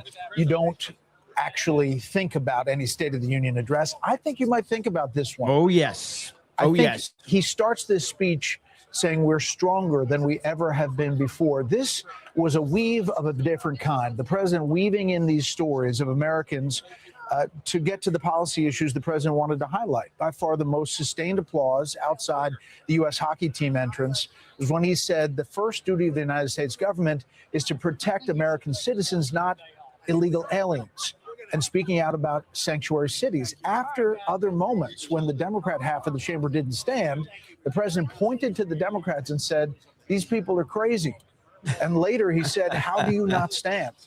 Most of the speech dealt with the economy, but he spent time talking about Iran and exercising peace through strength as negotiations continue about Iran's nuclear program. But amazing moments, especially at the end. The helicopter pilot who saved special ops forces in Venezuela after being shot, Chief Warrant Officer Eric Megastar. Slovo, Congressional Absolute Medal of Honor. The massive megastar. applause for the 100-year-old Captain Royce Williams, the Navy pilot in Korea, receiving the Congressional Medal of Freedom. Let's listen in as he says hi to some of these lawmakers leaving the chamber. Thanks for mentioning it. Good. They love the insider trading stuff. How's he doing? He's a youngster. You did amazing. You really did. Hey, chat. Look who it is. Well done. God bless you. God bless you, sir. Thank you so much. Your thoughts about this speech? Presidential speechwriters often say that no matter how hard they try, every State of the Union address eventually devolves into a laundry list. Well, this one did, but a very different kind of laundry list in which the president associated himself by raising and pointing to and having stand and recognizing and giving away medals and so forth to about every. He knocked it out of the park tonight. He hit every point. He crushed it, calling out the Democrats to their face. Like you got Nancy Pelosi, who's drunk as fuck right now. I'm going to show you. Nancy Pelosi is hammered. All right. She is completely hammered. She has no idea where she's at. Nancy Pelosi is pulling a Kamala Harris. But yeah, so Trump was 10 out of 10 tonight. Fantastic. Just an absolute masterpiece tonight. Here's Nancy Pelosi tonight. Just drunk as fuck. Now 5% then they're paid. And everything we send over to she has no Ukraine clue. Is sent through NATO and they pay us in full. They pay us she totally in no full. Clue where Every branch she's of at. our armed forces is setting records for recruitment. This is so exciting. She is completely gone. Like she's now 5% then they're paid. And everything we send over to Ukraine is sent through NATO and they pay us in full. They pay us totally in full. Oh man, so good. Let's see what they're saying. It's kind of played out. Globalization, globalism has really won the day. And Trump comes roaring in 2016. He says, not so fast. America is coming back. We have a destiny that we have to fulfill. We're the greatest country in the face of the earth. From the Legion of Merit to the Purple Heart to the Congressional Medal of Honor, the Presidential Medal of Freedom. We saw on display tonight the best that is America. That is the type of optimism I think a lot of his base have been looking for. And I think you're going to see this from tonight until the midterms playing out on the national stage. Do you want to go back at the beginning of the speech? It was absolutely fantastic. There's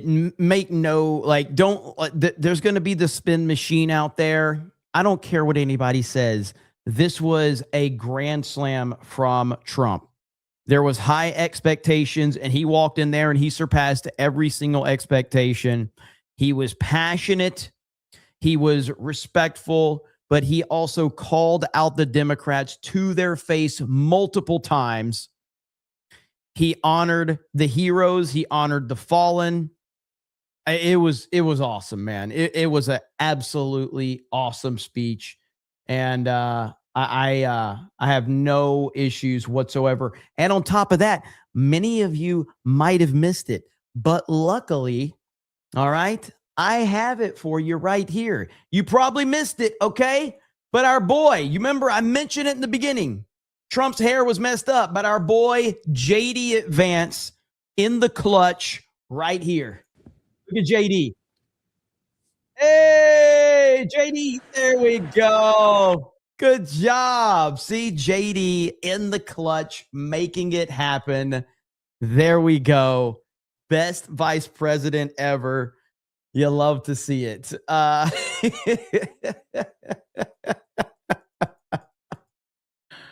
Oh, man. What a night. What a night. Fantastic stuff. I am so happy. There's a couple of things I want to update all of you on really quickly. So, or not update, but like, obviously I couldn't stop to show you things during this. So, this clown, Al Green, okay, holds up a sign that reads, "Blacks aren't apes." All right. So right here, he was trying to shove it in President Trump's face. Okay. Look at it. Get that out of here. Get it out of here. Let's see. And then you see it right here. Now, what's funny about this is that the picture that you're seeing over with Trump right there, the way that this idiot is holding it, because this is how stupid Democrats are. The way this idiot is holding it makes it look like his sign says black people rent apes. This is how stupid they are. These are the stupidest people. So his sign says black people rent apes. God. Democrats are the stupidest people in the world, all right? They are the stupidest people on the planet. So this guy wants to go in here and virtue signal. And it ends up backfiring completely. So now this is going to be a meme. This is going to be a meme. Because this is what MAGA does. MAGA memes everything. It's the same as the 199 here in the snake pit. Everybody here just memes shit because that's what the internet is for. And so you look like a complete idiot. Oh, man. When he called out Nancy Pelosi, that was one of the best parts. This was fantastic. As we ensure that all Americans can profit from a rising stock market, let's also ensure that members of Congress cannot corruptly profit from using insider information.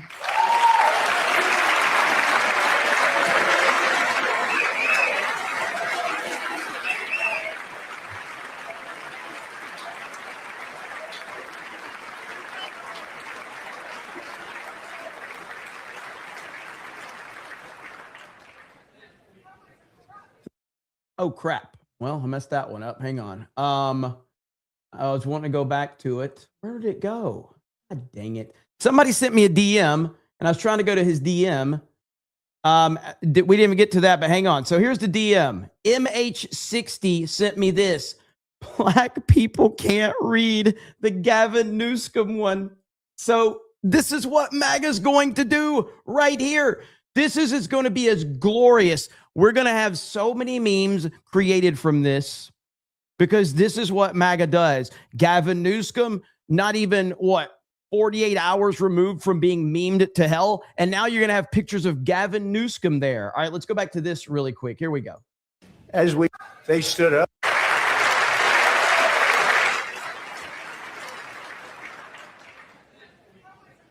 They stood up for that. I can't believe it. I can't believe it.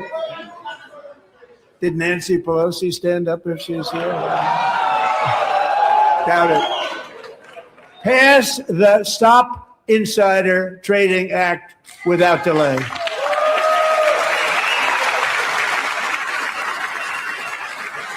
Calling out Nancy Pelosi to her face is just so funny. Now, she probably had no idea that it happened.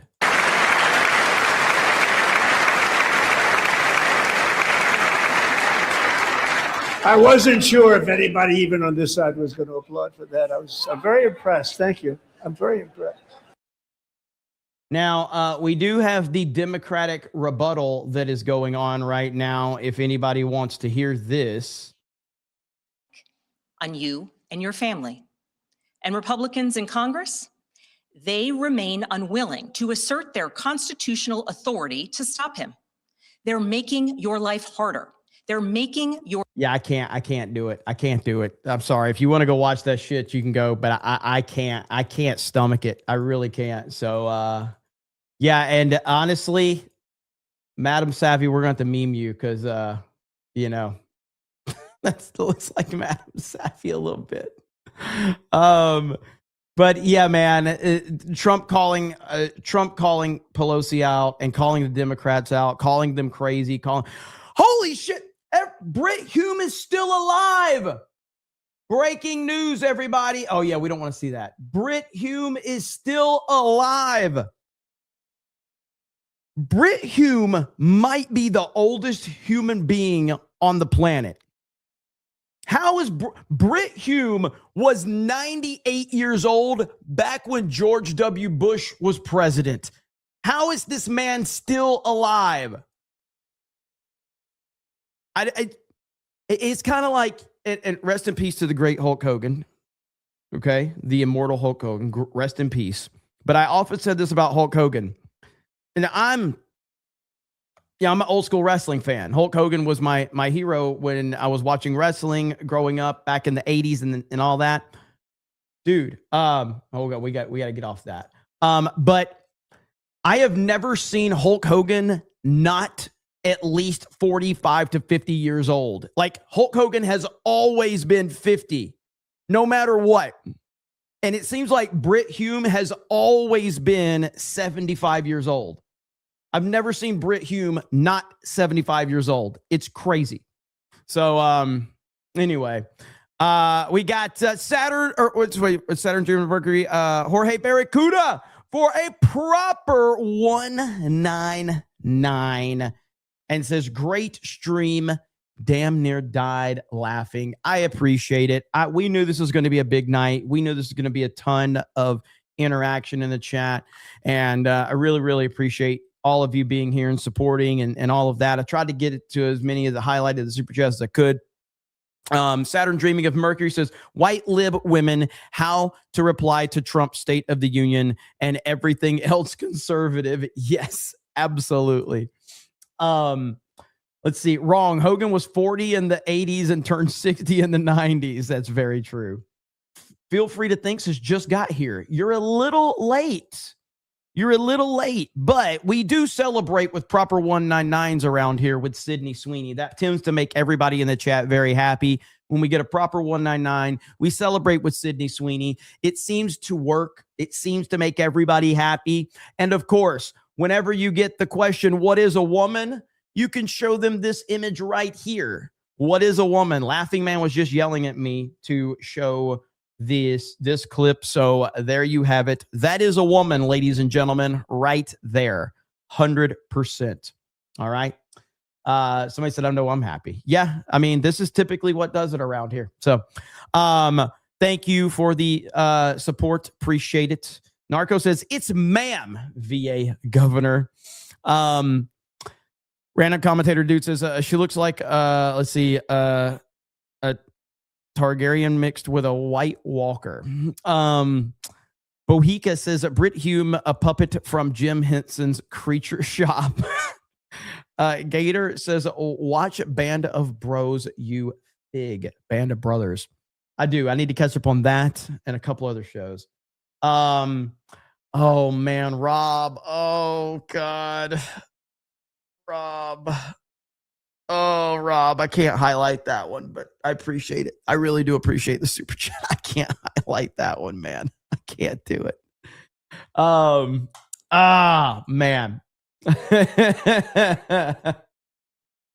Oh my goodness. Now Gavin Newsom was struggling tonight.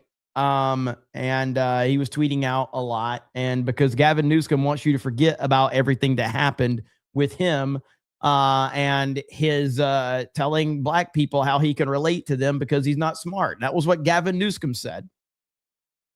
Good old Gavin Newsom. I mean, okay, we'll see how that works out for you, I guess. Couple of other things that I bookmarked to show all of you. Rob's $5 super chat was something else. It was something else. Where's it at? So here's Al Green getting kicked out of State of the Union within literal seconds of President Trump starting his speech. Deranged Democrat Al Green has already gotten himself kicked out of the House chambers. Democrats always do a hell of a job of embarrassing themselves. Nobody even cared. It was so irrelevant that no one even cared. No one even reacted to it. Nobody paid attention.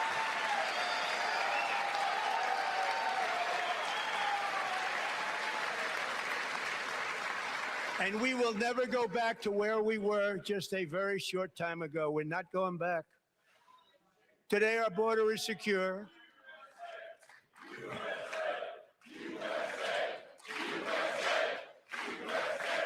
Yeah, the Democrats are idiots. They look so bad tonight. Now, I do hope that the momentum of tonight carries over. We're going to need that. Unfortunately, have a lot of clowns on the conservative. Well, I say they pretend to be on the conservative side, but reality of it is their whole point is just to create, a narrative that Trump is losing support. And we're seeing that a lot. Now, this was a great moment right here. You should be ashamed of yourself not standing up. You should be ashamed of yourself. That is why I'm also asking you to end deadly sanctuary cities that protect the criminals and enact serious penalties for public officials who block the removal of criminal aliens. In many cases, drug lords, murderers all over our country, they're blocking the removal of these people out of our country, and you should be ashamed of yourself. Hey, shout out to Janet Reno sitting there in front of these two, but I didn't know Janet Reno was there, so that's impressive.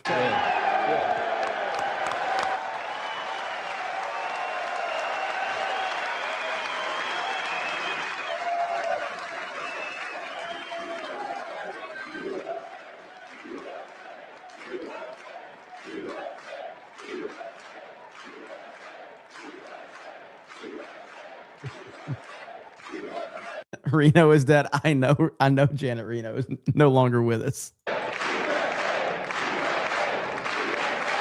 And perhaps most importantly, I'm asking you to approve the Save America Act.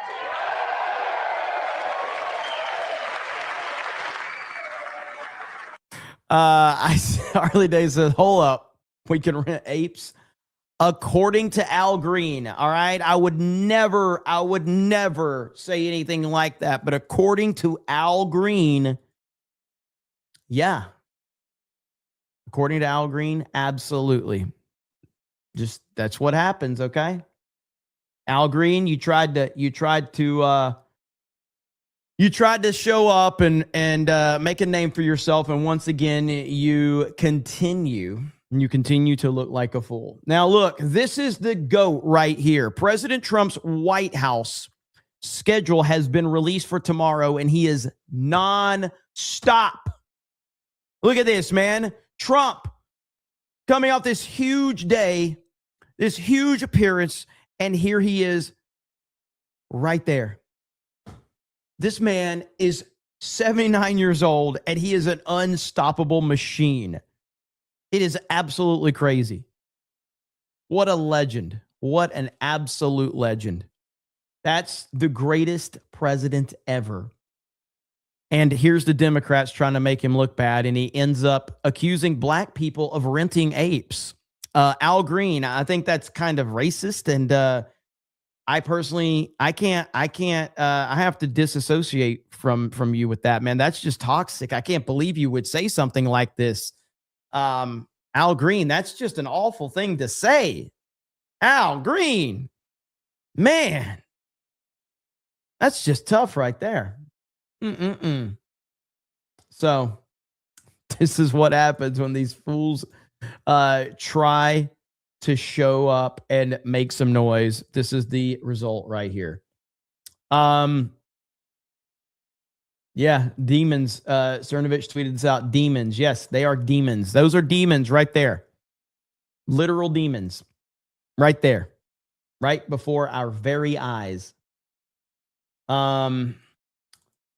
Okay. Can he go back to making music? Yeah, Al Green. I gotta say, man, this was tough right here.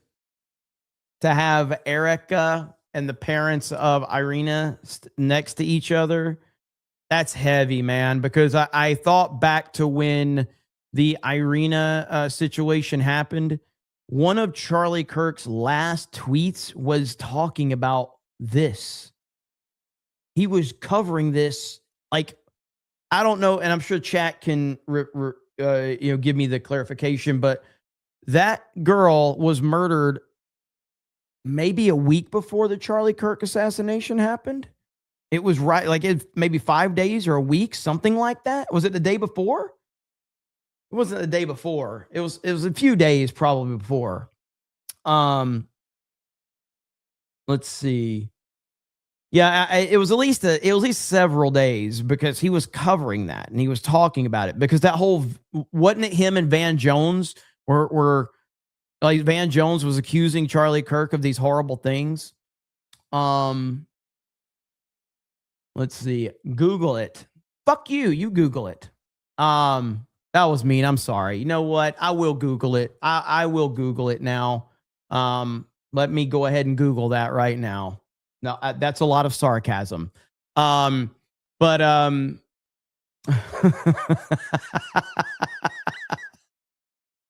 like a lot of new viewers are like, who is this asshole? I use a lot of sarcasm, all right? A lot of sarcasm. Don't even know you didn't care. What do you mean I didn't care? If you're talking to me, you may not be talking to me. Jeremy has Tourette's. Yeah, if I just randomly start saying the N-word, it's my Tourette's are acting up, all right? So you can't blame me if I tend to have Tourette's in the car a lot.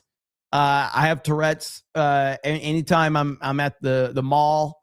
It happens, man. So have Tourette's anytime I'm playing Modern Warfare 2. It just happens. I don't know. New viewers left hours ago. Probably.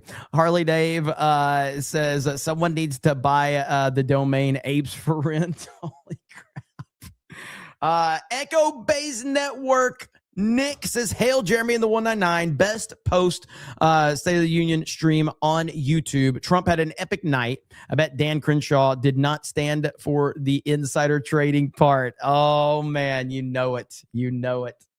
Gung Ho Mac says, didn't know Jeremy was so rude. That would be sarcasm from Gung Ho Mac, who uses it a lot of sarcasm. Okay, here we go. Thank you, Shockwave Rider. August 22nd, Irina died. Charlie was September 10th. Okay, so there you have it right there. So, is it really that far apart, though? I didn't think it was that. Wow. Now, hang on. So Irina died on August 22nd, but when was it reported? Because just the day, I don't think that we actually found out about it on the 22nd. I feel like that 10 days passed or something like that. So, okay, the video didn't come out till later. Okay, yeah, right, exactly. So I recall the video releasing like 7 to 10 days later or something like that. And so then people picked up on it. So I would probably say still within that like 5 to 7 day range of after the news media went viral, then Charlie Kirk's assassination happened. So it was very close. It was very close.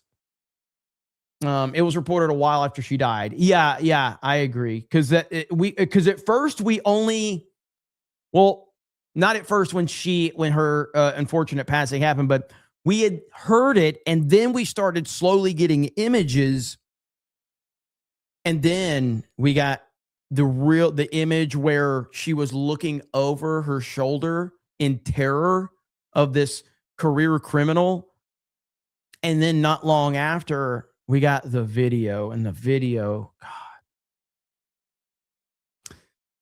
that was just so awful, man. But anyway, the point of all of that discussion is that, you know, it's tough seeing these two having to stand together, but I'm sure that they, you know, found some, you know, comfort with each other with all that pain. But what an awful couple of weeks, man. It really was terrible.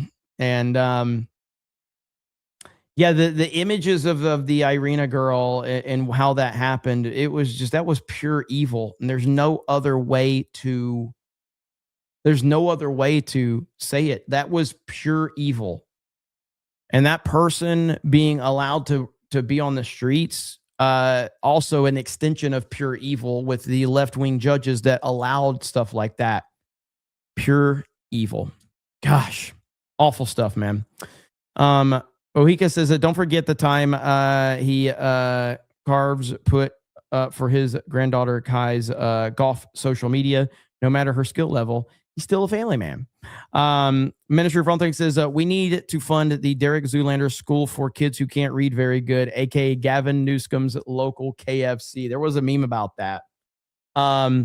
Sheep Obsidian says keep in mind that you got the impasse from God dang it, Sheep. People don't know the context that you can actually say that. I can't, at least not on YouTube. So, oh, good old Sheep City, and hail to you, brother. Hope you're doing well, man. Narco says the scariest part, in my opinion, is how suppressed Irina's murder was. Correct. Absolutely correct. But I'm still on the side that nobody's actually offended by the N-word. Nobody. And as a matter of fact, Perry Chan did exactly what I asked earlier. And what did I say? Okay. What did I say? And Perry Chan delivers. Okay. Right here. Okay. Grace Randolph. She said that the N-word should never be used in any capacity whatsoever because it's so dangerous and it's so horrible. Is you have to understand what a slippery slope is to allow this word under any circumstances. There are no circumstances under which this word or any word like it can be said. There is no circumstance where the N-word can be said in any capacity whatsoever. Yet here's her review of Django Unchained. Whoa. Get that out of here. Quentin Tarantino unleashes yet another revenge fantasy flick. They ain't never seen no horse before. You and your come out right now with your hands over your head. It's one of my favorite films of the year. I would. How could you love this movie that has this horrible word in it that it should never be used ever, but yet this movie has it like 116 times because nobody's actually offended over this shit. Nobody. That's my point.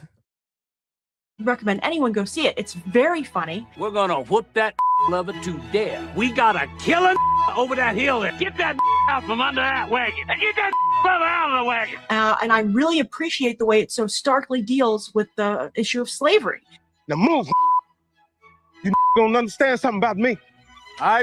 And I think one of the things that captures best, in my opinion, is the very twisted, almost surreal relationships, interpersonal relationships that came out of the situation of having slave owners surrounded by so many.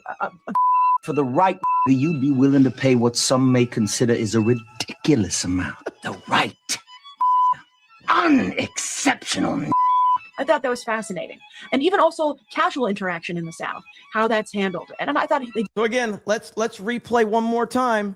is you have to understand what a slippery slope is to allow this word under any circumstances. None. There are no circumstances under which this word or any word like it can be said.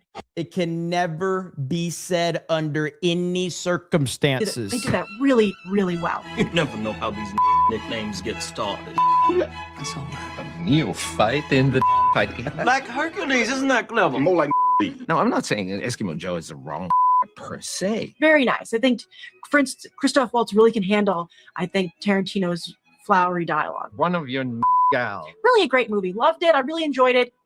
And I'm excited to see where Tarantino takes this genre next. The in the stable has a letter from Abraham Lincoln. Danky, you got to clip in when me and Gary and Ryan were talking about it earlier, and then you got to clip this part in. That's gold right there. But that's the, that's the hypocrisy in, all these clowns. But there's Gavin Newsom right there. It says black people can't read. So, but then you got Al Green that says that black people rent apes. So I'm not sure what to think right now. But what I do know is that Democrats really seem to have a problem with black people, but they want a virtue signal and tell you how much they love black people, yet they all live in white neighborhoods. It's amazing how that works. It's amazing how that works. So it is what it is. Jeremy, what did you find that meme? Which meme? I have this meme of Gavin Newsom back when he played in the NFL. I don't know if you guys were aware of that, but Gavin Newsom did play in the NFL.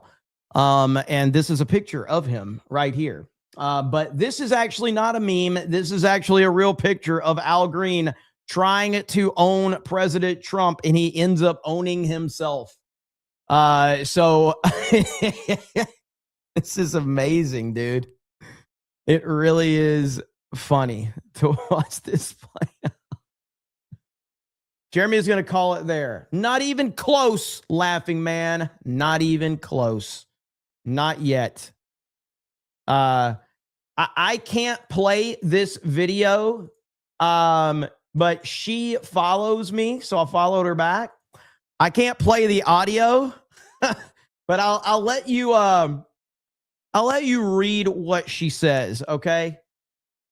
So that's what she's saying, all right? And I wish I could repeat it, but I can't. So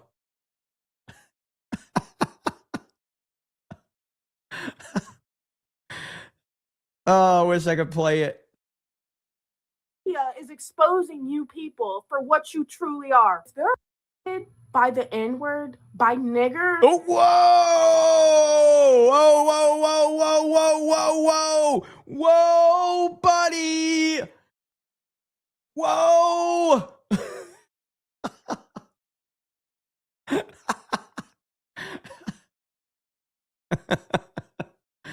But yeah, you could go, this is her account right here. So, she's great. She's badass. All right. She is badass. But I would recommend if you want to hear what she has to say, you should go check that out. But yeah, good stuff right there.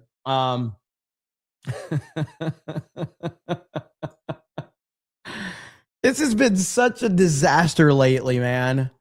Like, look at this right here. Okay. Right here, okay? This is what happens, man, when you go down the identity politics rabbit hole. This is what happens.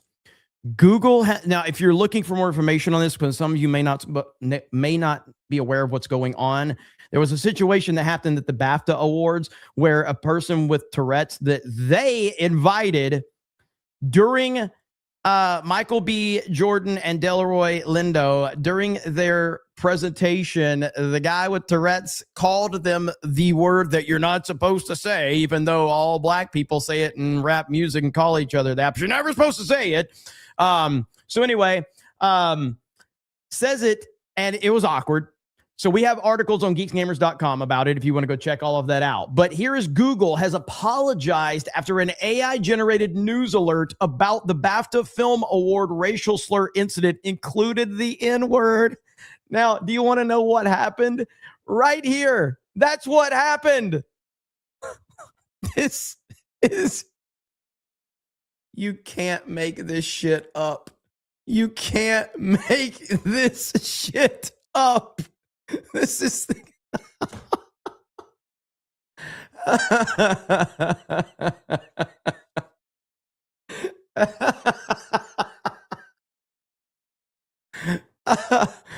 oh man. Oh, it's the fucking best timeline ever, dude. Holy shit. Draken199 says, can you play the meme song I dropped on Dan last week? I got way too much to catch up on, man. I can't. I'm just so far behind on everything right now. I'm trying to read as many supers as I can get to. So, woo! You love to see it. So if you're just tuning in, we've had a great night. President Trump crushed it.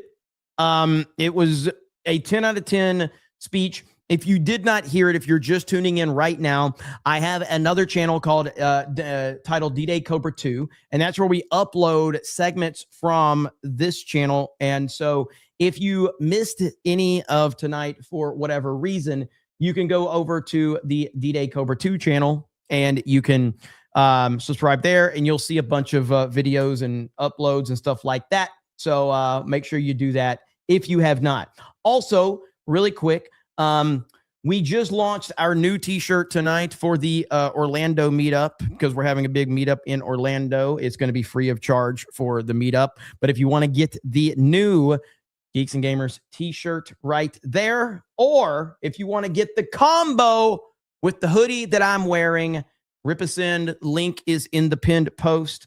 So we are relaunching the hoodie that I'm wearing because many people have asked for it. And then the MegaCon t-shirts, we have a bundle or we have one or the other if you're interested.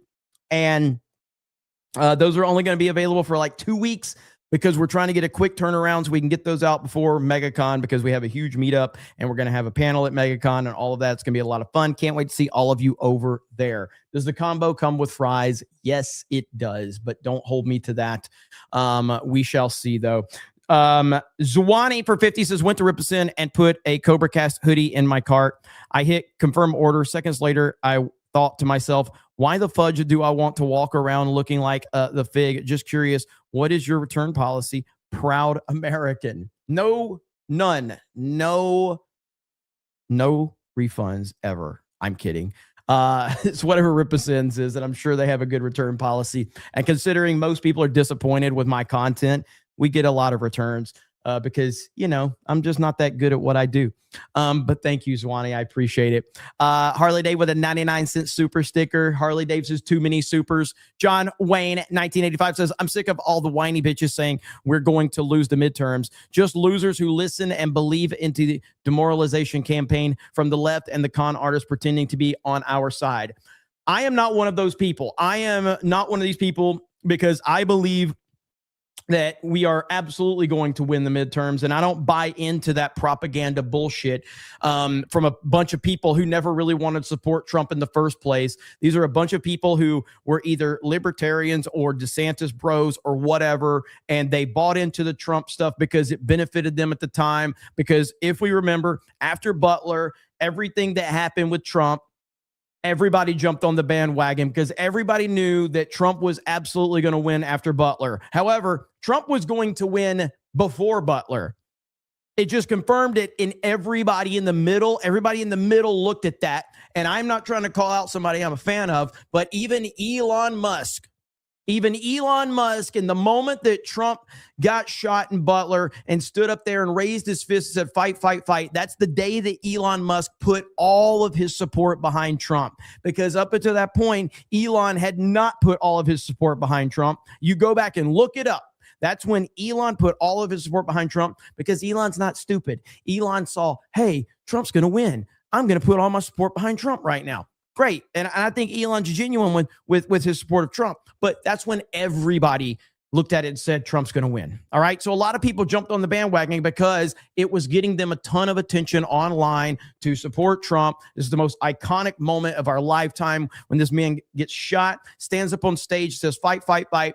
Everybody jumped behind that. Trump gets elected, and now those people that reluctantly supported Trump have now decided, oh, I can get more attention if I pretend that everything is bad and everything's bad. That's what's going on. Yes, Joe Rogan's another one. At the last second, he finally decides that Trump is better than Kamala. It took him all the way up until like the weekend before the election or whatever to determine Trump was better than Kamala. Whatever. End of the day, Trump is crushing it right now, and there's a lot of people out there that are lying, and you have the right to listen to whoever you want. I don't care who you listen to.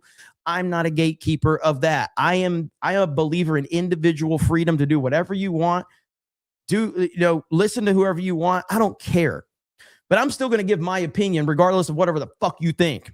Now, I'm also not audience captured for many of these people that are new. I'm not always going to tell you what you want to hear. Tough titty. Go watch Moist Critical if you want somebody to pander to every single thing that you want to hear. I'm here to be honest and give my honest opinion. And whatever comes of that, comes of that. And so, that's just how it is around here. So if you like that, you like that. If you don't, fuck off.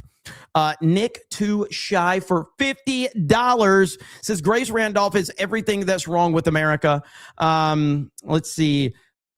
I'm black and encourage more whites to say that word as much as you want. Trump needs to flood the Supreme Court with more Kavanaughs and Clarences. No more women justices. 100%. Let's freaking go. Yeah. Ultimately, it's really like, I'm just talking about it from a real world perspective, and growing up, listening to all types of music, including rap music, growing up watching all types of movies, including movies like Boys in the Hood or, Above the Rim, Juice with Tupac, whatever. Don't be a menace to South Central while drinking your juice in the hood. Like, this word is not offensive. It's just not.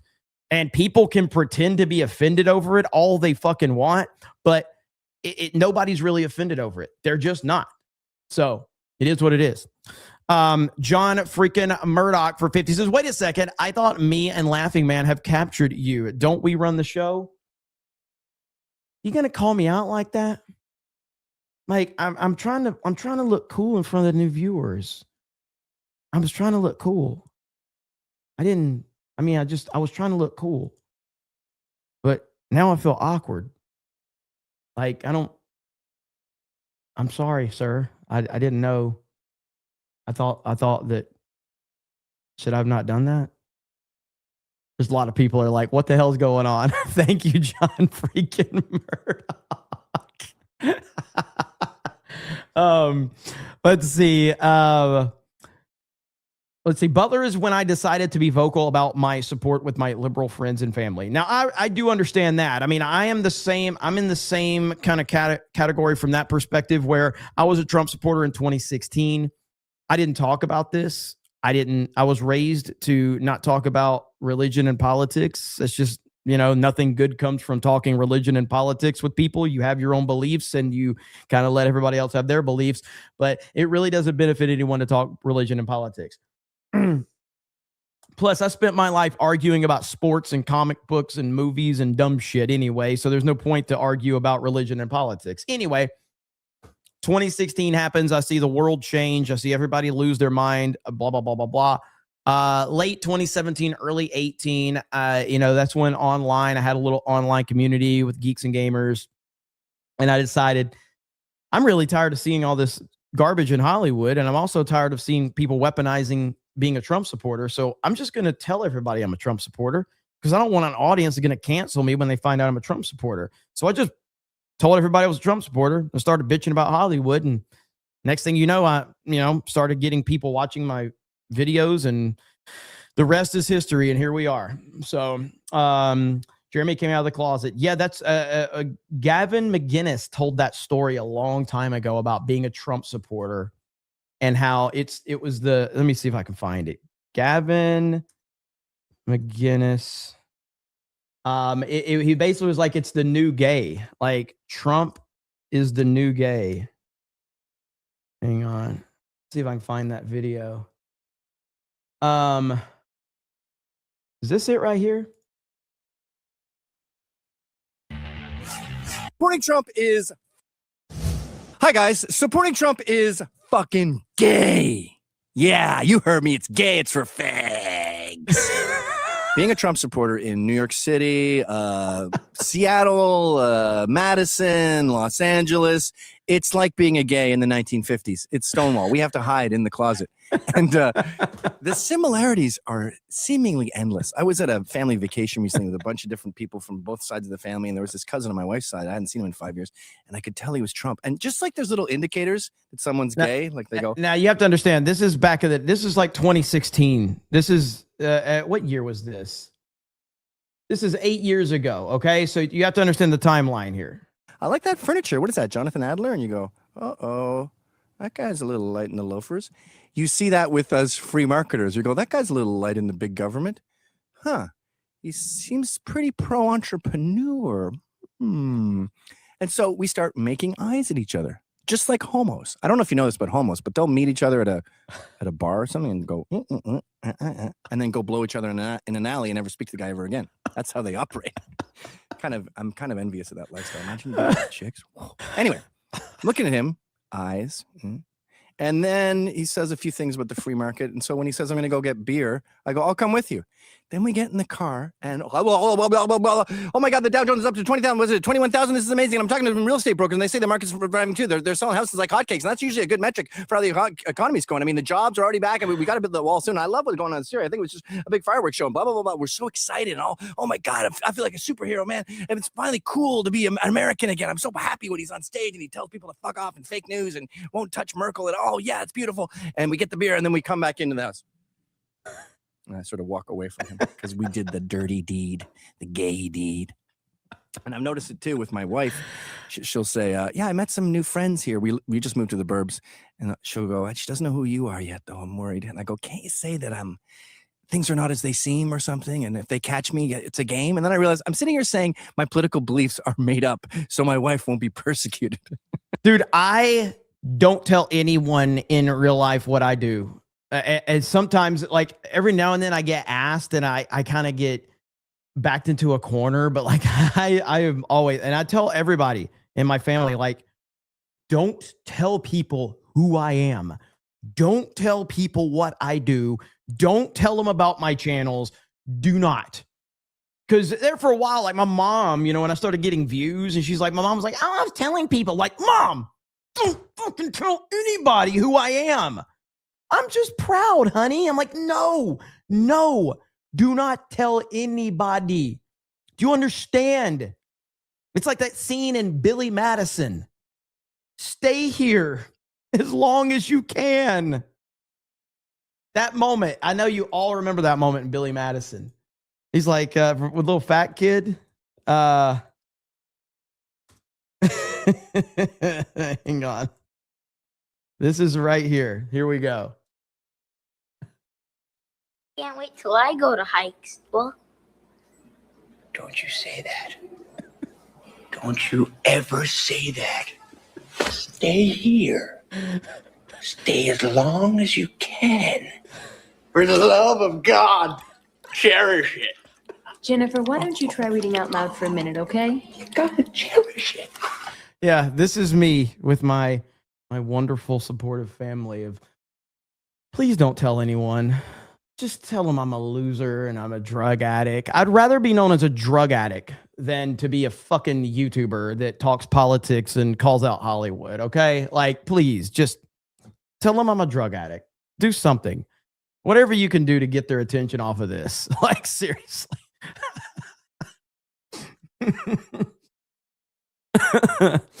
Harley Davidson says too many supers tax. Let's see. Mar Millett says, then he was on Reddit looking up forced cream pies and later was on X complaining about the hardcore corn. Oh, wait, different Jeremy. I told y'all, man, I'm done with that. I'm not doing, like, I'm done. I've said my piece. I don't want no YouTuber drama. So I'm good. Better people I can cover that stuff.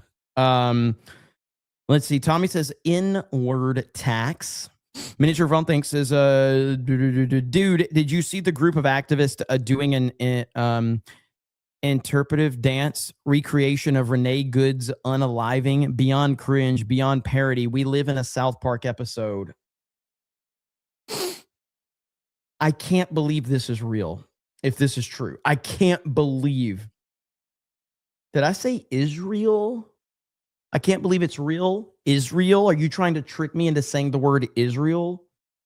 There was one guy during the State of the Union that could not stop talking about Israel. Like, he was talking about it nonstop. Now, I almost, if I could have found, and I was, just so you guys understand how my thought process goes, he kept bitching about Israel, and I was going to try to find a window to highlight his comment and accuse him of being a fan of Israel and saying, hey, can you keep your pro-Israel bullshit out of the chat, bro? Like, if that's all you're going to do is talk about how much you love Israel, I'd rather you just shut the hell up. And it would have made him so mad. Oh my God, it would have been so perfect in front of 5,000 people. This guy that just wouldn't stop crying about Israel. Oh, he was like, Israel, make Israel great again. And I just wanted to highlight and go, bro, we know you love it, but please, can you just stop? Can you just stop with the pro-Israel propaganda? He might be here right now, and I hope he is. Fuck you, dude.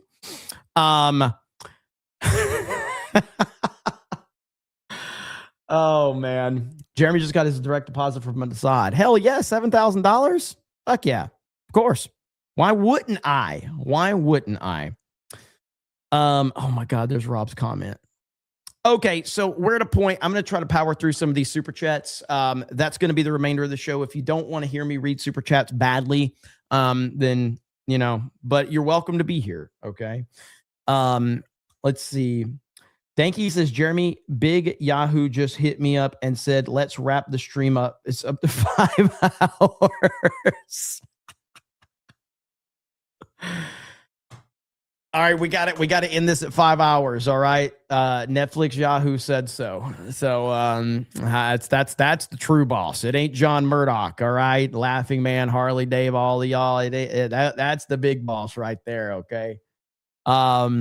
Saturn Dreaming of Mercury. Space Force is coming to my hometown in Alabama. Well, I guess that means Jeremy's brother, dad, and uncle simultaneously. Saturn Dreamer of Mercury. Nancy dreaming she could rip up another speech if only she could move on her own. MAGA Man Texas says, why are you clapping like a seal? Oh, that was a good part in the stream right there. By the way, did y'all catch this? Sarah Miller says, I love watching the Snake Pit. LFG. P.S. I have a great personality. Chat. There you go. Have fun with that one. JDT says, imagine JD Advanced sitting back there. Narco says, I'd still like a chance to fix AOC and use her ice cutters. Narco says, show us the personality. He's like, drop some receipts. Let's see here. All right, I'm going to the very top. And let's see here. Show us your personalities. Yes. Cash Kester says, this is some of the best internet drama I've seen in a while. The amount of virtue signaling that has backfired has been great. Let's effing go. What's up, man? Good to see you, brother. It has been good. Tommy says, every crowd should have a Tourette's guy in it. MAGA Mike says, they're claiming now Massey will sit with the Republicans and report was fake news. Not that it matters. He still votes with Democrats against Trump. So my theory on this is just my theory, that Massey wanted to float that idea out there, and he got so much backlash that he backpedaled off of it. That's my theory. Vlad says, Hero, I'm not reading that shit. That's for Gary. So I'm not reading that shit. Ryan's one only Big Shirley. Ryan, who's the baguette above eyeing you? This is when Gary and Ryan were here. No PhD Coyote says, maybe he was mad about sitting in the back now. Ryan's one and only Big Shirley says, I've always told my Ryan, stay away from whites. Narcos says, Grace Randolph, Gavin Newsom, herself. Never go full Gavin Newsom. Dude, it is crazy how bad the backlash is for her. It's really bad. Gavin Freenan says, I feel isolated finding this funny AF rather than being offended. I'm not gay no more for $1. Green says, Grace is a twat waffle. Sparky says, I'm going to do it. I'm going to say the blank. Mrs. Obama, get down. Silverwing says, Gary, will you stream the MegaCon panel? We probably will have a stream for the MegaCon panel. Gary may do it too, but we will have streams for it. Yappy Tom says, Gavin Newsom, I hear that beep no more. I hear that beep no more. Monotony says, I could pee two different things. Locker says, streaming against your other stream tax. Random commentator says, are they trying to raise profile of VA governor 2028? Maybe. That may be what they're trying to do. Mark Reality says, I met Gary once. I've met Jeremy and Ryan a couple times. Y'all are good peeps. With that said, very interested in Ryan's political commentary on my favorite POTUS. He didn't even get into it that much. I'm sorry. I would have asked him if I would have saw that one. Olympian Product, who dropped a 50 gifted membership. By the way, for a 50 gifted membership, we have to celebrate with Anna Paulina Luna. Boom. Anna Paulina Luna celebrating that 50 gifted membership earlier from Olympian Product. That's how we celebrate 50 gifted memberships here in the snake pit. Okay. That's how we do it. You're welcome. You're welcome.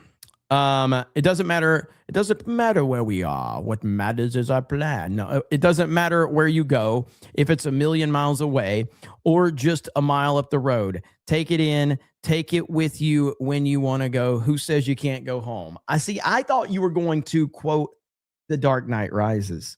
You ended up giving us a Bon Jovi song that I didn't even get to read when Gary was here. Doesn't matter who we are. What matters is our plan. Great movie. Love The Dark Knight Rises. Love it, love it, love it.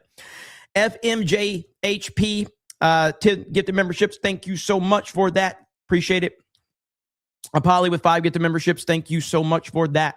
River Miles says, Trump has seen the turnaround video confirmed. We need to watch that one. Slain Hope with 5 gifted memberships. Dark Shorts Rising says, at the bar playing trivia, one ear in listening. Did they ever put Cobra Cast on the big TV? I got to know, man. I got to know. Let's see here. What else did I miss? Steven says, just a little appreciation for your hard work. Grifting ain't easy. I appreciate that. Dark Shorts Rising says, losers at this bar saw my ear pod and now I think I'm cheating. Told them to put Cobra Cast on the TV and I won't need it. Hail. Did it happen? Did it happen? That's what I need to know. Narcos says, stare down time. Celebrity Jeremy says they also are using an AI filter on the audio. You hear the same issue on Teams, WebEx. It sucks. Yeah, the audio is terrible on AP for sure. Let's see. Got that one. Got that one from Litton. Whiskey Niner says voter ID tax. Lord Bass says Democratic State of the Union, social justice victims. Trump, social State of the Union, victims of Democrats. Luis says it's always some woman shouting and interrupting when pimp Trump is talking. Always. Saturn Dream of Mercury says, are the Dems shifting to a more cordial look? I think they are seeing the writing on the wall. Harley Dave says, why are you clapping like a seal? Litton says, clap, Jeremy, clap. Harley Dave says, it's like magic, Jeremy, grift on. Let's see.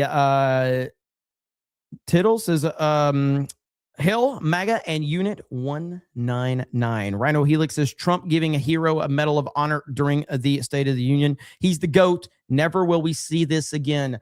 I talk about it a lot. We live in a time where we get really hooked on nostalgia and all of that. And we think back to the things in the 80s and the 90s and the 2000s. But just appreciate Trump, because there will never be another president like Donald Trump. There's probably never going to be another person in our lifetime like Donald Trump. He is a once-in-a-lifetime person. And what we're witnessing and what we have been witnessing since 2015, 2016, we're never going to have a run like this again, man. Appreciate it while it's here. Don't appreciate it in 10 years from now when it's gone. Appreciate this moment right here, right now, because it's unbelievable that we're living through this. It really is. Harley Dave says, this is what I voted for. Litton says, this is how it should be. Narco with the salute and the proper 199. Thank you. Saturn Dream of Mercury says real American heroes. Best survivor voice possible. Narco says Timo Obama is broken. He's crying. The patriotism is hitting him too hard. John freaking Murdoch says Trump is the GOAT. Saturn Dream of Mercury says Jeffries must figure out how I sound like Obama in response every time. It's painful. Let's see. Harley Dave says ape rental tax. Damn it. Jorge Barracuda for a proper 199 says great stream. Damn near died laughing. Thank you. I appreciate it so much. Harley Dave says, hold up. We can rent apes. That's what Al Green said. That's what Al Green said. Matt HTX says Trump touted successful policies, Republican laws passed, Democrat failures, and problematic ideas, and celebrating the honorary guest. It was a good speech before the 2026 midterms. Hail the 199. It was fan-freaking-tastic. It really was. Transgirly says, was that Kimmel in blackface holding the... God dang. This is probably your best super chat. This is one of the only super chats that you've ever sent that actually legitimately made me laugh. Like, that was a good one. That was a good one. Draken says, yeah, I got that one. Holy shit. That was good. Harley Dave with a 99 cent super sticker, because that's what Harley Dave does. Lapco says, I hate making typos. Oh, okay, you got this. If you're going to claim to be a Doug addict, you meant drug addict. Put in the work. Don't be a liar. Stolen valor. And then this is where you said, I hate making typos, but it's not like you're going to read things right away. It all comes out in the wash. Have a great night, bro. Hey, man, I appreciate you, man. Mossad tax from Harley Dave. Harley Dave just sends too much fucking money. And I appreciate that. Bronsonite on Rumble says, messaging on economy needs to be clear. Wild inflation killed us so long. Damage is done. Prices rarely reverse. Economists shun deflation idea. Public only knows what pocket feels. Hail the 199. Lax says, I've heard that baldness is a result of excessively high testosterone, kind of telling that Jeremy's hair just keeps trying to come back in lush, thick locks no matter what he tries. And Bronson says, Trump killed it. Let's go. JD Advance, fraud stomping boots. Hail the snake pit. He really did crush it. Steelstorm Gaming says, Jeremy is black from the waist down. Does that mean he can say the N-word when he's talking out of his ass? I've said it once. Am I frozen again? Of course I am. 5 fucking hours though, man. 5 hours. Okay, so the rest of these, I'm going to try to hit them tomorrow because it is at 5 hours. And Danky, who is my boss, is mad. Hailstorm, who's here backstage the whole time. Hailstorm has been here the whole fucking time. All right? Say hi, Hailstorm. Hello? So there. He's been here for 5 hours. He's going to be doing the shorts. Holy crap. So...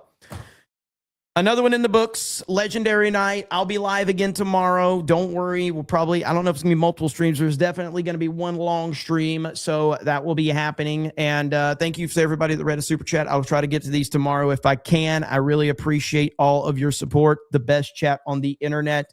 Trump crushed it. Go to Rip Us In. Get the Geeks and Gamers Orlando 2026 shirt. Get the Cobra Cast hoodie. And of course, go to geeksandgamers.com if you're interested. That's where we cover all of our entertainment news over there. So you guys can go check out our website if you are interested. Thank you so much. Have a good evening.